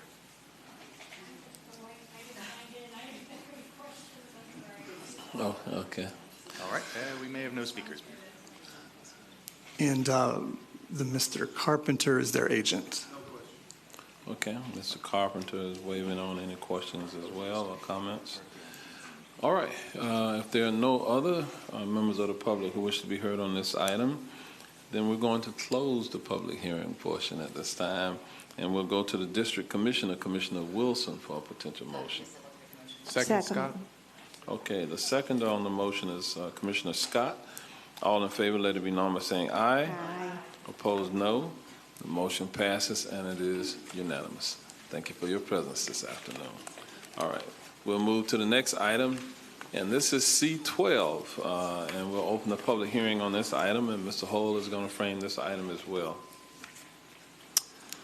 All right, thank you, Mayor. This next one is continued hearing for Walter and Elizabeth Schwartz. It was continued from the March 25th, 2025 hearing for an after-the-fact shoreline alteration dredge and fill permit application number SADF 2408020. Here's a location map. This property is located at 5039 Dora Drive in Mount Dora on the shoreline of Lake Ola. And here's an aerial photo of the property outlined in yellow. And some background, this item was continued due to concerns expressed at the hearing by the adjacent property owner to the east. The adjacent owner's main concern was the formation of stagnant pockets of water along his shoreline due to existing conditions in the applicant's proposed activity. The neighbor also stated that during the original unpermitted shoreline hardening project on the applicant's property, backfill material was added, which resulted in the extension of the shoreline into the lake, which has led to stagnant water on his property. And just to hop back to the aerial photo, you'll remember I called this a stick out at the last public hearing. You can see it at the bottom of the photo in the bottom right there. It's just a little projection there out into the lake. And so to confirm some of the things that were said by the neighbor at the first hearing, EPD looked at historic aerial photos. So the applicants have owned the property since '82, and according to them, the original shoreline hardening that the neighbor is referencing did occur, and it was completed in approximately '84. And so here's 1981 and 1984. You can see in '81, the shoreline is pretty much undisturbed. And then in '84, there was a little bit of clearing along the shoreline and a little dock to the left of the arrow that pops up. But you can't really see that there's any kind of shoreline hardening activity. We talked to the neighbor some more, and subsequent to the hearing, he provided some historical photographs which depict the original shoreline hardening and backfill behind a concrete block wall. We reviewed those photographs and discussed the concerns with the applicants and their consultant, and here I'll just step through the photos that we were provided. So this is probably the beginnings of a concrete block wall and some concrete rubble that's piled behind it to try and harden the shoreline in that area. Here's another photo a little bit later, it looks like, where that concrete block wall has failed and the water has come up and it's also eroding away the shoreline. And then another photo, probably around the same time frame, just more of the failed wall, high water, and eroding shoreline. And then this was probably the last time historically that they had to shore that up. And you can see they fixed the wall, put a fence on top of it, and added some backfill as well to try and stabilize it. So based on this photographic documentation and discussions with EPD staff, the applicants have agreed to modify their plan by removing approximately 6 feet of the backfill material, including the concrete rubble, to return the shoreline to its approximate original extent. Additionally, the applicants have stated the riprap and shoreline will be recontoured to reduce the possibility of the formation of stagnant pockets on the eastern adjacent shoreline. They'll also install native plantings along the shoreline, including directly in front of the riprap, except for their allowed 30-foot access corridor. And this revised plan was shared with the adjacent property owner, and he has indicated the updates are acceptable. Here is the revised plan. So the additions are circled in blue here. There's an oak tree and also a post with a concrete base. And those are just used as reference points to measure after the project is done and make sure that the stick out has been pulled back 6 feet from where it presently, its present extent is. And then here's a zoomed in comparison of the plan at the previous hearing and the revised plan.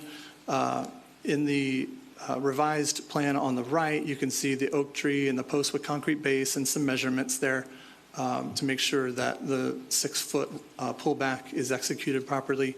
They're also changing their access corridor. It was going to be in front of the riprap, and now the access corridor will be right in the center, and they'll replant on both sides of the property around that.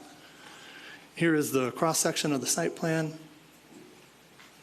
And here's some photos of existing conditions.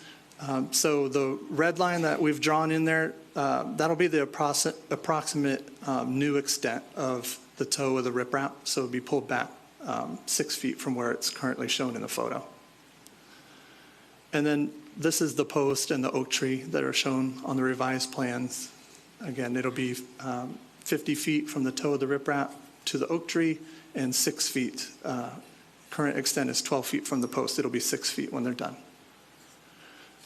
As I mentioned at the last hearing, there was an enforcement action on this. I won't belabor going through all this again, but they did pay a penalty of $2,649 to the Conservation Trust Fund.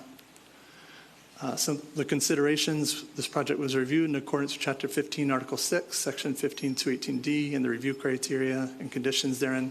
Notification of this, the original hearing was sent to owners within 500 feet, and we received no objections, and we think we have resolved the neighbor's objection from the last hearing. So there are some revised permit conditions. Conditions 3 and 5, we just had to update the date to the revised plan date. So that changed from September 24th last year to April 2nd of this year on 3 and 5. And then also on condition 6, same change, just updating the date that the revised plan was received. And then there is one new permit condition, and this is to address all the details that we worked out since the last hearing.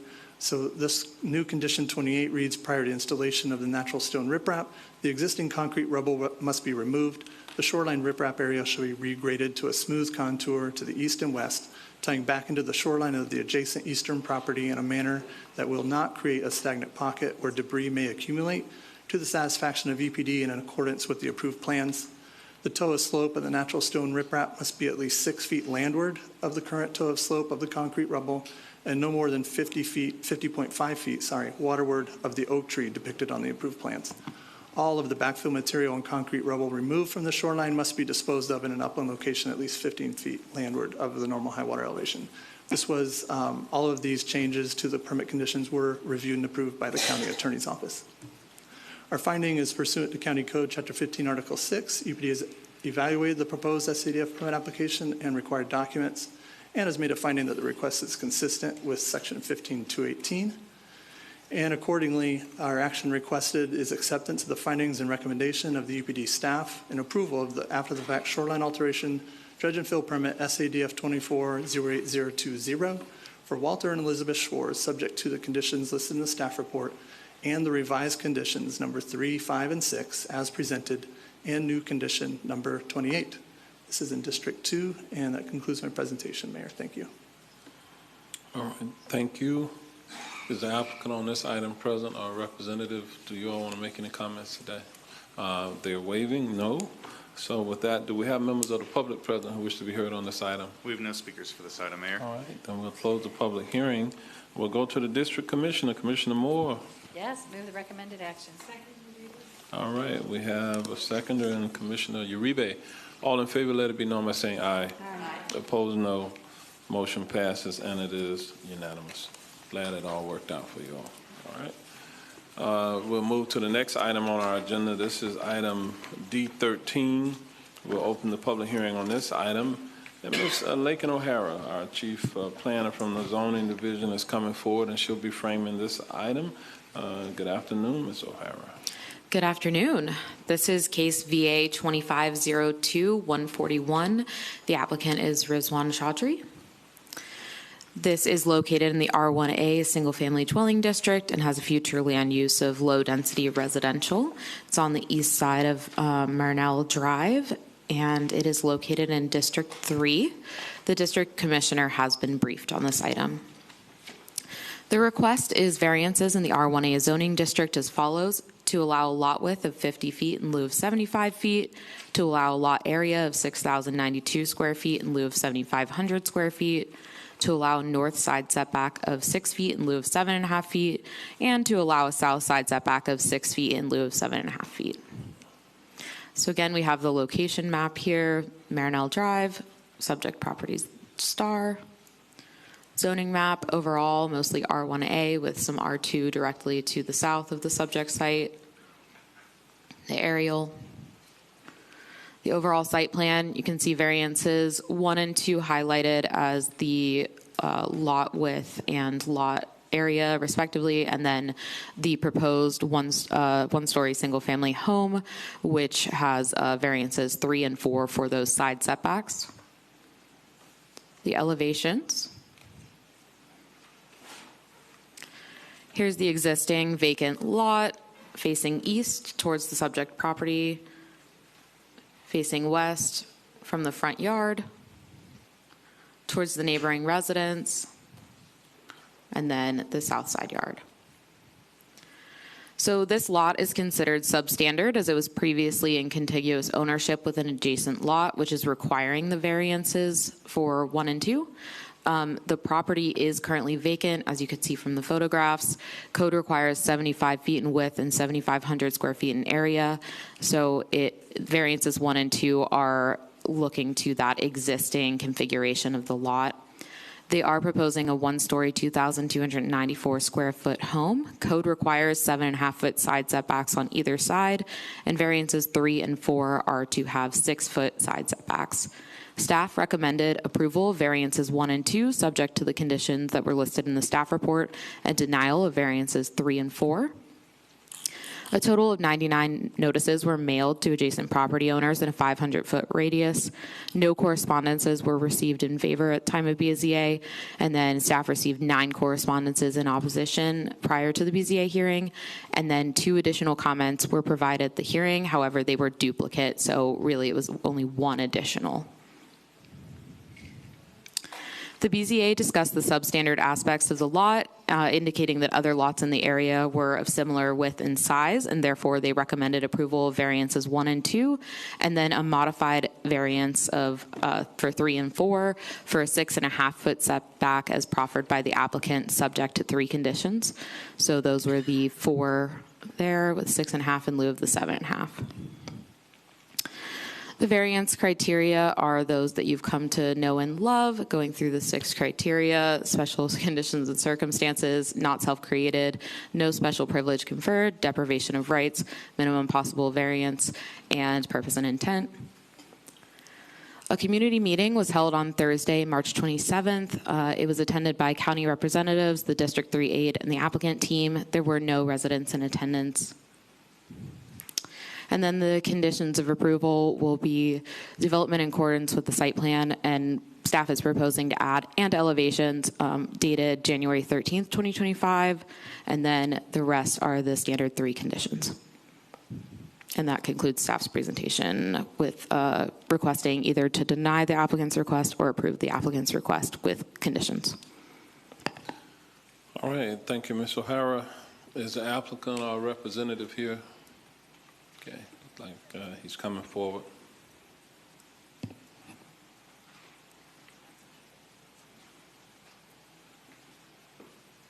Good afternoon, David Peterson for the applicant, Rizwan Chaudhry, who is with me. That was a very thorough presentation. I just want to touch on a few points and then answer any questions that might be there. This land was originally plotted in 1925. There's been no changes to the lot or the plot. It's been the same. Before he purchased it in August of last year, he conferred with Orange County. I'm sorry? I won't take up that much time, sir. Before he purchased it in August of last year, he checked with Orange County and they confirmed that he could build a house on the property. That was his intent. The house is 2,300 square foot. The BCA approved the request with the minor adjustment to the side setbacks from 6 to 6.5, so we're really talking about a foot on each side. Some of the residents at the BCA meeting talked about flooding. I'd like to point out that if you look at the grading, there's a swale that goes all the way around the property that brings the water from the back to the front of the property, and it has gutters, and it will be kind of like an A-frame house, so the gutters will take it to the side and out to the front. Also, there's houses that are built in the neighborhood, the exact same, similar size on the same lots. Actually, the house to the left, if you look at it, it's the same size lot, basically the same size house. So he's not asking for anything really special.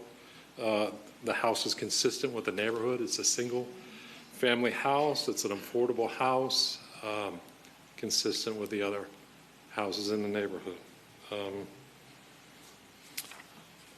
That's it, sir. If you have any questions, I'm happy to answer. All right. You can stand by unless the applicant himself wants to make any comments. Okay. All right. So stand by for a moment. We'll catch back up to you. Do we have members of the public present who wish to be heard on this item? We do, Mayor. We have 3 speakers for this item. Okay. Speakers are going to be Wendy Helms, Alvin Helms, and David Hedison. All right. As Wendy was called first, is she going to speak? Okay.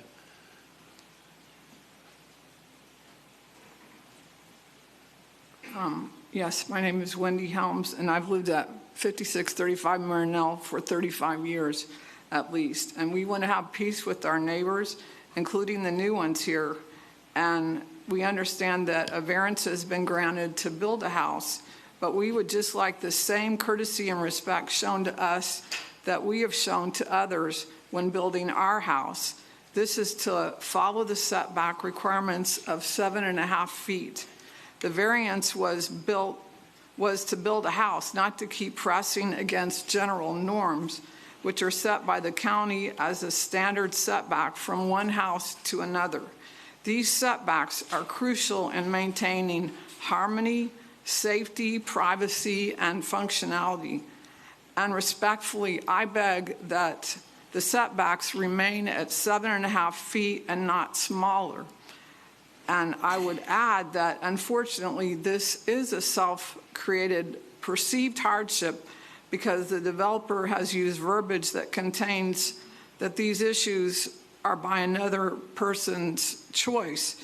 But these setback requirements for this lot and many like it in Orange County have been set for decades and are effective and necessary for privacy, safety, noise transfer, and other reasons. The development company and the owner was well aware of the setback rules and has been granted a gift by being able to build on this substandard lot. So we just ask that you keep the 7.5 feet setbacks, and it would be good for both parties. It will give us privacy, and it would also help with the things like safety and the noise transfer and things like this. All right. Thank you, Ms. Helms. We'll move to the next speaker.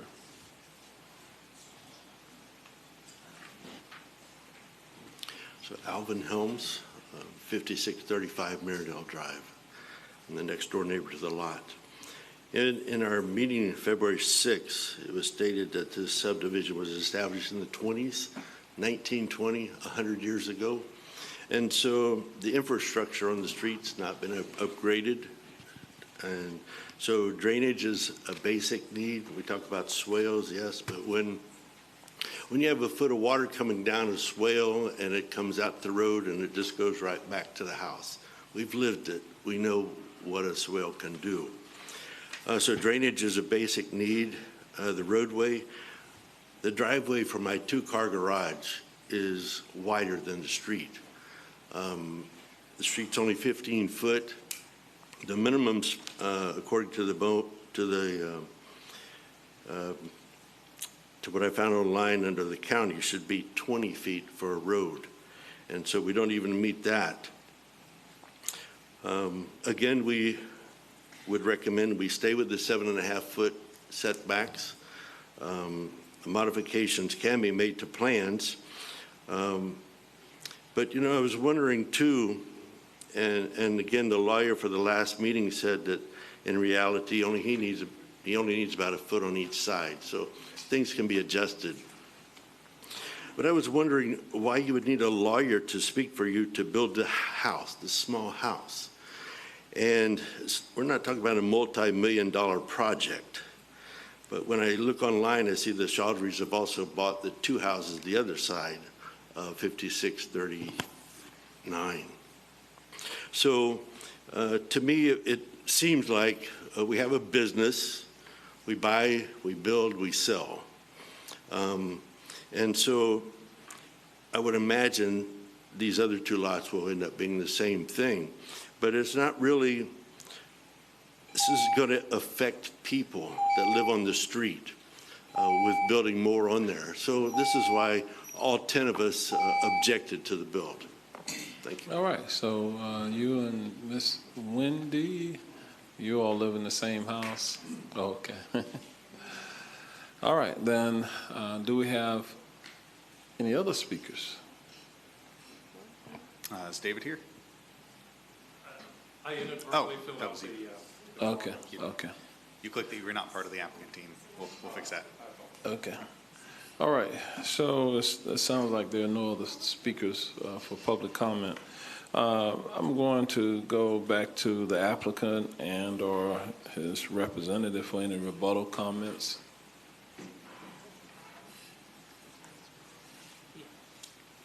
How you doing? All right. So the only thing I wanted to say was when I purchased this lot, it was owned by the same person who owned the other two lots. So when I spoke to the realtor, at that time they informed me that if you wanted to buy any of the property, the owner wants to just sell it to the same person. And I have a daughter that goes to Corner Charter School. She's in 11th grade. So actually I am gonna build a house and live, just not on this lot. I'm going to be living on the next lot that is on the other side of this property. And the only thing I wanted to add was that the house we were gonna build here on this lot that we were talking about is actually gonna be pretty affordable. And there's a lot of people there that rent out efficiencies and small apartments, and they're charging upward of $1,700 to $1,800 rent. And this house is gonna help someone to buy it and live there and not be renting it forever.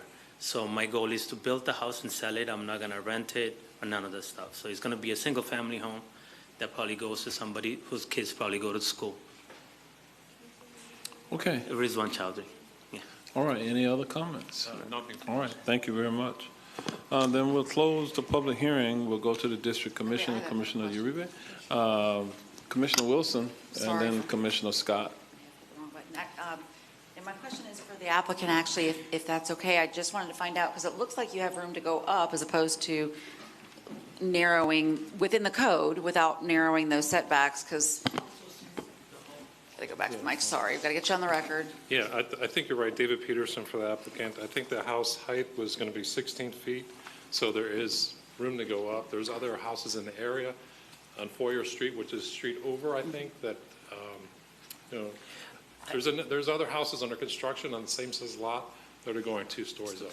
But this one, the intent was to be a single-story house. And the reason was, if you look on Marinell Street, most of the houses are single story. Right. So I was just trying to do the same thing. Which that was I so already appreciate, but I wanted to kind of just get to a read on that before there was a motion in case there was an opportunity to bifurcate these issues and make it so you can build on the lot, but then stay within those setbacks, if the Gotcha. setbacks are the sticking point. So this lot is zoned R1A.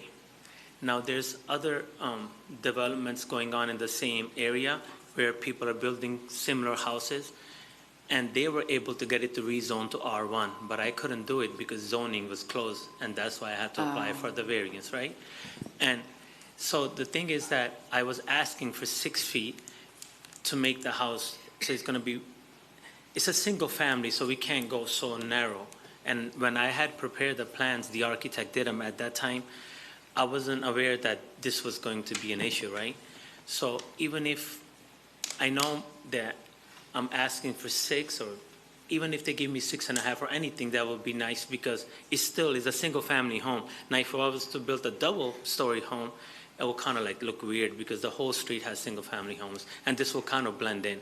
We built 2 of these houses prior in the same area, and one was sold within 4 days, and the other one was sold within 11 days. And one of the person who purchased the house was a highway safety trooper thing. So it did go to a single family. Like both houses were purchased by families to live there. All right, thank you for letting me. Commissioner Scott? Thank you, Mayor. My question also is for the applicant. You said when you purchased it, you can come back. When you purchased the property from the previous owner, that he owned 3 lots, and it was kind of like a package deal? So it was not a package deal. He had listed everything separately. But when I spoke to the realtor, she said to the seller rather sell all this to one person. And that's when I made the offer to buy all 3 of them. Okay, and then you shared, you purchased 3 lots. This one you're not going to live in. You're No. going to live into another lot. Other lot, yes. And then you mentioned, I was trying to figure out what you were, the statement you were trying to make. You said you purchased 3 lots, you're going to sell this one, you're going to live in another one, and then you mentioned your daughter going to that school. So is the 3rd lot going to be for your daughter, or what's going to happen with the 3rd lot? No, so I'm going to build, I have 3 lots there. I'm planning on building 3 houses. One I'm going to live in, and the other 2 I'm going to sell them. Okay, and both of those houses that you're building are going to be... And my daughter is 15. I'm sorry, what was that? Oh, you said daughter, I get it. And both of the lots that you're building will be affordable housing? Yeah, all of them are going to be affordable housing. I'm not building any mansions anywhere. Okay, all right, thank you. All right. No other questions. Commissioner Uribe. Yeah, I do want to get the applicant back up there because you said affordable. So you're telling me you're going to sell this under the rate of what the houses are going for in that area, which are over $500,000? So we were planning on selling this house around $499. Oh, okay. That's not affordable. Well, you live in a new area, but that is But the in going Orange County, for a new construction, that is very affordable. Okay. Houses in that neighborhood are selling Okay. for $900,000, $950,000. Well, they're a lot bigger. A lot bigger, yes. Okay, that's not the same. But I wanted to make, thank you very much. I want to make a point here because you created this. So there are setbacks and rules that are set. This road, by the way, if we're able to pull up the area, can we pull up the screen? I'm okay with you. This is more like staff. If we can pull up, because you're able to even see what's going on in this community. Do you want the aerial? Yeah, that would be great. You know what, we can go to the yellow one because it'll actually shows. No, it doesn't show well enough. Let's go to the aerial. So what we have all the way is, this is where the Randolph boat ramp also is. This is off of Hoffner.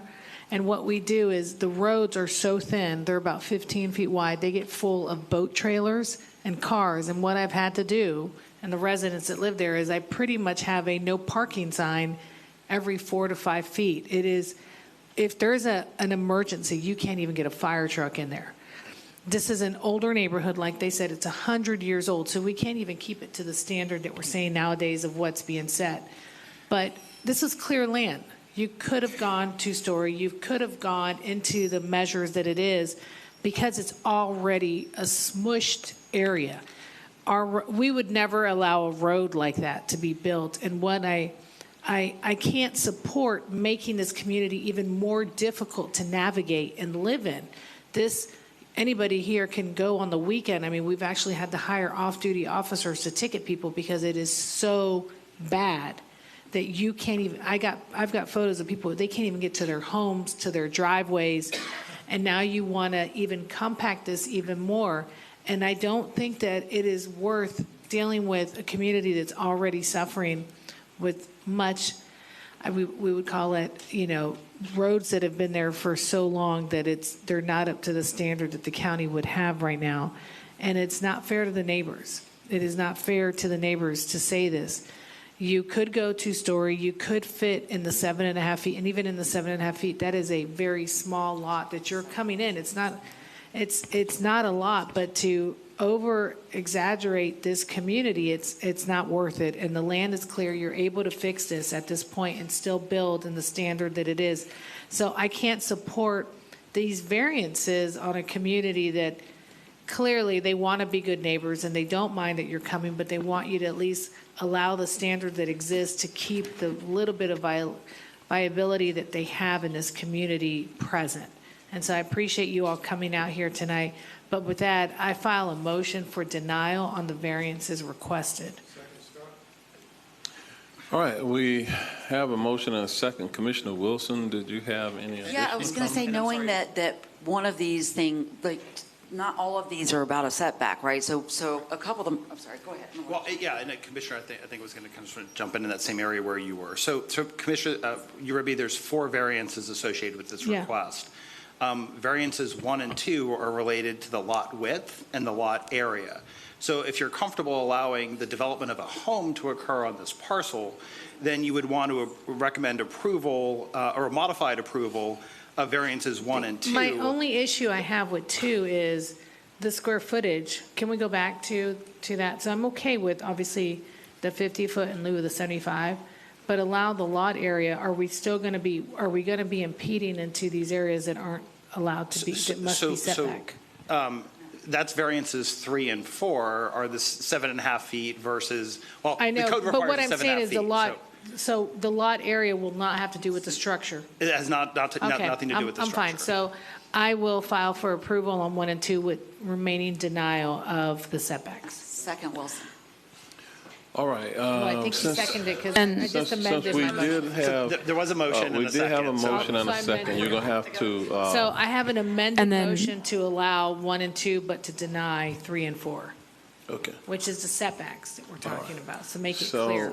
And then we would just need to modify condition number 1 to note as modified to reflect 7.5-foot setbacks directly after the red text.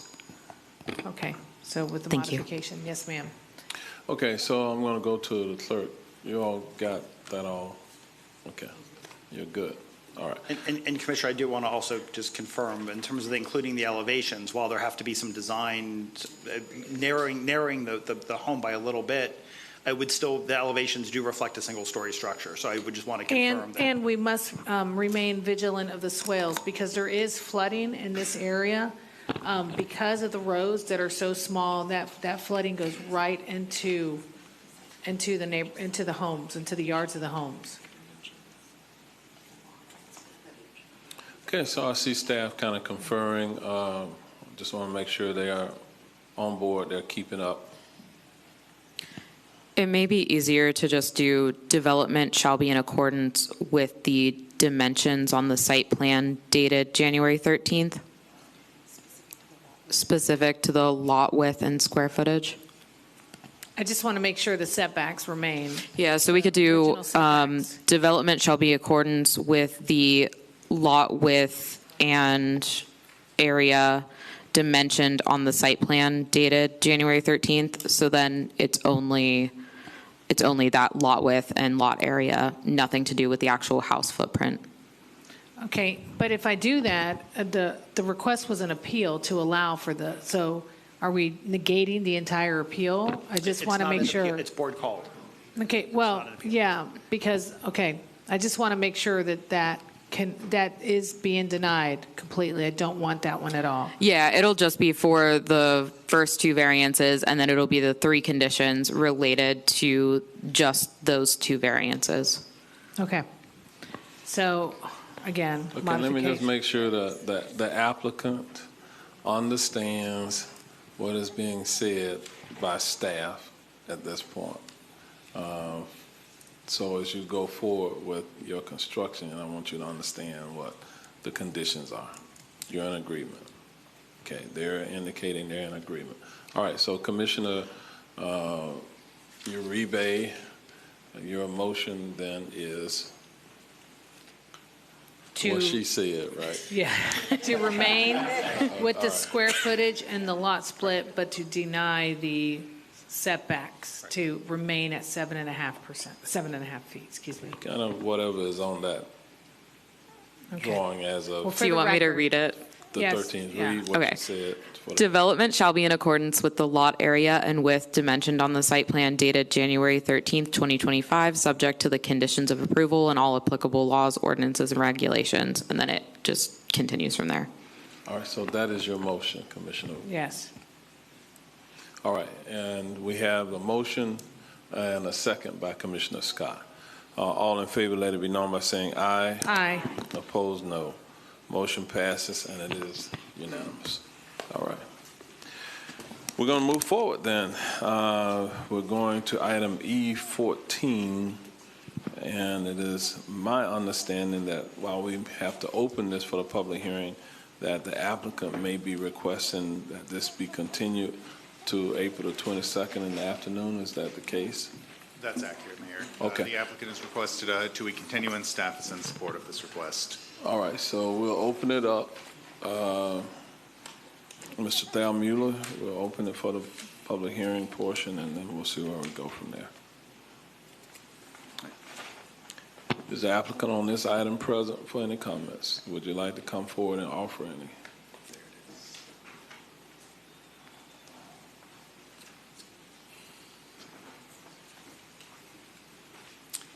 Mr. Mayor, Commissioners, Jim Willard, Schutz & Bowen Law Firm, 300 South Orange Avenue, Orlando.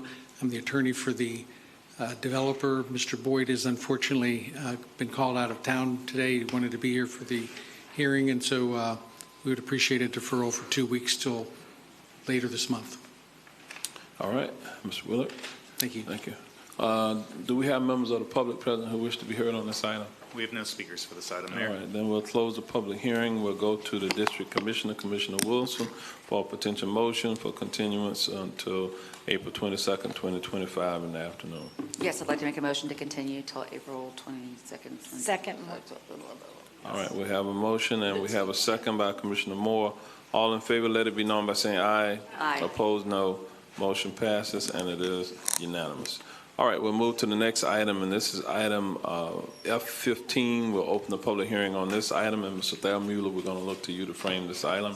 Thank you, Mayor. This is case CDR 2410-258. This is an amendment to the Silver City Properties Plan Development.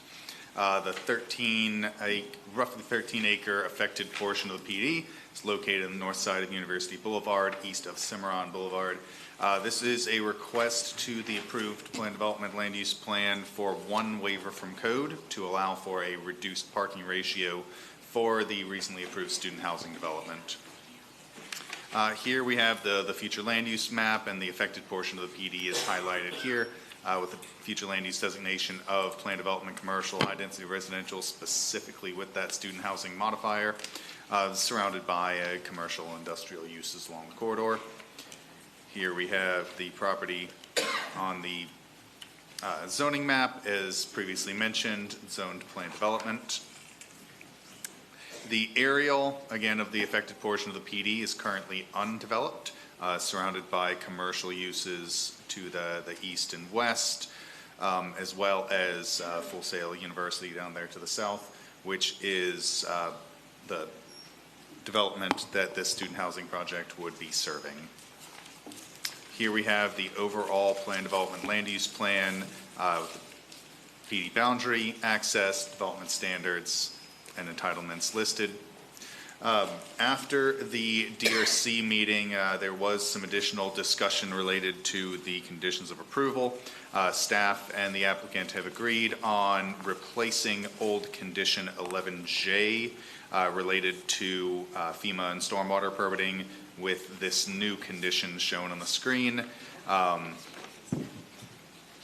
which would be new condition 11, and renumbering the old conditions except for the replacement of old condition 11J. And with that, recommendation is to make and find consistency with the comprehensive plan and approve the amendment to the Silver City Properties PD subject to the conditions listed under the DRC recommendation in the staff report, with the replacement of new condition 11 with replacement of old condition 11J with new condition 11. There we go. And renumbering the remaining conditions. And with that, staff and the applicant are available for questions. All right, thank you, Mr. Thayer-Mueller. Is the applicant on this item present or representative? It looks like they are coming forward.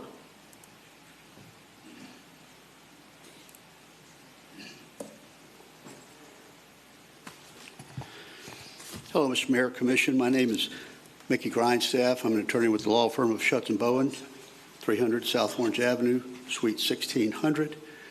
Here on behalf of the applicant, Silver Cities Properties, LTD, and Envision, we'd like to, we totally concur with staff's presentation with regard to condition number 11 and in total support of what they've said there and the recommendation of approval for the CDR. There is, however, one additional condition of approval that we would like to briefly discuss, and that is item 9.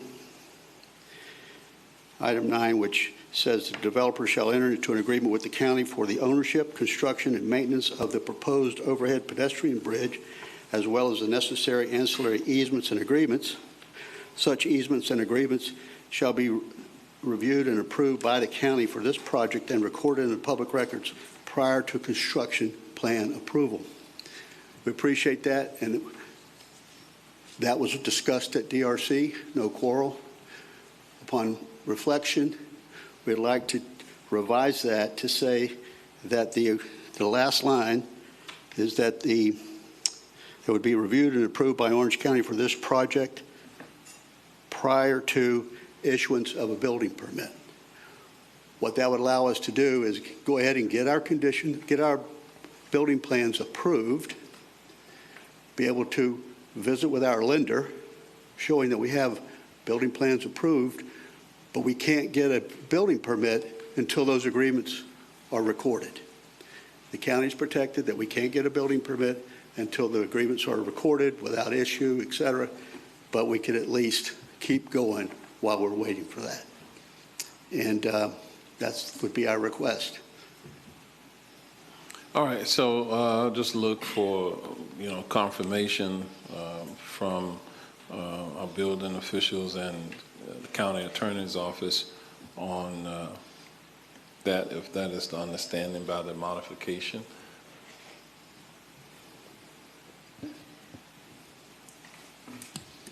So that the request seems to be to modify it after the word Florida as he read it, so that it would be recorded in the public records of Orange County, Florida, and then instead of reading prior to construction plan approval, it would read prior to the issuance of a building permit. Okay. If that is your understanding of how that would read, and that is ours. Mayor, if I may, in terms of a building permit, we just say the first building permit for the project. But also then, and Mr. Grindstaff, just to confirm, I mean, first I'm hearing of the requested change, but it certainly would be at your risk should you move forward with not just construction plan approval by the county, but actual infrastructure. And obviously, as you're talking about vertical permitting. That's correct. The terms of that agreement are still subject to review and negotiation. And so we understand and appeal and all that stuff. We get it, but we would like just not to get, let's assume this could happen. Everything could work out perfect without all those issues. And then at least we're not waiting for the recordation process, which can take 45, 75, 90 days, just basic recordation of when everybody agrees to everything. So that's where we were trying to improve on.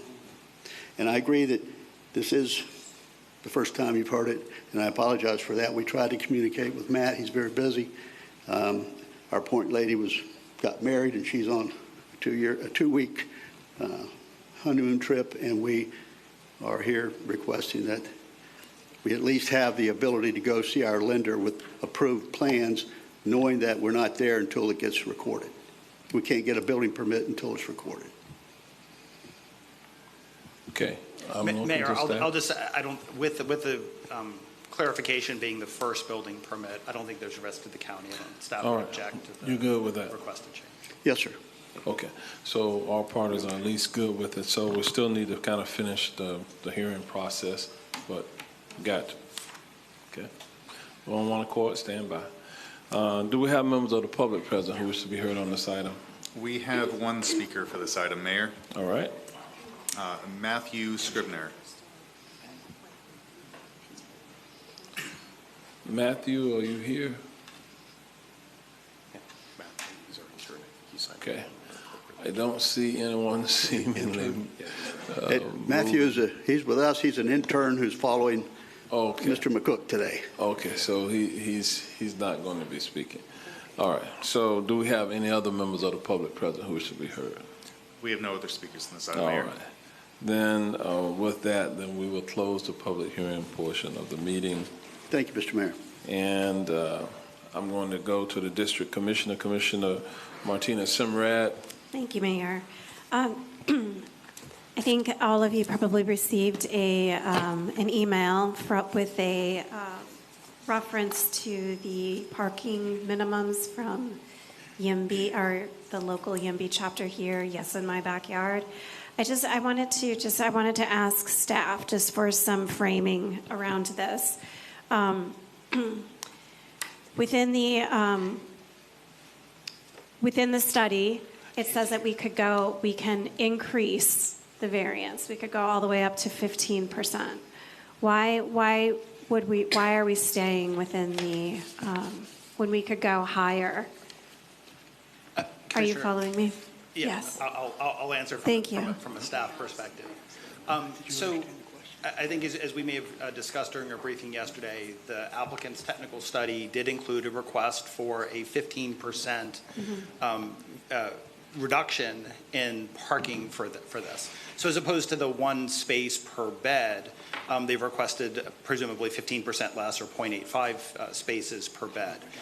As staff reviewed the technical document to provide for the rationale for that request, I think we had some concerns regarding the assumptions and the accuracies of that information that was submitted. Ultimately, as we reviewed that and sat down and discussed that further with the applicant and their team, we settled on a 10% reduction, being what was ultimately supported by the technical information reviewed and submitted by the applicant and reviewed and agreed upon by staff. So originally they asked for 15, we got to a 10 based on the information that we reviewed that they had submitted.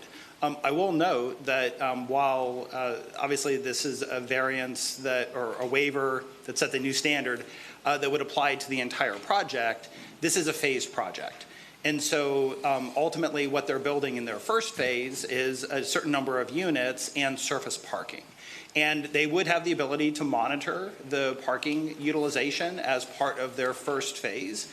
And if, in fact, the parking demand is not there, and there's a lot of empty spaces, which will all be replaced by structured parking in the later phase, they would have the ability to submit that monitoring and that technical documentation to staff. We could review that and see if a greater variance or new standard reduction ultimately would be supported for the future phases, so they're not building extra decks on the garage that ultimately wouldn't be needed or utilized. So it's maybe conservative for the first phase, but given that it's the parking lot's kind of thrown away to build the future phases, or at least in the place of the future phases, they would have another shot at seeing if they can support the additional reduction as part of the next phase of the project. Okay, thank you, John.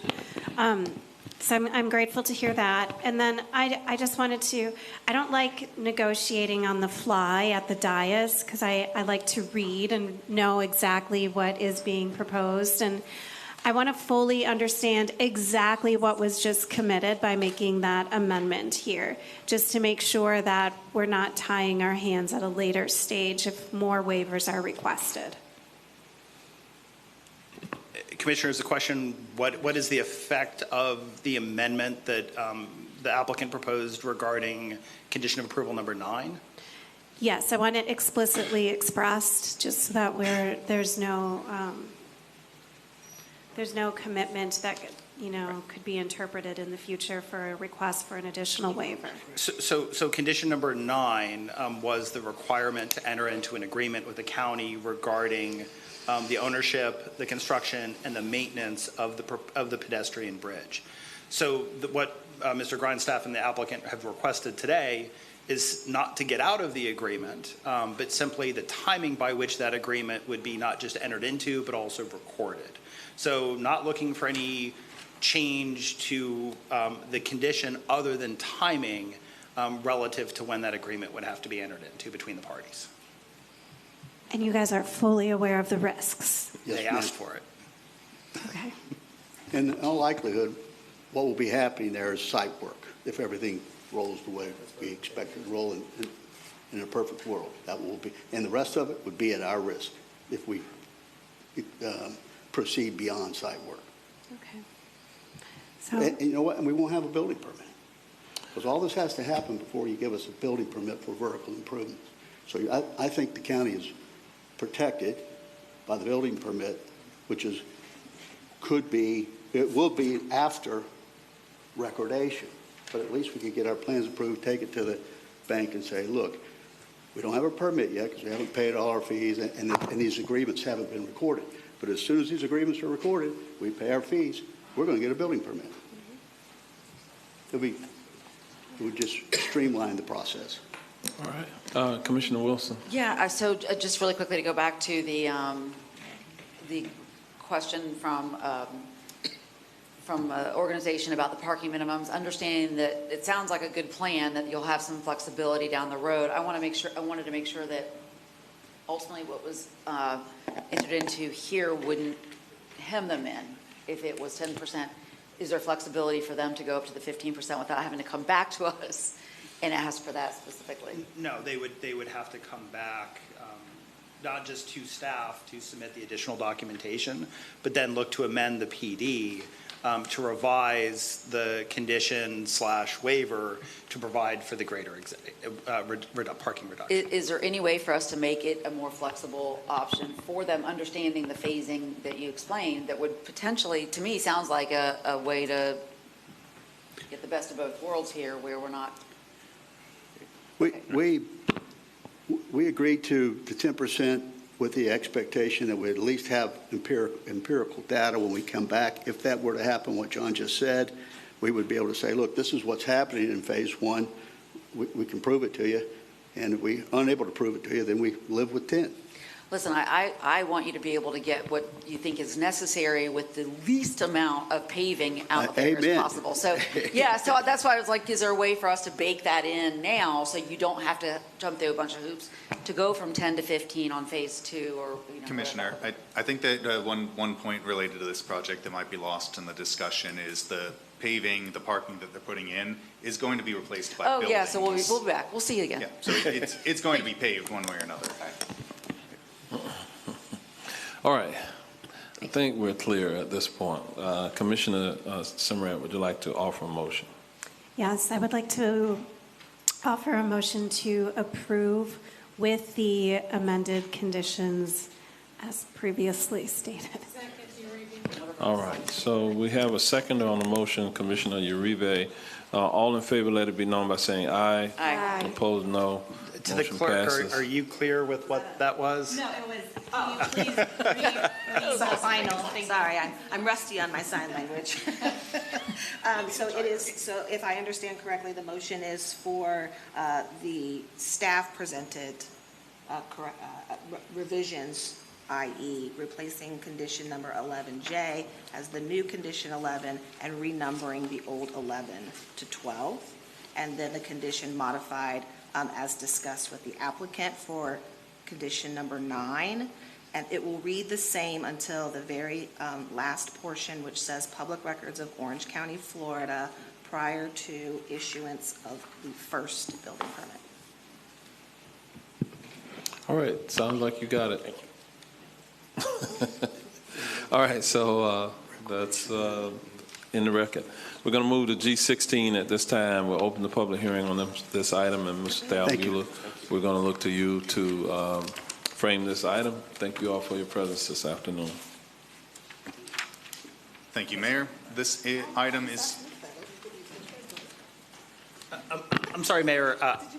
Did you vote on the prior item? And the staff was trying to listen to the language on the thing. Was there an actual vote on that last item? Well, I know Was there? we did. All in favor? I said aye. Yes. Okay, all right, just confirming. Okay. Yeah, yes.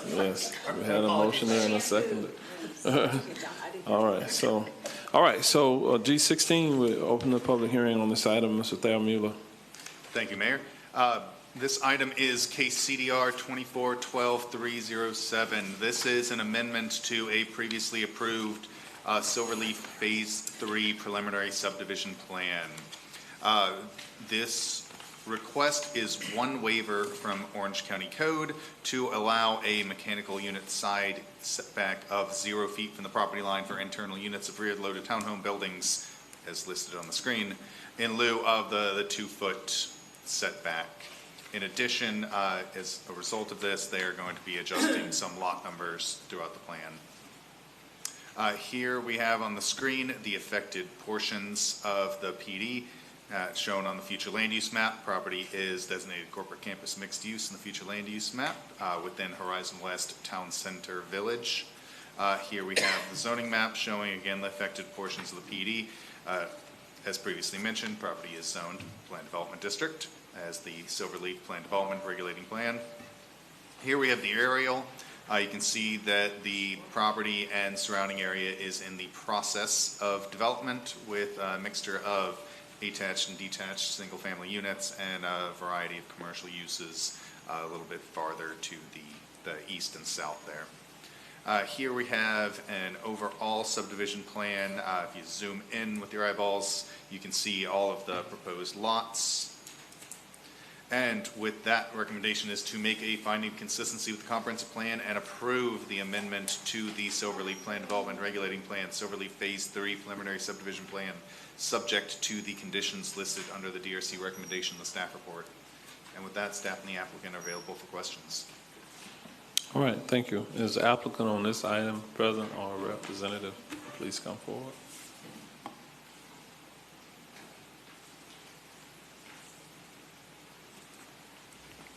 Good afternoon, Mayor and Commissioners. My name is Mark Stelly, civil engineer with Polis and Bennett, 2602 East Livingston Street. We concur with staff's recommendation and are here to answer any questions if you have any. All right, stand by then. Thank you. Are there members of the public present who wish to be heard on this item? We have no speakers for this item, Mayor. All right, then we'll close the public hearing and we'll go to the district commissioner, Commissioner Wilson, for a potential motion. I'll make a motion for the recommended action. Second by Commissioner Scott. All in favor, let it be known by saying aye. Aye. Opposed, no. Motion passes, and it is unanimous. All right, we're going to move to the next item. Thank you, gentlemen. This is item H17. I'm going to open it up. It's my understanding this item is going to be continued as well. But with that, Mr. Thayer Mueller, we'll look to you to frame this item. Thank you, Mayor. This is item or case CDR 2405130. This is an amendment to the Orangewood N1 plan development. This was continued from the March 11th board meeting to today to allow the applicant and staff to have some discussions regarding transportation vesting and future traffic improvements. Those conversations are still ongoing, and both staff and the applicant are asking for a 30-day continuance to the May 6th board meeting. May 6th? May 6th. In the afternoon, May 6th. All right, let's understand it. Is the applicant present today or representative?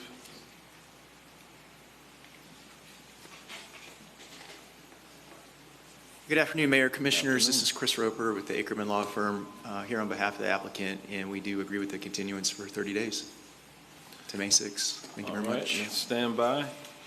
Do we have members of the public present who wish to be heard on this item? We have no speakers for this item, Mayor. All right, then we'll close the public hearing. We'll go to the district commissioner for a potential motion for continuance to May the 6th in the afternoon.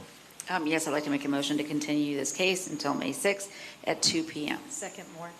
All right, we have a motion and a second. The second is Commissioner Moore. All in favor, let it be known by saying aye. Aye. Opposed, no. Motion passes, and it is unanimous. All right, we'll move to the next item. Thank you. Item H18, and We're going to open the public hearing on this item, and Mr. Thayer Mueller, it's my understanding you're going to frame this item as well. Thank you, Mayor. This item is case number CDR 2409228. This is an amendment to the Hiawassee Lake Shores Plan Development. The 3/4 acre affected portion of the PD is located at the northwest corner of Hiawassee Road and Old Winter Garden Road. Request is three-part. To increase the maximum square footage for the overall PD from 20,000 to 32,000 square feet. To remove one of the list of prohibited uses within the PD, specifically appliance stores, principally operated for the sales of refrigerators, ovens, washing machines, and air conditioners. And there's also a request to adjust some of the building setbacks within the PD. The reason for this being that since the PD's original approval in 2003, the county has updated their setback standards for this type of development. So the request is just to update to be consistent with current county code requirements. Here we have the future land use map showing highlighting the affected portion of the PD. The property is also designated plan development future land use, commercial/office. Here we have the zoning map. Again, as previously mentioned, property is currently zoned PD. Here we have an aerial. The affected portion is currently undeveloped. You do have a religious institution to the north, commercial establishment to the east, and residential uses west and south. Here we have the overall plan development land use plan showing the outline of the property and access. And with that, recommendation is to make a finding of consistency with the comprehensive plan and approve the amendment to the Hiawassee Lake Shores Plan Development, subject to the conditions listed under the DRC recommendation in the staff report. And with that, staff and the applicant are available for questions. All right, thank you. Is the applicant on this item present? Would you like to come forward and offer any commentary? Good afternoon, Mr. Mayor. Afternoon. Comptroller, Commissioners. My name is Zach Caskey. I live at 733 Waterland Court, Orlando, Florida. I was here in April and we continued this. I don't know if you remember. So we went through some of the conditions for the increased commercial property and the setbacks. Commissioner Scott asked for some additional information regarding the appliance use on the site. I believe staff has got some additional information. I don't have knowledge if it was shared or not, or if it's going to be now. Staff did ask me to bring a potential or a concept site plan that we're working on here. I can go through that if you'd like. It's not necessarily has anything to do with the changes, just give you an idea of what we're doing with the site. It's up to you. If the change, if Commissioner Scott's okay with the change and staff is okay, it's not necessary. All right. With that, then let me just check. Do we have members of the public present who wish to be heard on this item? We have no speakers for this item, Mayor. All right. Then we'll close the public hearing portion. Commissioner Scott, we'll go to you for a potential motion. Commissioner Wilson. Sorry, I just had a quick question because I don't see him. The neighbor that came out that I think you were speaking with, and I so appreciate that, and I appreciate actually seeing the site plan.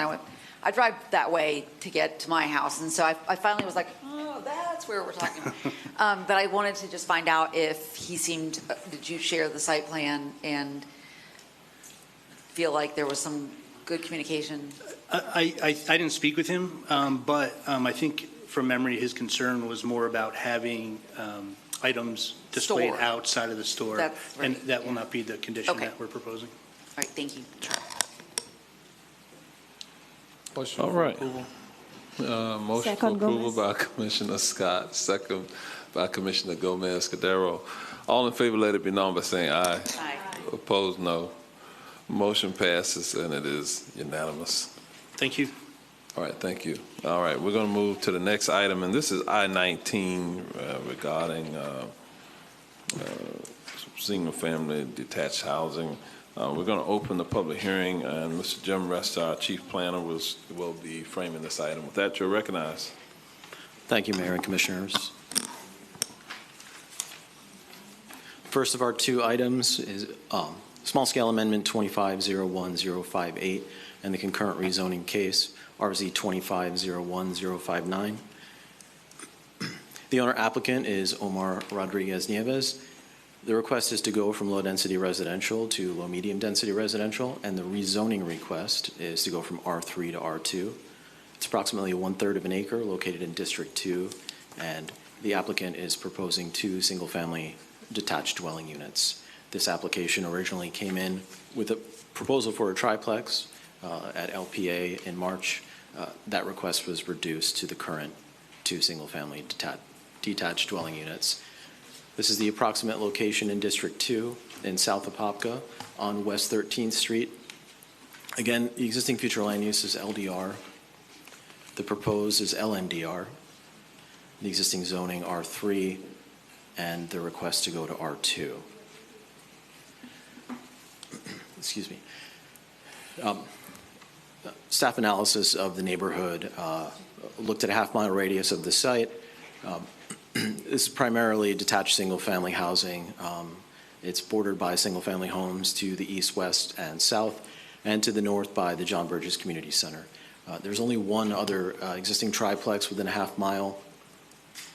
There are, however, 9 existing duplex lots. There are several other residential uses, but none of those other uses would be permitted in R2. Again, an aerial view of the site. This was the subject house. The demolition had already begun when this application came in, so you'll see a bit of that in the photos here. The house is gone now. This is looking north from the site towards the community center. This is the property to the south of the site, to the east, and to the west. Staff recommendation is to make a finding of consistency with the comprehensive plan and adopt the requested low-medium density residential future land use designation, and adopt the associated ordinance for the proposed future land use map amendment. And for the rezoning case, to make a finding of consistency with the comprehensive plan and approve the requested R2 zoning classification, subject to the following restriction, that the development be limited to a maximum of 2 single-family detached dwelling units. And that concludes staff's presentation. All right, is the applicant present? So would you like to come forward and offer any comments? No, she's just going to stand by. All right, stand by. Do we have members of the public present who wish to be heard on this item? We have no speakers for this item, Mayor. All right, then we'll close the public hearing. We'll go to the District Commissioner, Commissioner Moore, for a potential motion. Yes, I'd like to move the recommended action. Second, Wilson. All right. Quick draw over there, Commissioner Wilson. There's a seconder on the motion. All in favor, let it be known by saying aye. Aye. Opposed, no. Motion passes, and it is unanimous. All right, we'll move to the next item. Thank you. We're going to J20 at this point. Open the public hearing on this item, and Mr. Resta is going to frame this item as well. Thank you, Mayor. This is the second of 2 small-scale amendments. This is SS 2502077. The applicant is Richard Musgrave, and the owners are Lalchan and Kushal Manaram. The request is a future land use map amendment from commercial to low-medium density residential. The acreage is roughly 0.12 net developable. This is located in District 6. The proposed use is 1 detached single-family home. This is the approximate location in District 6. The existing vacant parcel, which is double-fronted between Observatory Drive and Powers Drive. The existing future land use is commercial, and the proposed future land use is LMDR. This is a platted lot. The plat goes back to 1925. The current R1 zoning dates to 1957, and when future land use map was implemented in 1991, it was given the designation of commercial. This parcel is bounded to the north and to the south by existing detached single-family homes. Because this is a smaller lot size at 0.12 acres, it falls short of the quarter-acre lot size needed to request LDR, which is why we're bringing forward the recommendation of LMDR. This is looking east through the subject site. This is the house to the north, the house to the south, and then looking to the east across Powers Drive, and the house to the west. an aerial view of the site. And staff recommendation is to make a finding of consistency with the comprehensive plan and adopt the requested LMDR future land use map designation, and as well as adopt the associated ordinance for the proposed future land use map amendment. And that concludes staff presentation. All right, thank you. Is the applicant or a representative of the applicant present? And if so, would you like to come forward and offer any comments?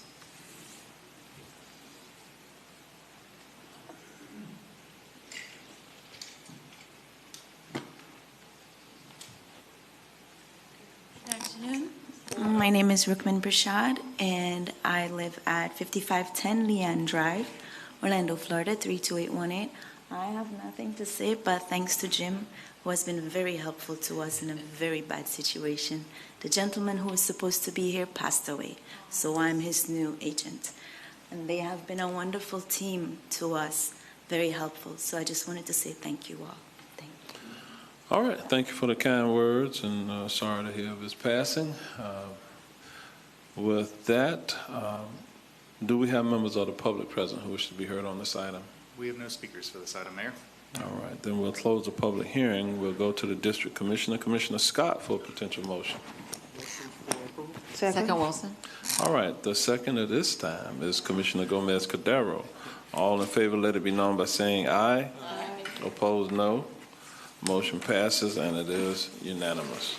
Thank you. All right, with that, we're going to move to the final item of this afternoon's agenda, and this is the work session for the board. Mr. Alan Marshall, our environmental policy coordinator, is going to come forward to make a presentation regarding the Shingle Creek Basin and St. Johns River Basins, the technical studies. No specific action is being requested this afternoon, although board direction will be good. I believe all of us who desired to had the opportunity to go out with our staff and tour the Shingle Creek Basin area, so you have a good, clear understanding of what he will be presenting this afternoon.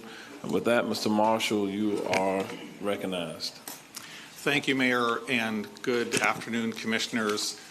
Mayor, I appreciate you pointing that out. I was going to thank you again for that, for the time that you and your staff put in to go out to those tours, and also for the time that you gave us last week and yesterday for briefings where you were able to see some of the data, at least for the study today. So we're here for the Shingle Creek and St. Johns River Basin technical studies. I will apologize in advance. This is going to be a long presentation. There's a lot of data here, so just bear with us, and I'll try to move through it efficiently. So our presentation has a purpose. We'll talk a little bit about background, a couple slides, and then I'm going to have our contract consultants come up and have Dr. Claudia Listipad discuss the study approach. And then both she and Lee Mullen will go through the findings, and that's really where the bulk of this presentation will be for findings for Shingle Creek and also St. John's study areas, and they'll just go back and forth, and they'll introduce their staff also when they come up. After that's done, we'll talk about the next phase of this project for us, which is ultimately going to be a stakeholder engagement phase, probably 2 to 3 months of reaching out to stakeholders, and I'll show you our proposal for that, and then sum up in next steps. So the purpose is to present the results of the technical studies for Shingle Creek and St. John's study areas. The objective is to consider whether the study areas require additional protections, and we know that special protection areas help us plan for smart, sustainable growth while protecting our vulnerable resources. So the background, going just back to 2021, Orange County began a comprehensive review of its wetland permitting processes and standards. Step one for that was hiring a consulting firm to develop essentially a baseline. What is that state of the wetlands study? And we have the same consulting firm with us in this project as well.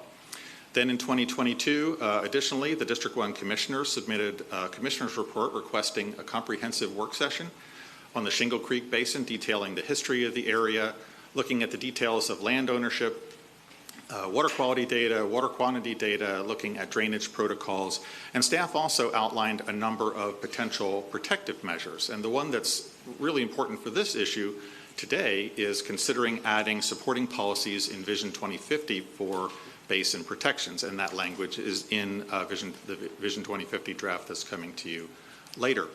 So then in 2023, the State of the Wetlands Study was used as the scientific basis for supporting the recent and award-winning updates to Article 15, Chapter 10, Wetland Conservation Areas.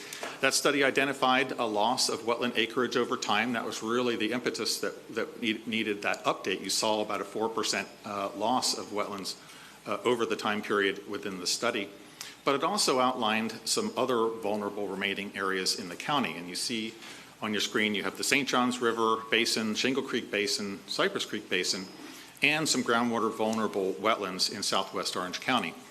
Now, we've moved forward with St. Johns and Shingle Creek because Cypress Creek has some additional standards for the outstanding Florida waters there in the Butler chain, and the groundwater vulnerable wetlands have been addressed in part through some septic to sewer conversions and studies that are going on in the western part of Orange County. So just want to introduce you, and you well know that the county has special protection areas and has had them in place for quite a long time. So you can follow along in the picture there. In 1991, you had the Econ River Protection Area and Wekiva River Protection Area. Those came through with some assistance with legislative action. And then in 2004, you had the larger Wekiva Study Area, and that had a lot to do with groundwater vulnerability and was really the beginning of the statewide discussion on fertilizer, and that's what got Orange County into considering its own fertilizer ordinance at that time. So then in 2010, you had the Innovation Way Environmental Land Stewardship Program that helped us as that high-tech corridor began to be considered for development. So benefits of protection areas, these could be multiple slides, obviously, but we're looking at biodiversity support, which is a wide-ranging term. Natural disaster mitigation, reduction of infrastructure costs, and they have a lot of relationships to each other there, and just ecotourism and just and eco just in itself of being able to go out and enjoy natural lands and wildlife resources in the county. So these SPAs that we have in place promote sustainable growth, as I mentioned, without unnecessarily restricting development. And you see some example regulations, within those three current SPAs, things like additional stormwater criteria, T&E surveys, no fill within 100-year econ floodplain. And so for each of those areas, there were some additional standards or requirements that were put in there, mostly dealing with additional information in the review process. Now, some of the language in these SPAs more promotes standards, so there's some shalls in there and some mays in there, and we're going to use those, and we'll look back at those over the next month or so, probably pull some permits, look to see how those SPAs might have influenced projects as they came through, just as information for us moving forward, any lessons learned out there. So there's a slide here for each of the study areas, just sort of a welcome to the study area. You'll hear much more in the detail slides. But for the Shingle Creek study area, the boundary is that Shingle Creek hydrologic basin within Orange County. Now it obviously goes south into Osceola County as well. It has about 4,520 acres of undeveloped land. Nearly 60% of that is publicly owned. You had a 20% increase in impervious areas since 1985, and you'll see some detail slides on these. Flooding concerns, as we know, within and south of the boundary, and the remaining interconnected habitat is in the southern portion of the basin. So for St. John's, the boundary aligns with the St. Johns River hydrologic basin on the east end of our county. It's 20% of the county's land area, but just less than 1% of the population. So you're starting to see just the stark difference between these two areas in their makeup. So the St. Johns River, which is the eastern boundary, is a federally designated American Heritage River, along with a state-designated priority water body. And again, you'll hear much more detail very soon. 96% of the study area is a Priority 1 wildlife corridor, and there are vulnerable wet prairies concentrated within this study area that have seen some loss or conversion in the county since 1990. And there have been growing flood concerns from recent storms. So what I'm going to have is Dr. Claudia Listipad come up, and we've got 2 slides on just the study approach, and then she and Lee Mullen we'll go through the findings, kind of bouncing back and forth between Shingle and St. John's, and then I'll jump back up to finish the presentation. Thank you. Good afternoon, everyone.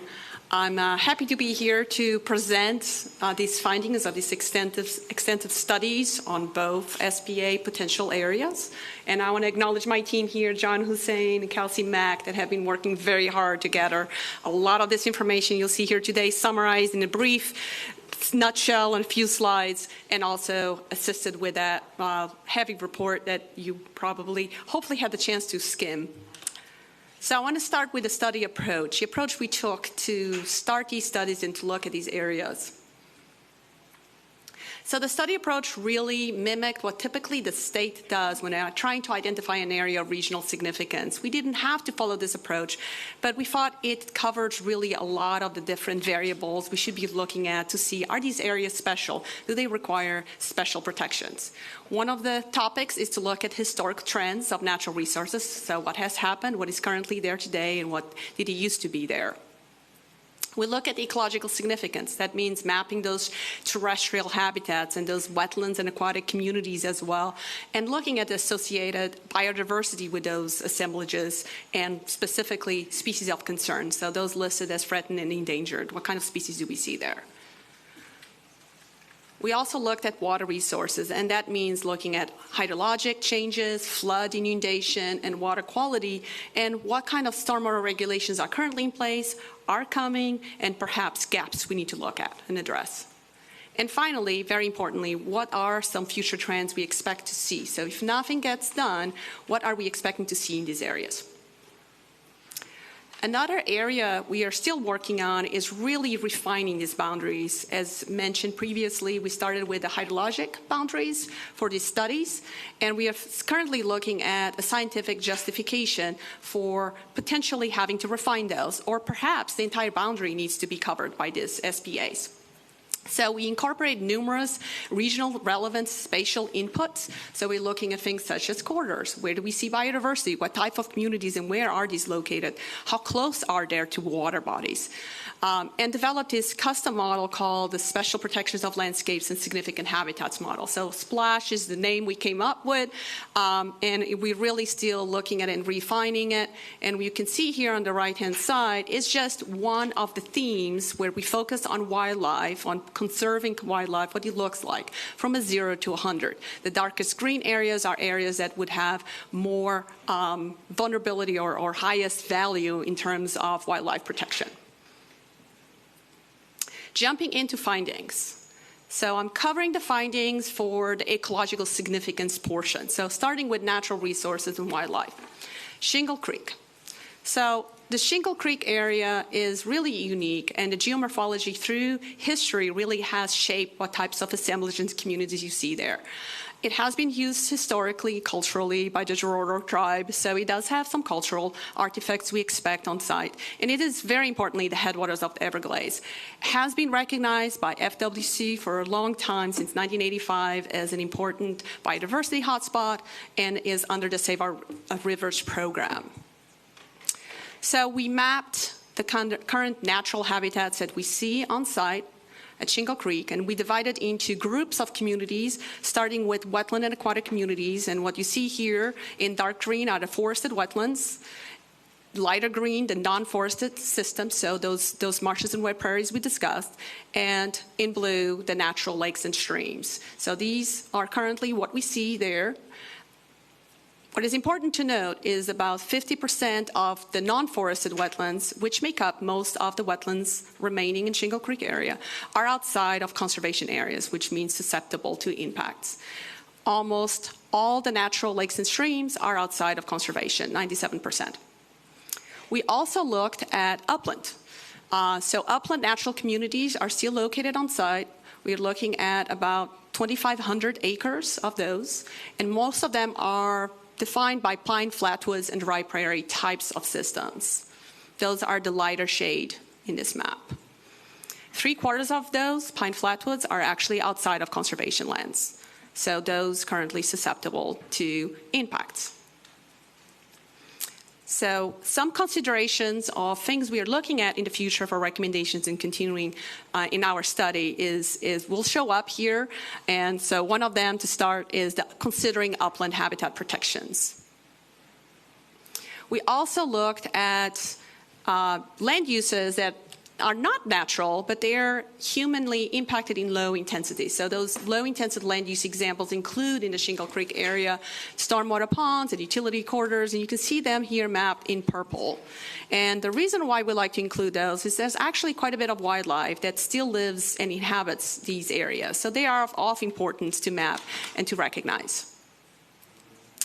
This chart here just shows the specific communities within those big groups we mapped for simplicity purposes, and how many of those are considered vulnerable. So according to Chapter 15, Article 10, we had defined multiple wetland types as vulnerable according to our prior study of the state of the wetlands. So you can see here under non-forested wetlands, we have two types, depression marshes and wet prairies, that are considered vulnerable under Chapter 15, Article 10.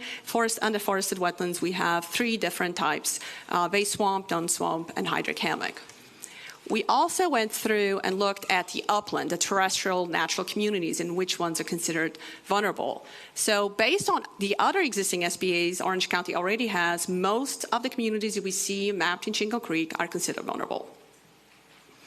We looked at wildlife species, and particularly those species of concern. So those currently listed by either the state or the federal government as threatened or endangered. And that's what this table is here. In red are federal designations, orange are those that are state designations.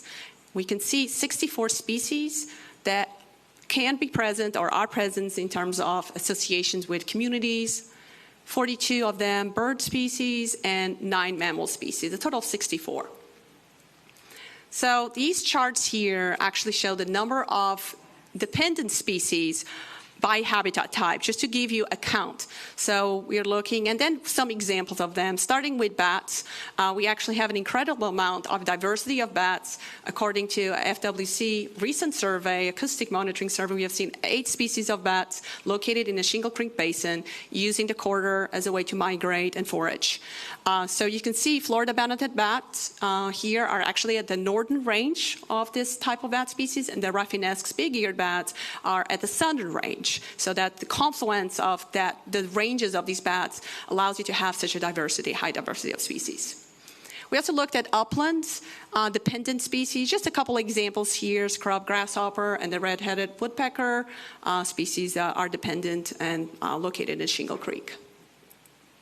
As mentioned previously, some of these low-intensive use landscapes do provide habitat for several species, including some wildlife that is considered listed or in actually current process of being listed, such as the monarch butterfly, and those are associated even with landscapes, natural landscapes. So considering the benefits on native landscaping when developing is a really important recommendation. Plant species of concern here include species that are associated with wetlands, such as the pitcher plant and the yellow fringe orchid, upland associated species, scrub lupine, and scrub palm are a couple examples of those.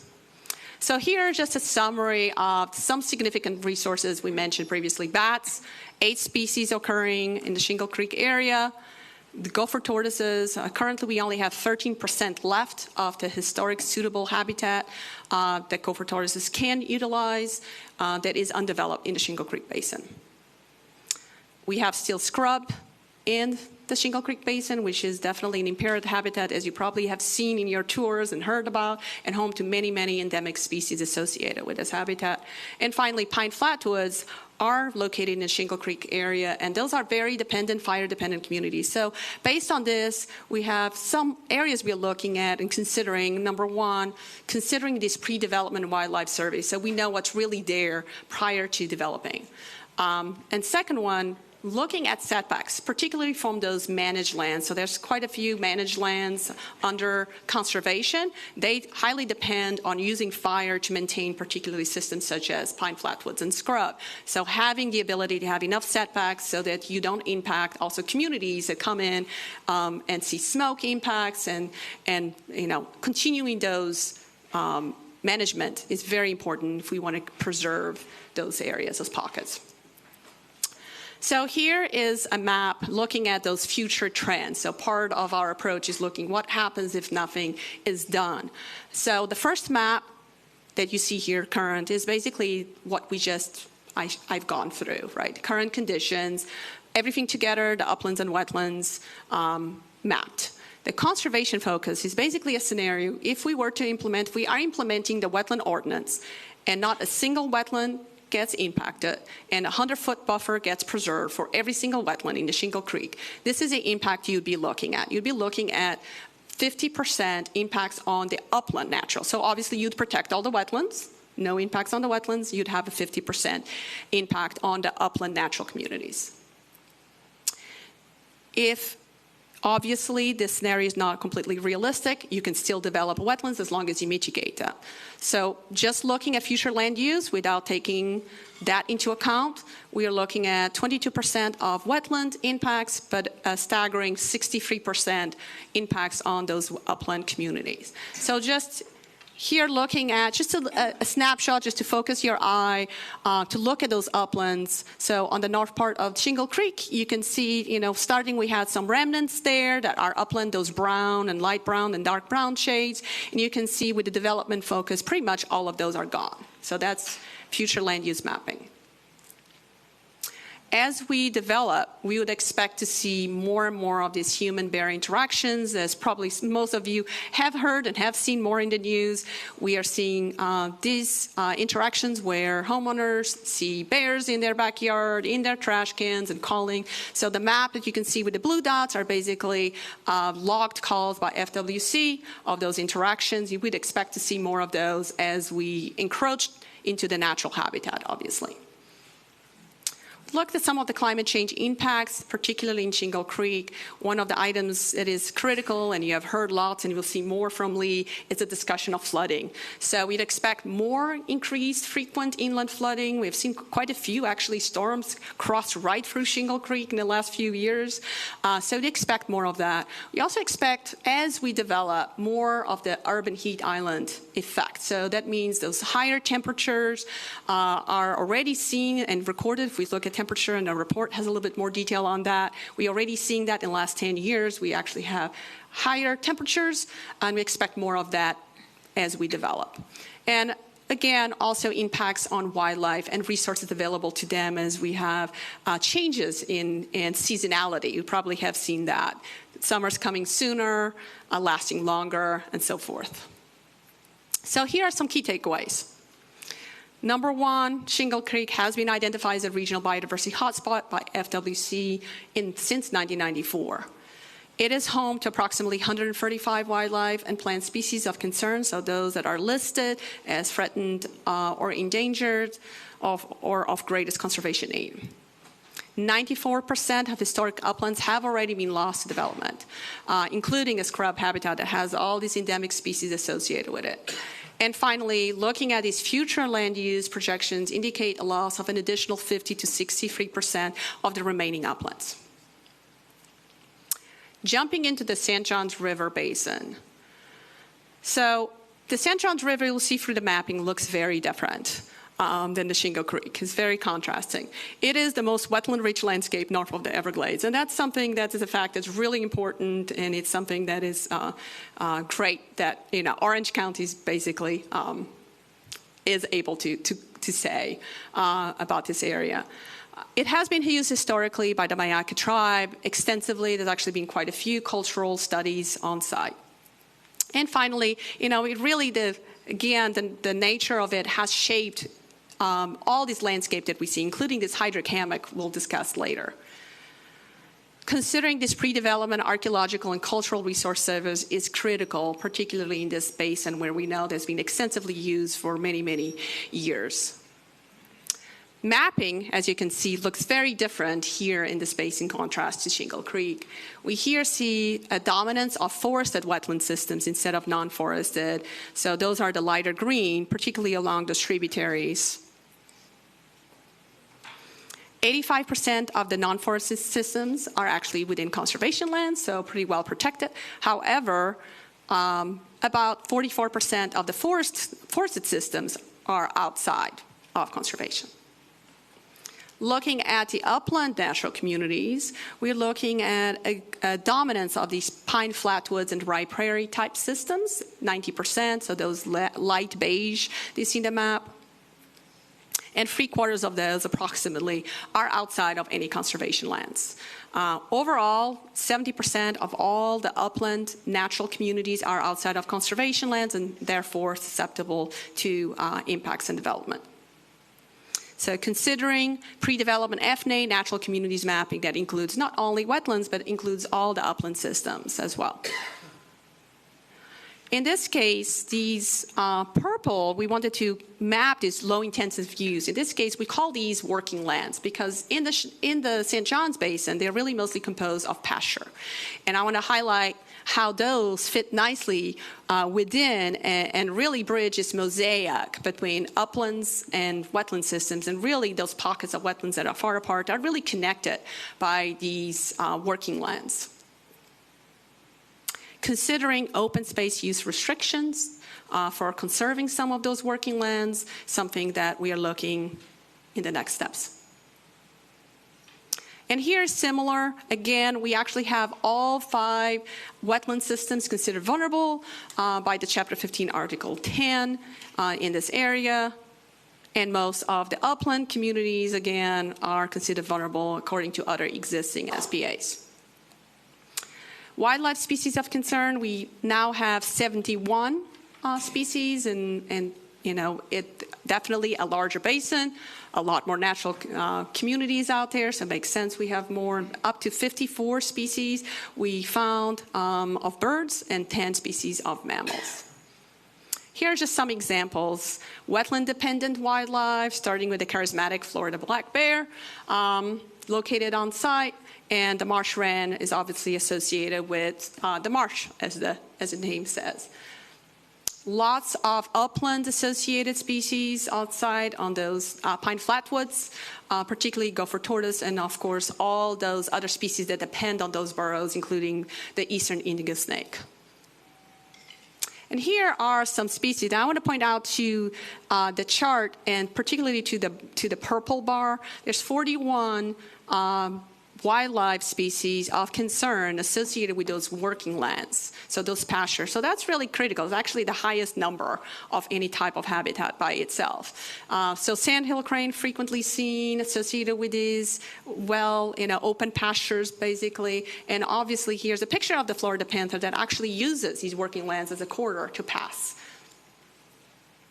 We also counted the plant species of concern, and I want to focus your attention to 14 species of orchids. So that's quite a few species of listed orchids located in association with this basin.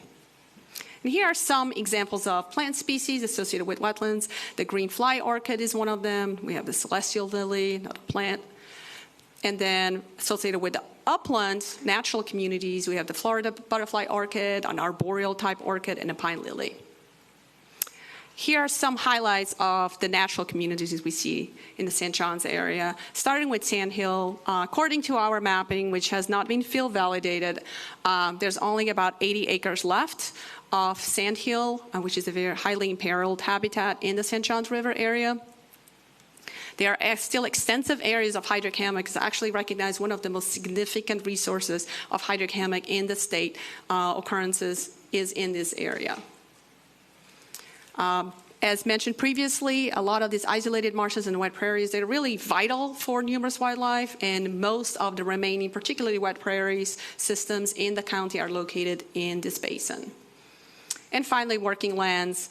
They mimic really prior natural communities, and the maintenance of this open setting has allowed many of these wildlife species to adapt and now thrive in these systems. A very critical point, if you look in big picture at the state and the wildlife corridors that have been designated through the state, they are here mapped in green. You can clearly see that the St. John's River Basin is mostly a priority 1 wildlife corridor, 96% of the study area. So it really is a critical passage point for the Florida panther, for example. The Cressa caracara, I mentioned some of the wildlife that really have become uniquely adapted to these pastures, and they really is one of the most important habitats to preserving this Cressa caracara. The boreal owl is another one that really benefits, and you find frequent. There was actually a picture that showed the boreal owl. Now you can see here in zoom in what they look like, frequently found in these areas. And finally, those 14 species of native orchid in Orange County. That is, again, because of where you're located, that there's actually both terrestrial orchids and arboreal orchids in Orange County. So this confluence of the two allows you to have such a big biodiversity of orchids. So this is just a quick look. Very different map here, current habitat for the St. Johns River Basin. And here is future land use without the rural zoning. I understand currently there's a rural zoning. If that was to be weakened, or in the future it's going to be pressure for definitely development, this is what it would look like. Most of the impact to the habitat would be on working lands, we'd expect. And you can see that would leave you some gaps in those connectivities if that was to occur. Looking at climate change, really the focus is really on this potential backwater effects from downstream sea level rise on the St. Johns River.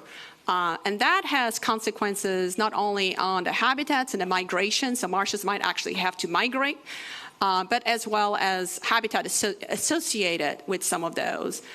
There's been quite a few studies that talk about the future sea level rise and how we could potentially reduce the current protected panther habitat.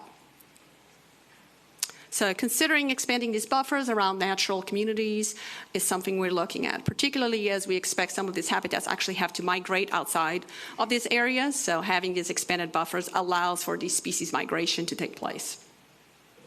Some key takeaways. Over 96% of the study area is a priority 1 wildlife corridor. It's home to over 140 plant and wildlife species of concern. It contains the county's largest remaining wet prairie habitat. It is Florida's most wetland-dominated watershed north of the Everglades. And finally, we have these working lands that are unique and provide valuable wildlife habitat and this connectivity in this mosaic of a landscape. Then I will pass it on to Lee to talk about water.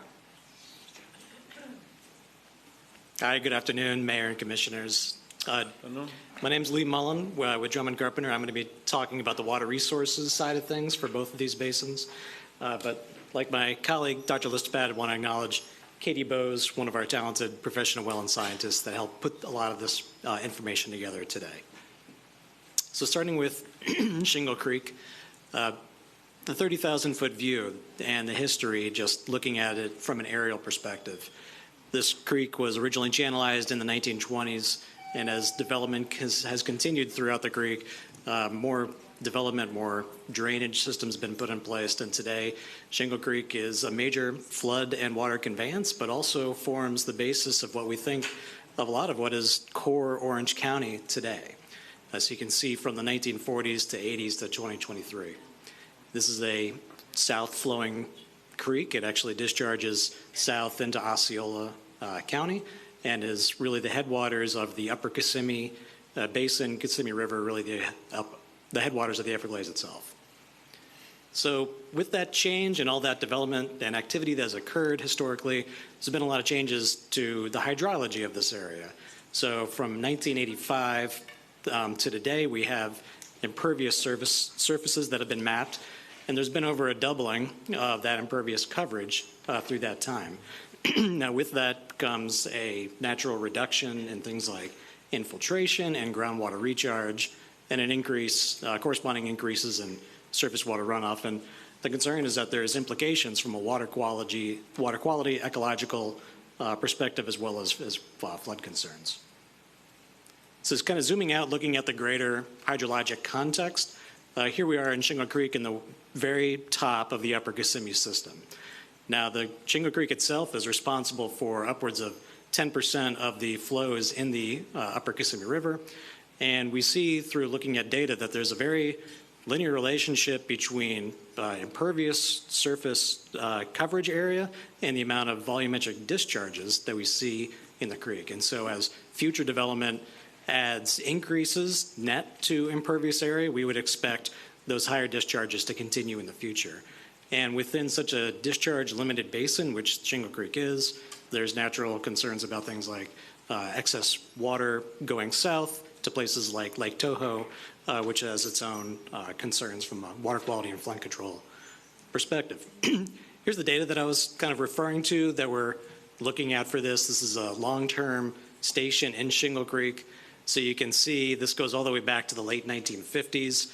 And this is simply normalized discharge volume. So you can see back in 1960, essentially for every 1 inch of rainfall, you might expect the volume flows in Shingle Creek to be somewhere around 40 or 45 million cubic feet of volume.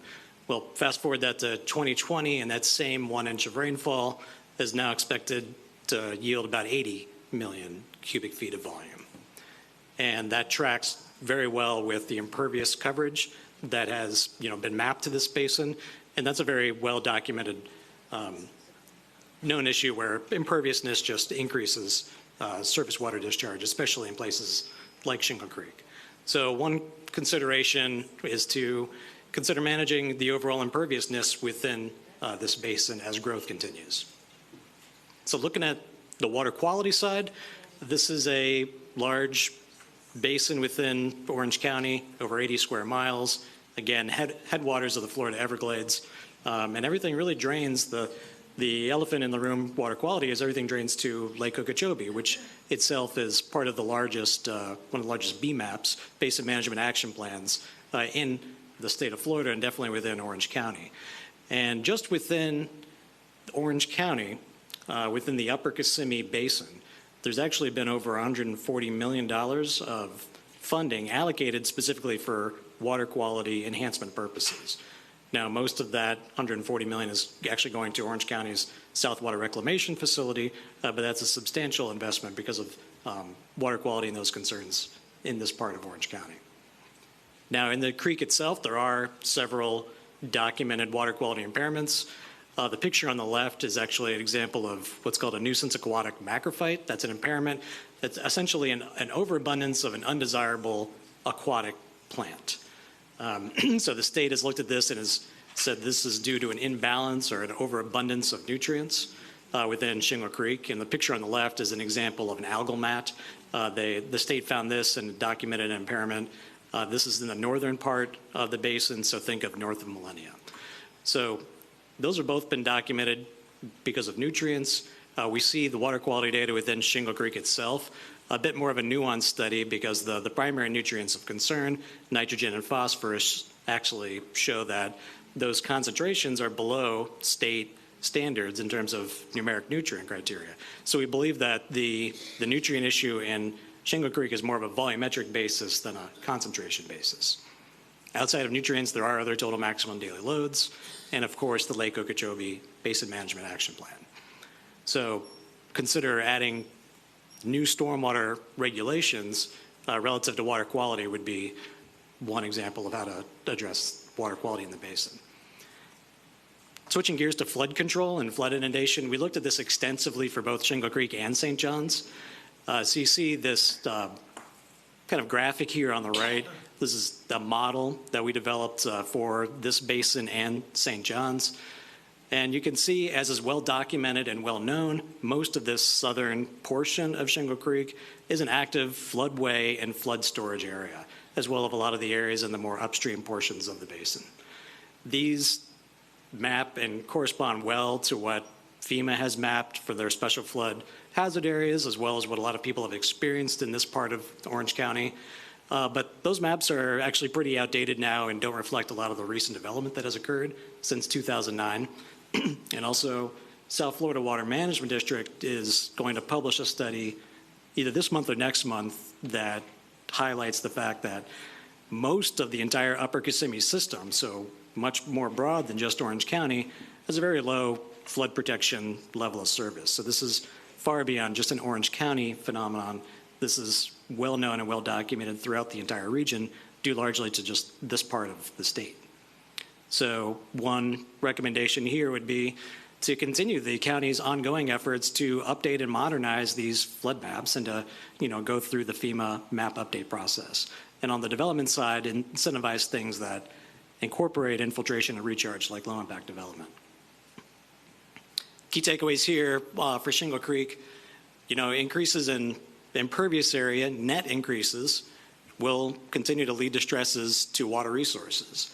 Those can be offset through smart planning that where increases in imperviousness and density exist can be offset by increases in open space and others through redevelopment.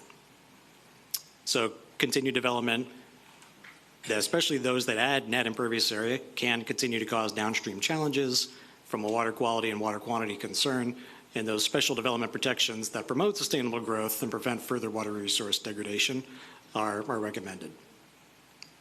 So moving to St. John's study area, so like Dr. Listopad mentioned, far different story for St. John's. It has historically been rural and is still and is forecast to stay that way. But this is, the basin that abuts Florida's longest north-flowing river. And there's large areas of publicly owned area, low density, undisturbed habitat. And 2050 looks to, Vision 2050 looks to continue that trend going into the future. But regardless, we know the population that's growing in Central Florida, there's going to be the inevitable pressures that it's going to want to move towards some undeveloped areas, such as this basin. So one of the things we looked at most with the St. John's Basin is the flood concerns and the flood hazard areas here. So this is a map that shows two primary things in the basin. The first, the highlighted in the purple, those are the existing FEMA special flood hazard areas mapped. And then in the kind of lighter blue, that is what we analyzed as having flood inundation based on our St. John's Basin study. So you see a lot more light blue than you do purple. And those, unlike Shingle Creek, the FEMA flood zones, the special flood hazard areas within here do not fully represent the flood risk based on our analysis. And so you can see, just zooming in on one area, you see just the vast amount of additional blue areas than purple. And when you add all those up, there's potentially 10,000 additional acres of flooded inundation extent that are currently recognized or mapped.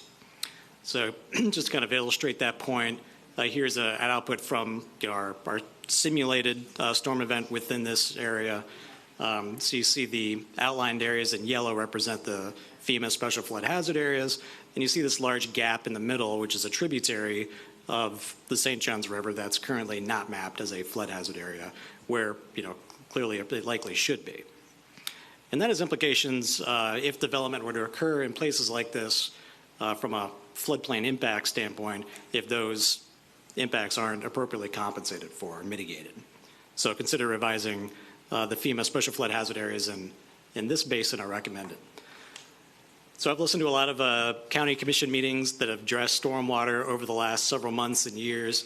One thing that I've heard personally is a desire to go into a little bit of detail on some of these key stormwater management regulations to better kind of illuminate how these regulations work on a project-specific basis. And one of the most, I think, critical regulations that Orange County and a lot of others implement and regulate is the idea of floodplain impacts. So I've got a couple quick animations here just kind of illustrate what that regulatory process looks like. So here, the image on the right, you see just an example of a low-lying area around a depressional pool. And when it rains a lot, that pool floods, and that's the floodplain. So that's kind of how special flood hazard areas are evaluated based on those design storms. So what you want to avoid are instances where development occurs and impacts that floodplain and does not have appropriate kind of mitigation or compensation for. And Orange County, goes through a process called a cup-for-cup methodology generally, which is also widely used in other regions in Florida. So what you really want to observe is development that when floodplain impacts are necessary, that they're appropriately mitigated for in such a way that doesn't exacerbate flood levels on that property or adjacent properties. So the concern here is that the FEMA maps, those special flood hazard areas, are one of, not the only, but one of the primary tools that local regulators like Orange County have to identify, okay, where are those flood risk areas? And so when they're not well mapped, then maybe those regulations are more difficult to identify and apply to projects.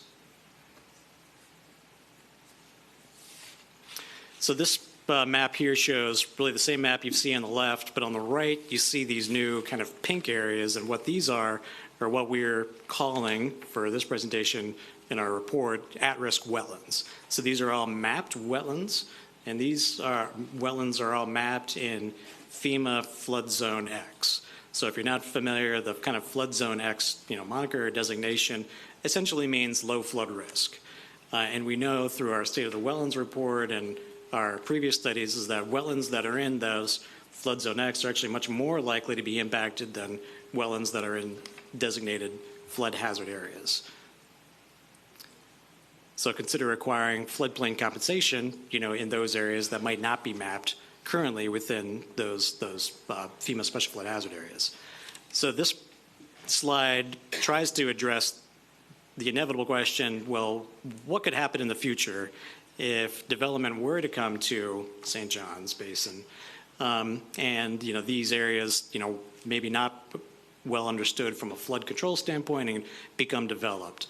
And so what we did was we looked at the historic trends of wetland loss in the county through time from 1990 to 2020, and countywide that's been about 4% loss of wetlands.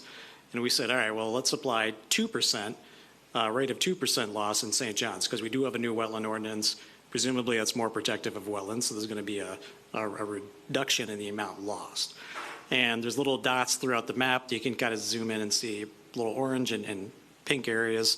Those are essentially areas that we think are most likely to be impacted under our analysis, just to see what happens if you fill those areas in and don't provide flood compensation. So we did that. We reran our simulation, and essentially for our analysis, we found that for every 1 acre of such wetland impacts, you'd have about 0.6 acres of additional flood extent and 0.9 acre feet of flood storage lost. From the water quality side, St. John's also has a number of water quality impairments, a little bit of nutrients, but also bacteria and metals.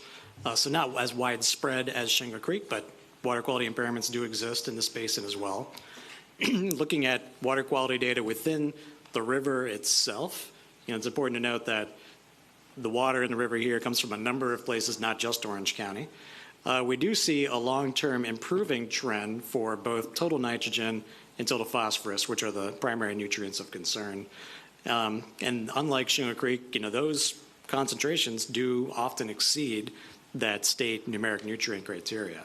But there's been a long-term improving trend, so that's a good sign, that's good news. More recently, in the past years, things have been more neutral. But we do want to continue. We want to put in forth practices that continues that long-term beneficial trend, because there are downstream water bodies as well that are impaired. So similar to Shingle Creek, consider additional stormwater regulations for water quality. So finally, key takeaways here. We just recommend that the county be prepared for future development through tailored regulations that can primarily address flood risk and uncertainty within this basin as the most important area from a water resource standpoint, because there's likely a lot more special flood hazard areas than exist than are currently known. Again, 1 acre of wetlands that are in these areas that do get impacted and not compensated for can have flood concern issues associated with those in terms of additional flood inundation extent. And really, we want to just ensure that that long-term water quality trend that we have experienced and seen in the river continues into the future.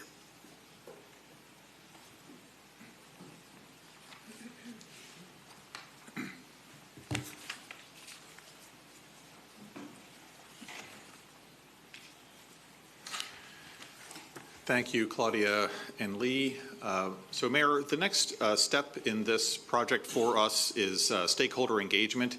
Usually when we bring work sessions to the board, we have generally some stakeholder engagement feedback for you, and we also look to see what other local governments are doing, a more full package. But what we wanted to do in this particular case, since we knew we had such a heavy presentation with the study. It was just to bring the study to you in its draft form and get your feedback, and that's really what we're here today. It's just to get your thoughts and initial feedback as we move this project through its normal process. So for us, with stakeholder engagement, you've got, as listed here on the screen, obviously the general public. These aren't the issues associated with this, the value associated with these resources extends to everyone in Orange County. So the general public obviously has its place. Obviously the property owners, and there are many within these two basins. There are several thousand unique property owners, some very big property owners, and we will begin to engage them in discussions. You've got the development community, you have advisory boards. There are probably 4 to 5 advisory boards that we will in general be discussing these issues with over the next few months, and those are the Environmental Protection Commission that is run out of our Environmental Protection Division office. You have the Agricultural Advisory Board, you have our Sustainability Advisory Board, and also the Development Advisory Board, along with planning and zoning as we move through that process. But we may look to add others. As we went through our briefings, Commissioner Semrad started bringing up economic issues, and I started thinking about, okay, I might try and find some boards or some groups that specifically related to that issue. So that's the kind of, the feedback that we get. We'll adjust our process as appropriate. There is a huge list, and our staff are starting to put it together now, of all of our NGOs, our nonprofits. I believe you got some information from Orange Audubon before this discussion, but lots of engagements with those groups. We'll probably hold community meetings out in both districts, and at least we'll have a kickoff later this month for anyone involved in the process. And then our county website portal, we have a special protection area site, and we're going to be, information is going to be flowing in and through that information that we get out to the public, and also, context coming in for our staff. But this is our opportunity over the next 2 to 3 months to listen and hear the priorities of all these groups and their needs for their community, discussing those proposed protections. And I've got 2 slides coming here that kind of sum up those items that you saw popping up in the finding slides. Increasing buffer widths, looking at setback from managed lands, rare upland habitat protections, preservation of wildlife corridors. And for water resources, you saw managing overall imperviousness within the basins. And this is one where that's probably more, appropriate in the Shingle Creek basin than the other, incentivizing low impact development, and then updating and upgrading those flood hazard zones and those maps. So these items are just the baseline for us. As we start to move through those, more will be discussed and brought to our attention. I'm hoping for some innovation, to come out of this discussion. The county's put a lot of effort into building an innovation lab and being innovative, and so we want to try to make sure that that's part of the conversation. Whether there are public-private partnerships that could be discussed, who knows what those options are, but we've got the time ahead of us to go through that. So just to sum up, there are valuable natural resources found in both of the study areas. Each study area, as you can see, is very unique in its culture and history. A variety of issues have been identified that warrant consideration, and you saw some of those kind of pop up. Consideration of those protections will require a significant stakeholder engagement process. Can't say it enough that SPAs help us plan for smart and sustainable growth. I mean, we have them in Orange County, and they have been functioning for quite some time. And then we are, of course, looking for that language in Vision 2050 that authorizes the ability for us to approve special protection area considerations in these 2 basins. So our next steps, you see there, the technical draft studies were released about a month ago to us, and we used them putting this presentation together. So you see where we are there on April 8th. We now will begin our stakeholder engagement process after we get your just initial feedback here today. Moving through to summer and fall, where we're likely to come back with a more policy focused work session, where more than likely you'll see some draft example SPA documents, looking for maybe some good and better and best scenarios, maybe some contingent, if this then that type of scenarios, because each of these districts will develop differently. I think that's obvious just from looking at them. And then with the board's direction moving forward, if we've got the right mix at that point, or we come to an understanding of the right mix, looking for adoption hearings later on in the year in December. So, Mayor, that is the presentation. And again, we're here. Essentially, these studies are still in draft. We are refining them. As Dr. Listipad said, we're still looking at the edges of the study areas to see, are they just the boundaries or do they need to be slightly adjusted? And we're hoping to get feedback from you today on anything that might have been missed or anything you might like us to work on or clarify in the process moving forward. So thank you, Mayor. All right, thank you. Very comprehensive. The team have been working on this for quite some time now to get it to the point where we can move it forward into our formal processes. We do have questions or comments. First, probably no surprise, Commissioner Wilson, Commissioner Moore, and Commissioner Simrad. Commissioner Wilson. Thank you. Thank you so much, Mayor. Thank you to our board, every single one of you, for being encouraging of this kind of work. This research is so important. And I said during my briefing that I wish it had been a 3-hour briefing because I feel like I just continue to learn more and more and more. Some of the things that were able to be brought forward in very fact-based, data-driven items technically were things that we'd all been hearing, right? I don't understand why my backyard never flooded, now it floods. I don't understand why, this road that had never looked like this after hurricane season looks like this. And I think, for me, some of this research feels a little bit like season 2 of the wetland research, which is amazing because I loved that season. So the important piece for us as policymakers, of course, is to take this information and then adapt our policies, update our policies in order to be the most protective we can in the law for the health, safety, and welfare of our residents. So I think looking through my notes from our briefing and from today, I just wanted to address a couple of the things. I had a couple questions and a couple comments. The LID manual that we approved and adopted in Orange County, 6 months ago, is suggested, right? It just sits out there. Would there be appropriate discussion for a better, more robust incentivization of that LID approach where we can? And what does that look like? I know talking about trying to decrease these impervious surfaces is only appropriate in some areas, and how do we adapt those things so that we can have a consistent code?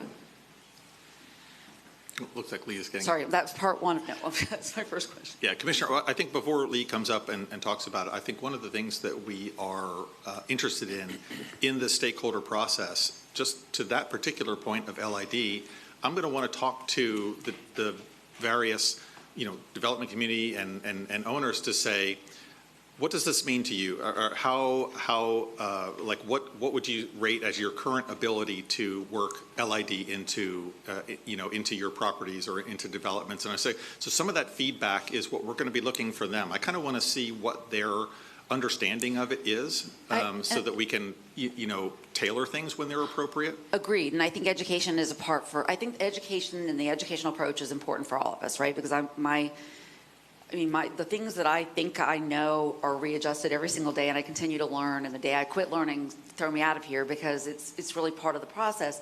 I think my fear about that approach, the one you just described, is that within sort of the paradigm of development and the priorities of development, inherently our job to protect the residents, protect our children and their children is just going to be different than the priorities of their reporting to stakeholders and stockholders.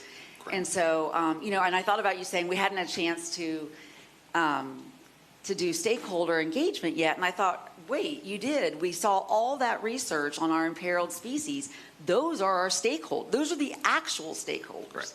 And for those of us that are going to rely on those biodiversity, that system, we're the stakeholders, and I mean that as the people are the stakeholders. So the more that we get this research out and get actual engagement from top to bottom, but I would ask you as boldly as I can right now, knowing how much difficulty we've had just protecting people from flooding. Because we make, a step forward and then we get smacked down by a special interest group at Tallahassee, is that maybe we don't give them the very first seat at the table. The Greater Orlando Builders Association, which is part of the Florida Builders Association, pushed through the preemption of our rural boundary, which would have given us some real chance to scrutinize those plains, those areas of grazing the worklands that we understand are so critical. So why do we continue to ask them to then drive? They want to shut us down, and they get down here, and we give them the first seat at the table. I want to hear from them. I want to be a partner. I want to collaborate. But I think we should also really consider asking flood victims to come and give us their what they experienced. I mean, I have residents who have newer homes who have been impacted by storms that were recently. We know that the intensity has gone up. So I think having, even a potential stakeholder group that includes our young people, we have very rarely asked them, but this is about their Orange County.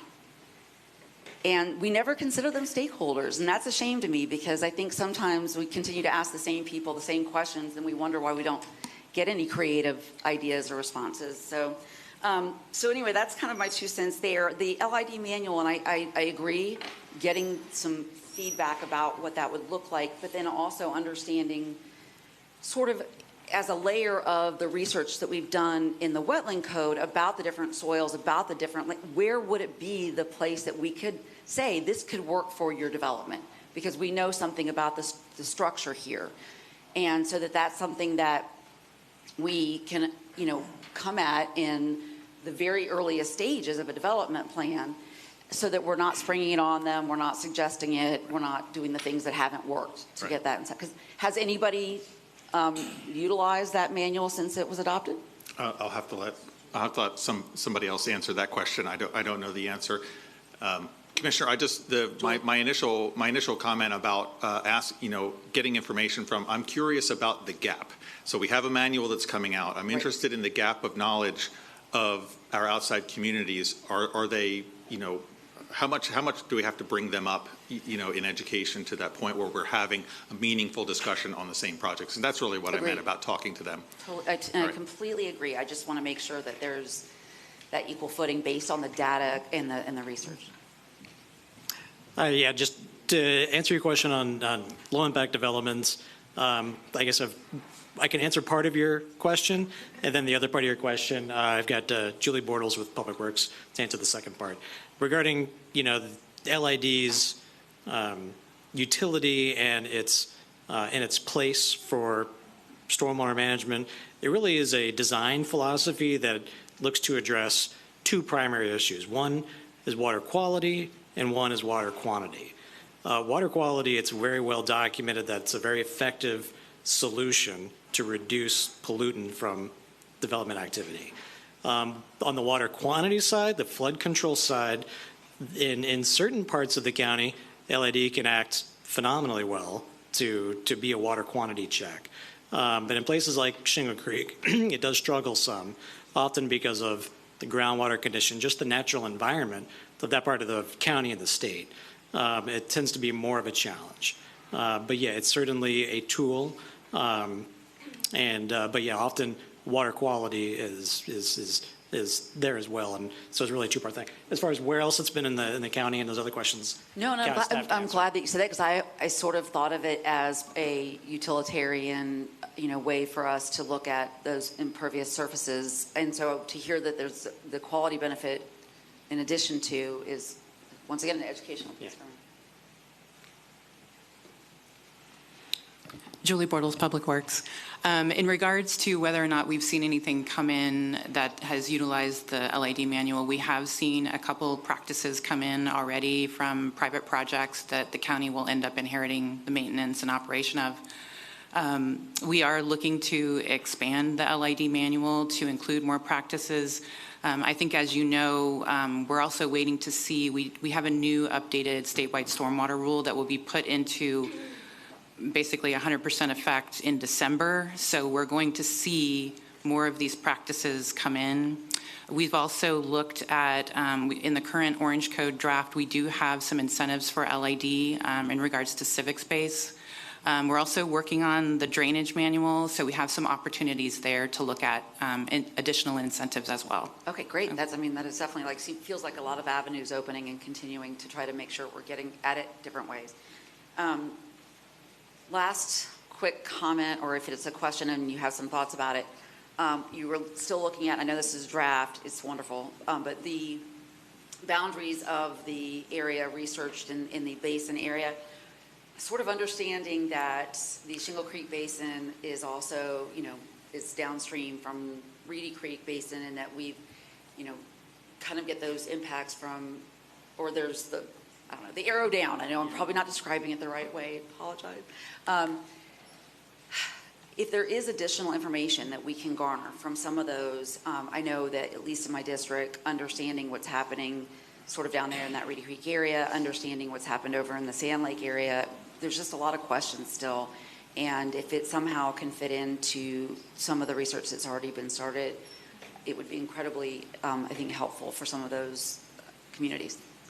Thanks, Commissioner. We'll take that back into our have a discussion about it. All right, thank you, thank you. Commissioner Moore, then Commissioner Simrad. I was really just going to ask more about the LID, and I'm looking at the manual online now, so I don't need to ask anything now, but I'm assuming that's where we're going to go with some of this. Well, I mean, the county in general is moving forward with that. I walked back and I asked Tim and Liz if during the TRG, the technical review group, so that group of staff who helps advise entities that are going up through DRC, if they're bringing these aspects into their reviews with the permittees as they come through that system, and they said that they are. So that's good that it's starting to be kind of injected into our systems. And I'm assuming, because we had some today, some smaller type of developers, that there has to be an educational component of this, because it'll be new information for a lot of them. So anyway, thank you for your work on this. I look forward to see how it fleshes out. Thank you. Commissioner Simrad. Thank you, Mayor. Thank you, everybody, for this report. I thought it was so comprehensive, and I learned a lot in it. And Alan, thank you for bringing up the economic value. I just wanted to bring up again, whenever trying to convince somebody of, or bringing people together all on the same page, sometimes it just takes a dollar sign. And so actually putting a quantifiable number and saying this natural resource is worth X amount of dollars in economic value, from indirect to direct economic impact. Think about how much it's saving us from flood management, in property insurance, all of those different numbers coming together. And when you put that onto paper, all of a sudden, more people than not can agree that it's worth saving.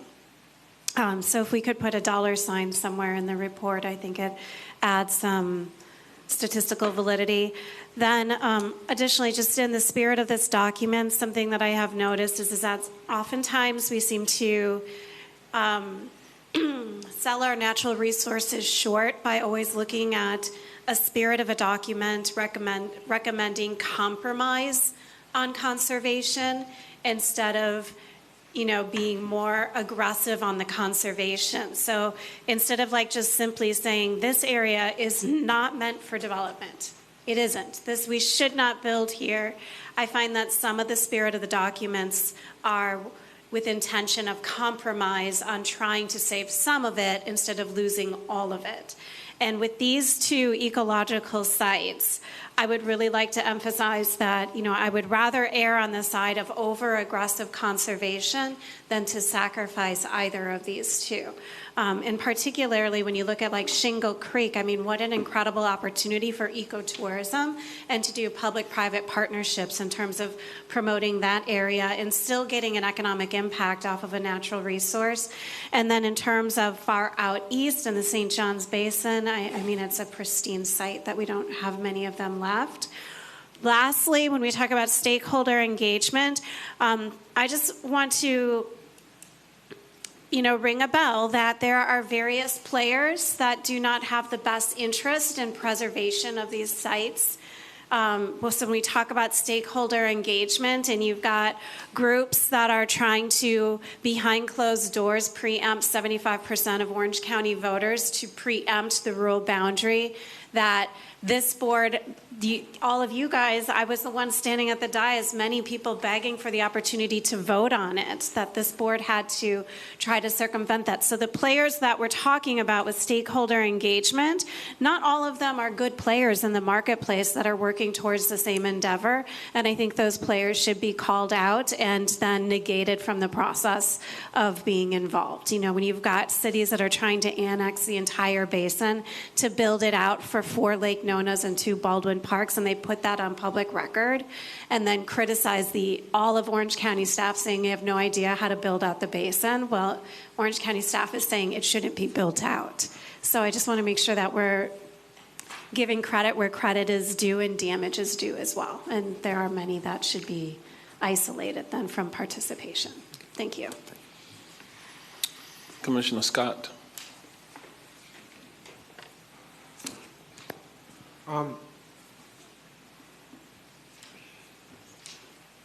Sorry, I just kind of lost my train of thought there. Great job. As much as possible, I think, I agree with Commissioner Simrad's comments, but we also have to kind of be neutral. I'm a fan of always calling someone in before we call them out, but like to where damage is due, there's always going to be a difference of opinion in any given topic, especially when it comes to our environment. And I think this is the most important thing, because without it, we can't grow. But like, there's always got to be a path where you can have a conversation. There has to always be a path where we can meet in the middle, even if we don't necessarily agree. And so I'm not a fan of kind of singling folks out, because it makes it that much harder to bring it back to the middle. And I think the very art of being a politician or working in politics is trying to find a compromise that serves as many people as possible, knowing that this side may win versus that side, and so forth and so on. My questions, in some of the data you mentioned that it hadn't been field validated. And so I wanted to know, was there a timeline for when it would be, or how would it be field validated? That's a great question. So a lot of the effort, we took data that is typically either from the state or the water management districts, and we actually did some correction using aerial photo interpretation in some cases to improve it. But field validating that large St. John's Basin would be quite an effort. And typically for a planning study, for these purposes, what we're looking at, we don't need to necessarily field validate. What we would look, and some of the considerations is before developing a particular property, then yes, it needs to be. That's why we were proposing doing community mapping, upland and wetland community mapping. That would require private owner to basically have an ecological consultant go on site, create the appropriate mapping, put the wetland lines, and obviously then county staff would verify that that's accurate before going forth. So there's really, doing field validation currently is not in the intent of the study. I think a lot of the mapping that was coming from the State Water Management District does have a level of field validation, obviously, associated with it. So, but if, like, at some future date, if myself or any other commissioners or the mayor perhaps wanted to have an option to field validate maybe even a particular section, that could be an option. I guess what I'm getting at is, like, you have folks that come, they want to develop something, and we say you should do this, and they're like we should do that, and then we go back and forth with the experts. And I just feel like in some instances, maybe not in every one, but in certain instances, if we're telling them, hey, this is how this needs to take place, or it can't take place, and then we also have that with our data that has been field validated, then it adds a little bit of oomph, for lack of a better word, to what we're saying. Right. So adding a couple things. Yes. Definitely things could be field validated selectively for the study. I don't think it is really a necessary step for creating big, comprehensive recommendations on how to approach. Field validation would definitely be a recommendation prior to any development of property. So at that point, yes, both the private owner would have to hire appropriate consultants, experts to do the mapping that's required. Currently, they have to do wetland mapping. They just don't do necessarily upland community mapping. So we were, map it all.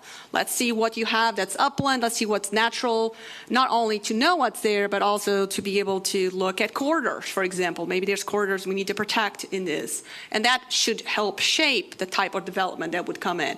The county staff would obviously also have to approve the mapping that was done. So in other words, I don't think development would necessarily take place without field validation just from aerial maps.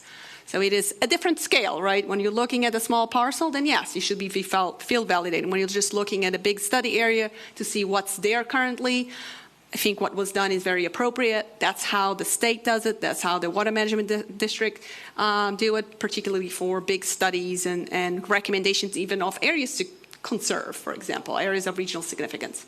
Okay, thank you. Alan, with Commissioner Moore kind of touched on a bit of it, with the education process and kind of letting folks know as they come before us for their various projects, how much of that education is, the word is not, I want to say automated, but that's not it. How much of that is, I guess, available online, like that I can access at any moment? How much of that is like an ad hoc available? Are you talking about maybe for our LID manual? Yeah, or for other how much of that how much are we doing to create materials that allow folks to not necessarily have to engage, at least in the early stages, with us? Because, hey, we can reference, besides the LED, we can reference things online, videos, webinars, or what have you. Hey, take a look at this, and this will kind of give you a pathway to potential approval. We can't say this will guarantee approval, but this gives you a little bit of a pathway if you follow these steps or these processes. How much are we trying to create additional materials that are maybe specific to Orange County in certain areas?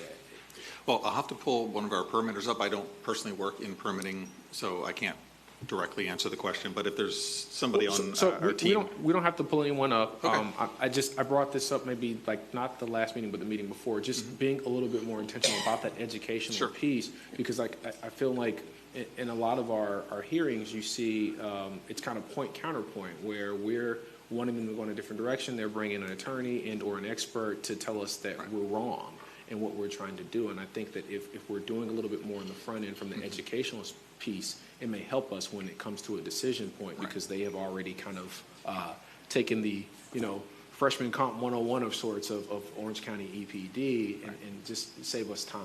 Am I making sense? Yeah, you are. And I think a lot of that, Commissioner, does happen within that TRG, that technical review group. I know EPD spends an inordinate amount of their time educating on wetlands and lakeshore impacts when you see seawalls come before you. So I think as a county, I think we do a pretty good job with education and information. It just sometimes the applicant wants a little bit different project, and Commissioner Simrad knows that. You can educate to a point, but then you have to react to the applications that come in. But I think that it's one of the things that our PEDS department has put together, and I think you all saw that recently, was some additional efforts at education and communication, internal and external stakeholder. So we have sort of a renewed effort in that, and we're kind of rolling things out.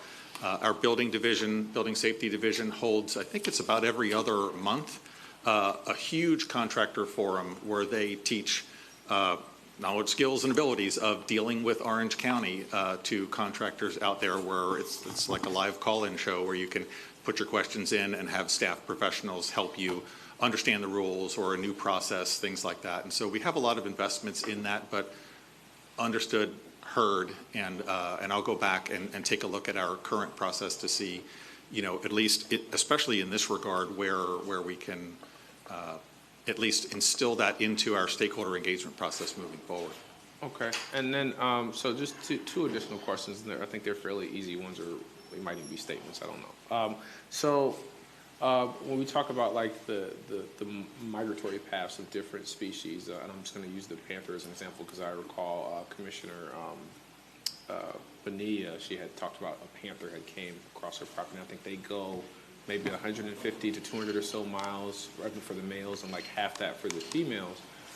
When folks are developing, I see different instances where as something is being developed, it's being developed with a particular species or several species in mind to kind of create some man-made pathways. And so do we intentionally have conversations with individuals if we identify that, hey, there's a certain species that we're trying to protect and we're trying to minimize the impact on their habitat? Do we have those active conversations with folks, or is it just about You're talking about wildlife crossings, yeah, those like kinds that, of things? I know that we do. Tim's nodding his head over there, so yes. Okay. And then my last question, so we have a host of MSBUs, MSTUs, and the like for different lake areas, right? And it's to address the invasive species, the Hytrilla, the African land snail, I think it is. And so, and then the state does their thing. Is there anything that we do as a county, countywide, to kind of address some of the invasive species and different things? Like as like a holistic, like folks are doing things for their specific lakes, right, in their different areas. Is there anything that we do holistically across the county to address some of the invasive species, or do we just leave that up to the state? I'm going to see if Julie Bortles, is she still here? Julie, are you able to come up? I'm sorry if I caught you off guard there. Commissioner's asking about the efforts that we have used or are using to control invasive species, things like that. I know that EPD... It does some prescribed burning and things like that. I'm familiar with that. Correct, and we also do some invasives control in our water bodies through a contract with the state. But most of the work, I think, is done through those MSTUs that are established for particular lakes that might have water quality issues or aquatic plant issues. Is there anything else that you'd like? No, I think I'm good unless Okay. she had something she wanted to add. I covered it, yeah. Okay. Yeah. See, Julie did that for so many years, I was going to give her her day. no, he's good at what he does. So thank you all for the work you've done, and I'm sure the host of projects and tasks before you. Do appreciate you taking the time to do this for us. So thank you. Thank you. Thank you, Mayor. Commissioner Uribe. So this has been a lot of information, and this is not anything new. And then we did our site visits and so forth, and it's been interesting to listen to all the commissioners with their perspectives. And something that really stands out to me, and I actually appreciate Commissioner Wilson's comment about getting people involved. Like most people don't even know till like it's too late, or it's affected their community, or it's affected an area. And then you hear Commissioner Martinez Semrad talk about, and you know, we hear consistently the preemption and how we're having the stakeholders at the table. But it almost seems like while we're doing something proactively, at the same time we're creating a bullseye on our back. Like consistently, everything that's being done in good faith here, somebody doesn't like what we've done, and it's coming back, and it's actually ending up worse than what we had, right? So what does it bring me? What's my kind of assessment of just listening to everybody is, we do need regular residents who are getting flooded, regular residents who are seeing less natural animals and natural inhabitants in their communities go away. Because it's really hard if you tell me something, let's just say on the east side of town, rural boundary, and I live off of Orange Blossom Trail. It's hard for me to distinguish and really have empathy towards that. But if I'm seeing this as it's affecting me, and what I mean is like what's happening in Rio Pinar, and what's happening in Orla Vista, and what's happening in Horizon West and Reams Road. So you're kind of seeing like results of these actions of what's taking place happen in real time when it really affects people. Could be a different perspective, because if you tell me something in Horizon West and we see the pictures and we're like, wow, this is horrible, I don't know if the commissioner is going to be just as empathetic when I talk about Rio Pinar, because those are my residents, those are her residents, she's living it. And how do we find that medium where we can actually do something good and not end up being worse off when we're done? And it seems like you've just invested all of this money, time, incredible, brilliant minds and resources, and somebody's watching who's not happy, right? So when we look at increasing our level of expectation and guidelines than what's already allowed at the state, who's not going to be happy with this, and how do we bring them to the table? But then how do we get the voters, the general public, to be invested with us along this ride? Because it seems like if we can accomplish both simultaneously, we can actually make progress. And what's really hurtful, I think, at the end of the day, is we all have timestamps on us. 8 years. So all of this effort that's done, do we make sure that someone who comes behind us doesn't disseminate it all, or doesn't have a same amount of invested into this? And this is where it changes with us changing seats. You guys, you've got buy-in from us all right now, but in 2 years, half of this board's going to be different. So I think what is missing is the regular people and kind of the stakeholders at the same time, but getting people invested is maybe the missing link that gives us more ability to continue to do what we do. It just always feels like every time something great is done here, or something great is voted on by the voters, or something great moves forward, next thing you know, it's like we did all of that for nothing, And so it's just a thought, and what you're saying is real. And when you've added these pictures and we sit back and realize, wow, okay, yeah, we haven't. And when we see coyotes and foxes in regular neighborhoods, and we're seeing all these things that shouldn't be there, but because of the circumstances and the development, it is affecting it. And I always think of, I had a big area that got developed, got 112 unit apartments that sat in its natural state for 50 years, from 1972 to 2022. And yes, it was off of Orange Blossom Trail, but it was completely untouched.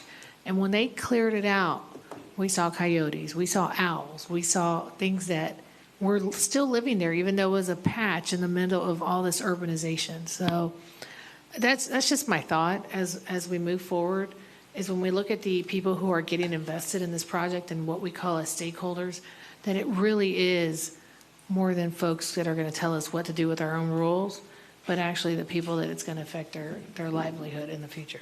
So And I think, Commissioner, you're going to see me reaching out to your offices to try to find those stories. You know those folks in your districts who are suffering from a neighboring issue, suffering from a storm event that came through.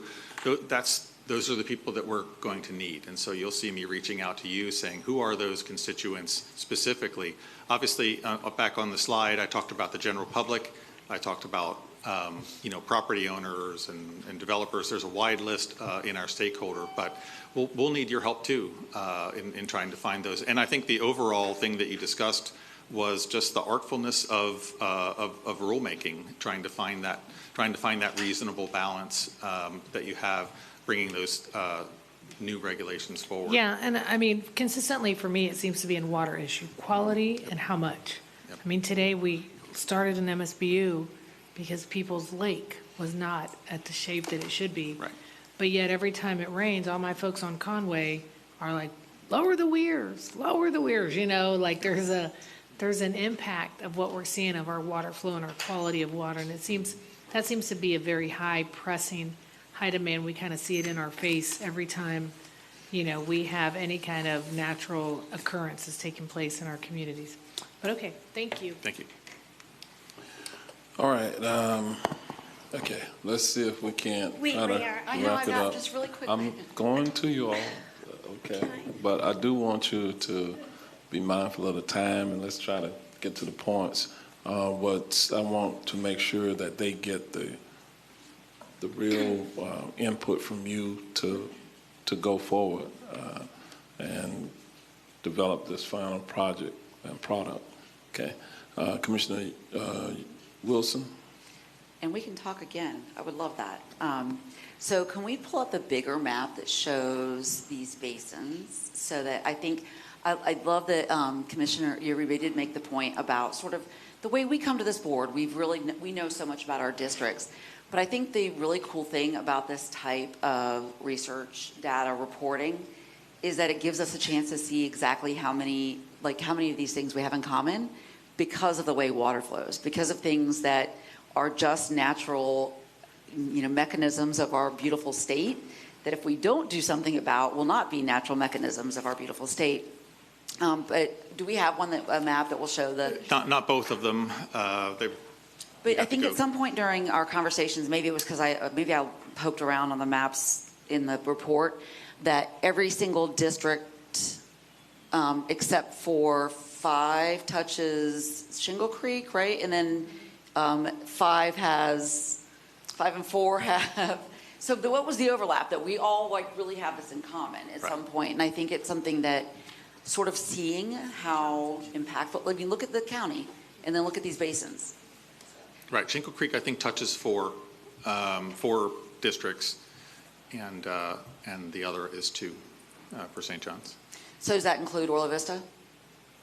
Orla Vista? Well, Orla Vista would be at the top of Shingle. But you talk about the things that, historically, and that, now we have some description of what's happening and really the basis for how to approach it with this sort of research and information. The other thing I was going to say is I thought about the stakeholder conversation, and since we're trying to sort of think out of the box with getting information that we can utilize, we rarely speak to our wildlife rehabbers. And so Back to Nature is sort of the big capture, and I would say county-wide, but there are a handful of wildlife rehabbers that have really had to absorb some of these impacts, whether they are from land clearing or autos or water where it wasn't supposed to be originally. So I'd love to be able to get them involved. Thank you. All right. It's kind of interesting when I listen to you all and you talk about you don't have just regular folk and you're separating yourselves out of being regular people. But if you think back to your evolution, before you got on this board, you were just a regular person. And those life experiences that you bring to the table are important. And that's the process, to get people involved and engaged.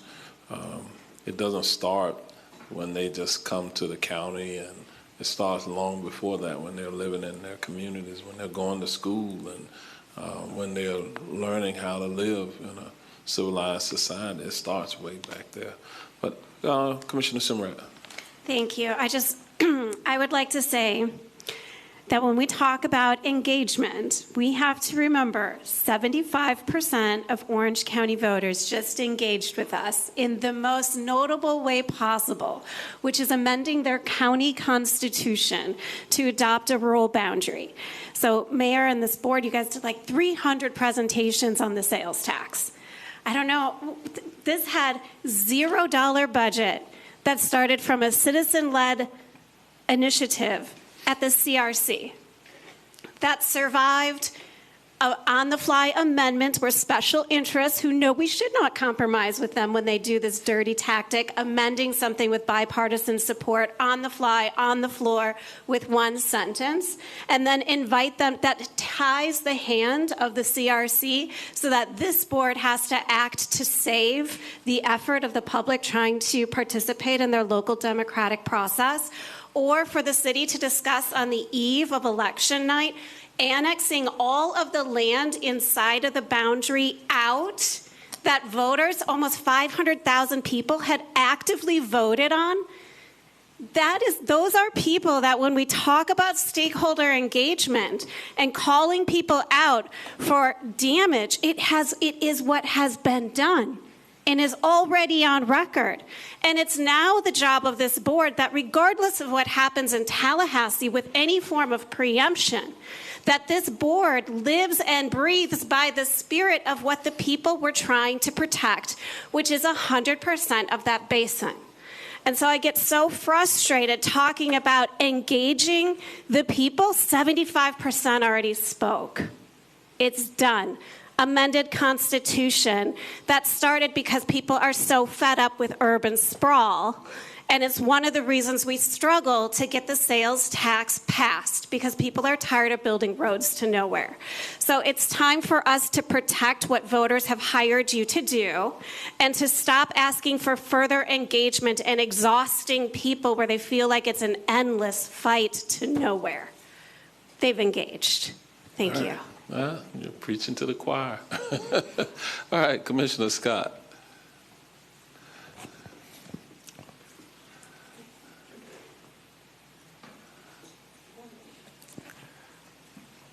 We are one board, one team, and also, I believe, a family. And like family, we will disagree from time to time, but at the end of the day, I'm going to protect this board and my board members on the clock, off the clock, official capacity, unofficial capacity. I love each of you. And we all bring different perspectives to this board, but it is a luxury we don't have to get mad. I think one of the most important roles as an elected official is to represent effectively the people that didn't vote for us, the people that did not support us. And it's hard. It's hard because they do attack ads and they do all kinds of things, but we are a representative of people, not just the people that voted for us. And I take that seriously.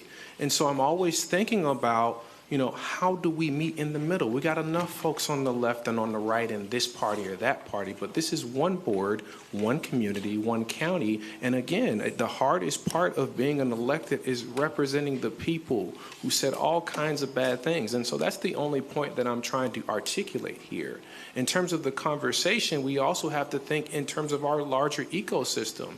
If I want to do something right now, I want to make that decision or whatever, and it's going to work, only for it to be destroyed by someone at a state level or a federal level, whereas if I waited 6 months or a year and it'll work and it'll last, then I would think I'd want to wait a little bit longer. We have to be strategic. Our folks, I feel like our role comes in with the strategy, but it is a luxury for us as electeds to get mad. I don't have that luxury to get mad and be adversarial to anyone because I was elected to represent people regardless of their party, regardless of whether they voted for me, whether they donated to me, any of that. The job is to represent. And so, I don't know if my comments came off offensive. It certainly was the intention, Commissioner, but, we got to find ways to meet in the middle. And if we can get it right with the people that we don't agree with, we can get it right with anybody else. And that's the only point I'm trying to articulate. Commissioner, 75% of the people told you how to act. It's your job to represent the majority. Thank you, Commissioner. I know that. Yeah. All right. So I think you're kind of saying the same thing, but in different ways. That's the challenge we all have. Find out how we can get it done. Just know what the rules are, right? Thank you to our staff, our wonderful staff, for what you've done. Dr. Listopad, she's on top of her game. I wanted to just give you the opportunity. Is there anything that you were looking for in the way of direction that in these waning moments that you have not heard today that you further needed clarity on?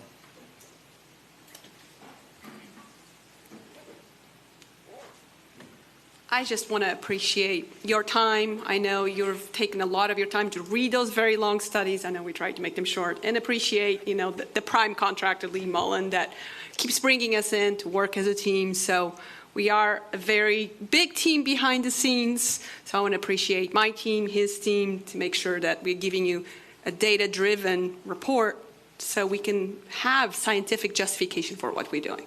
And that hopefully brings everyone together, the same page. All right. Thank you. Well, thank you all. We'll continue to have a dialogue and engage on these issues because that's what we do. If there's nothing further, we have been here for a full day at this time, so we do stand adjourned.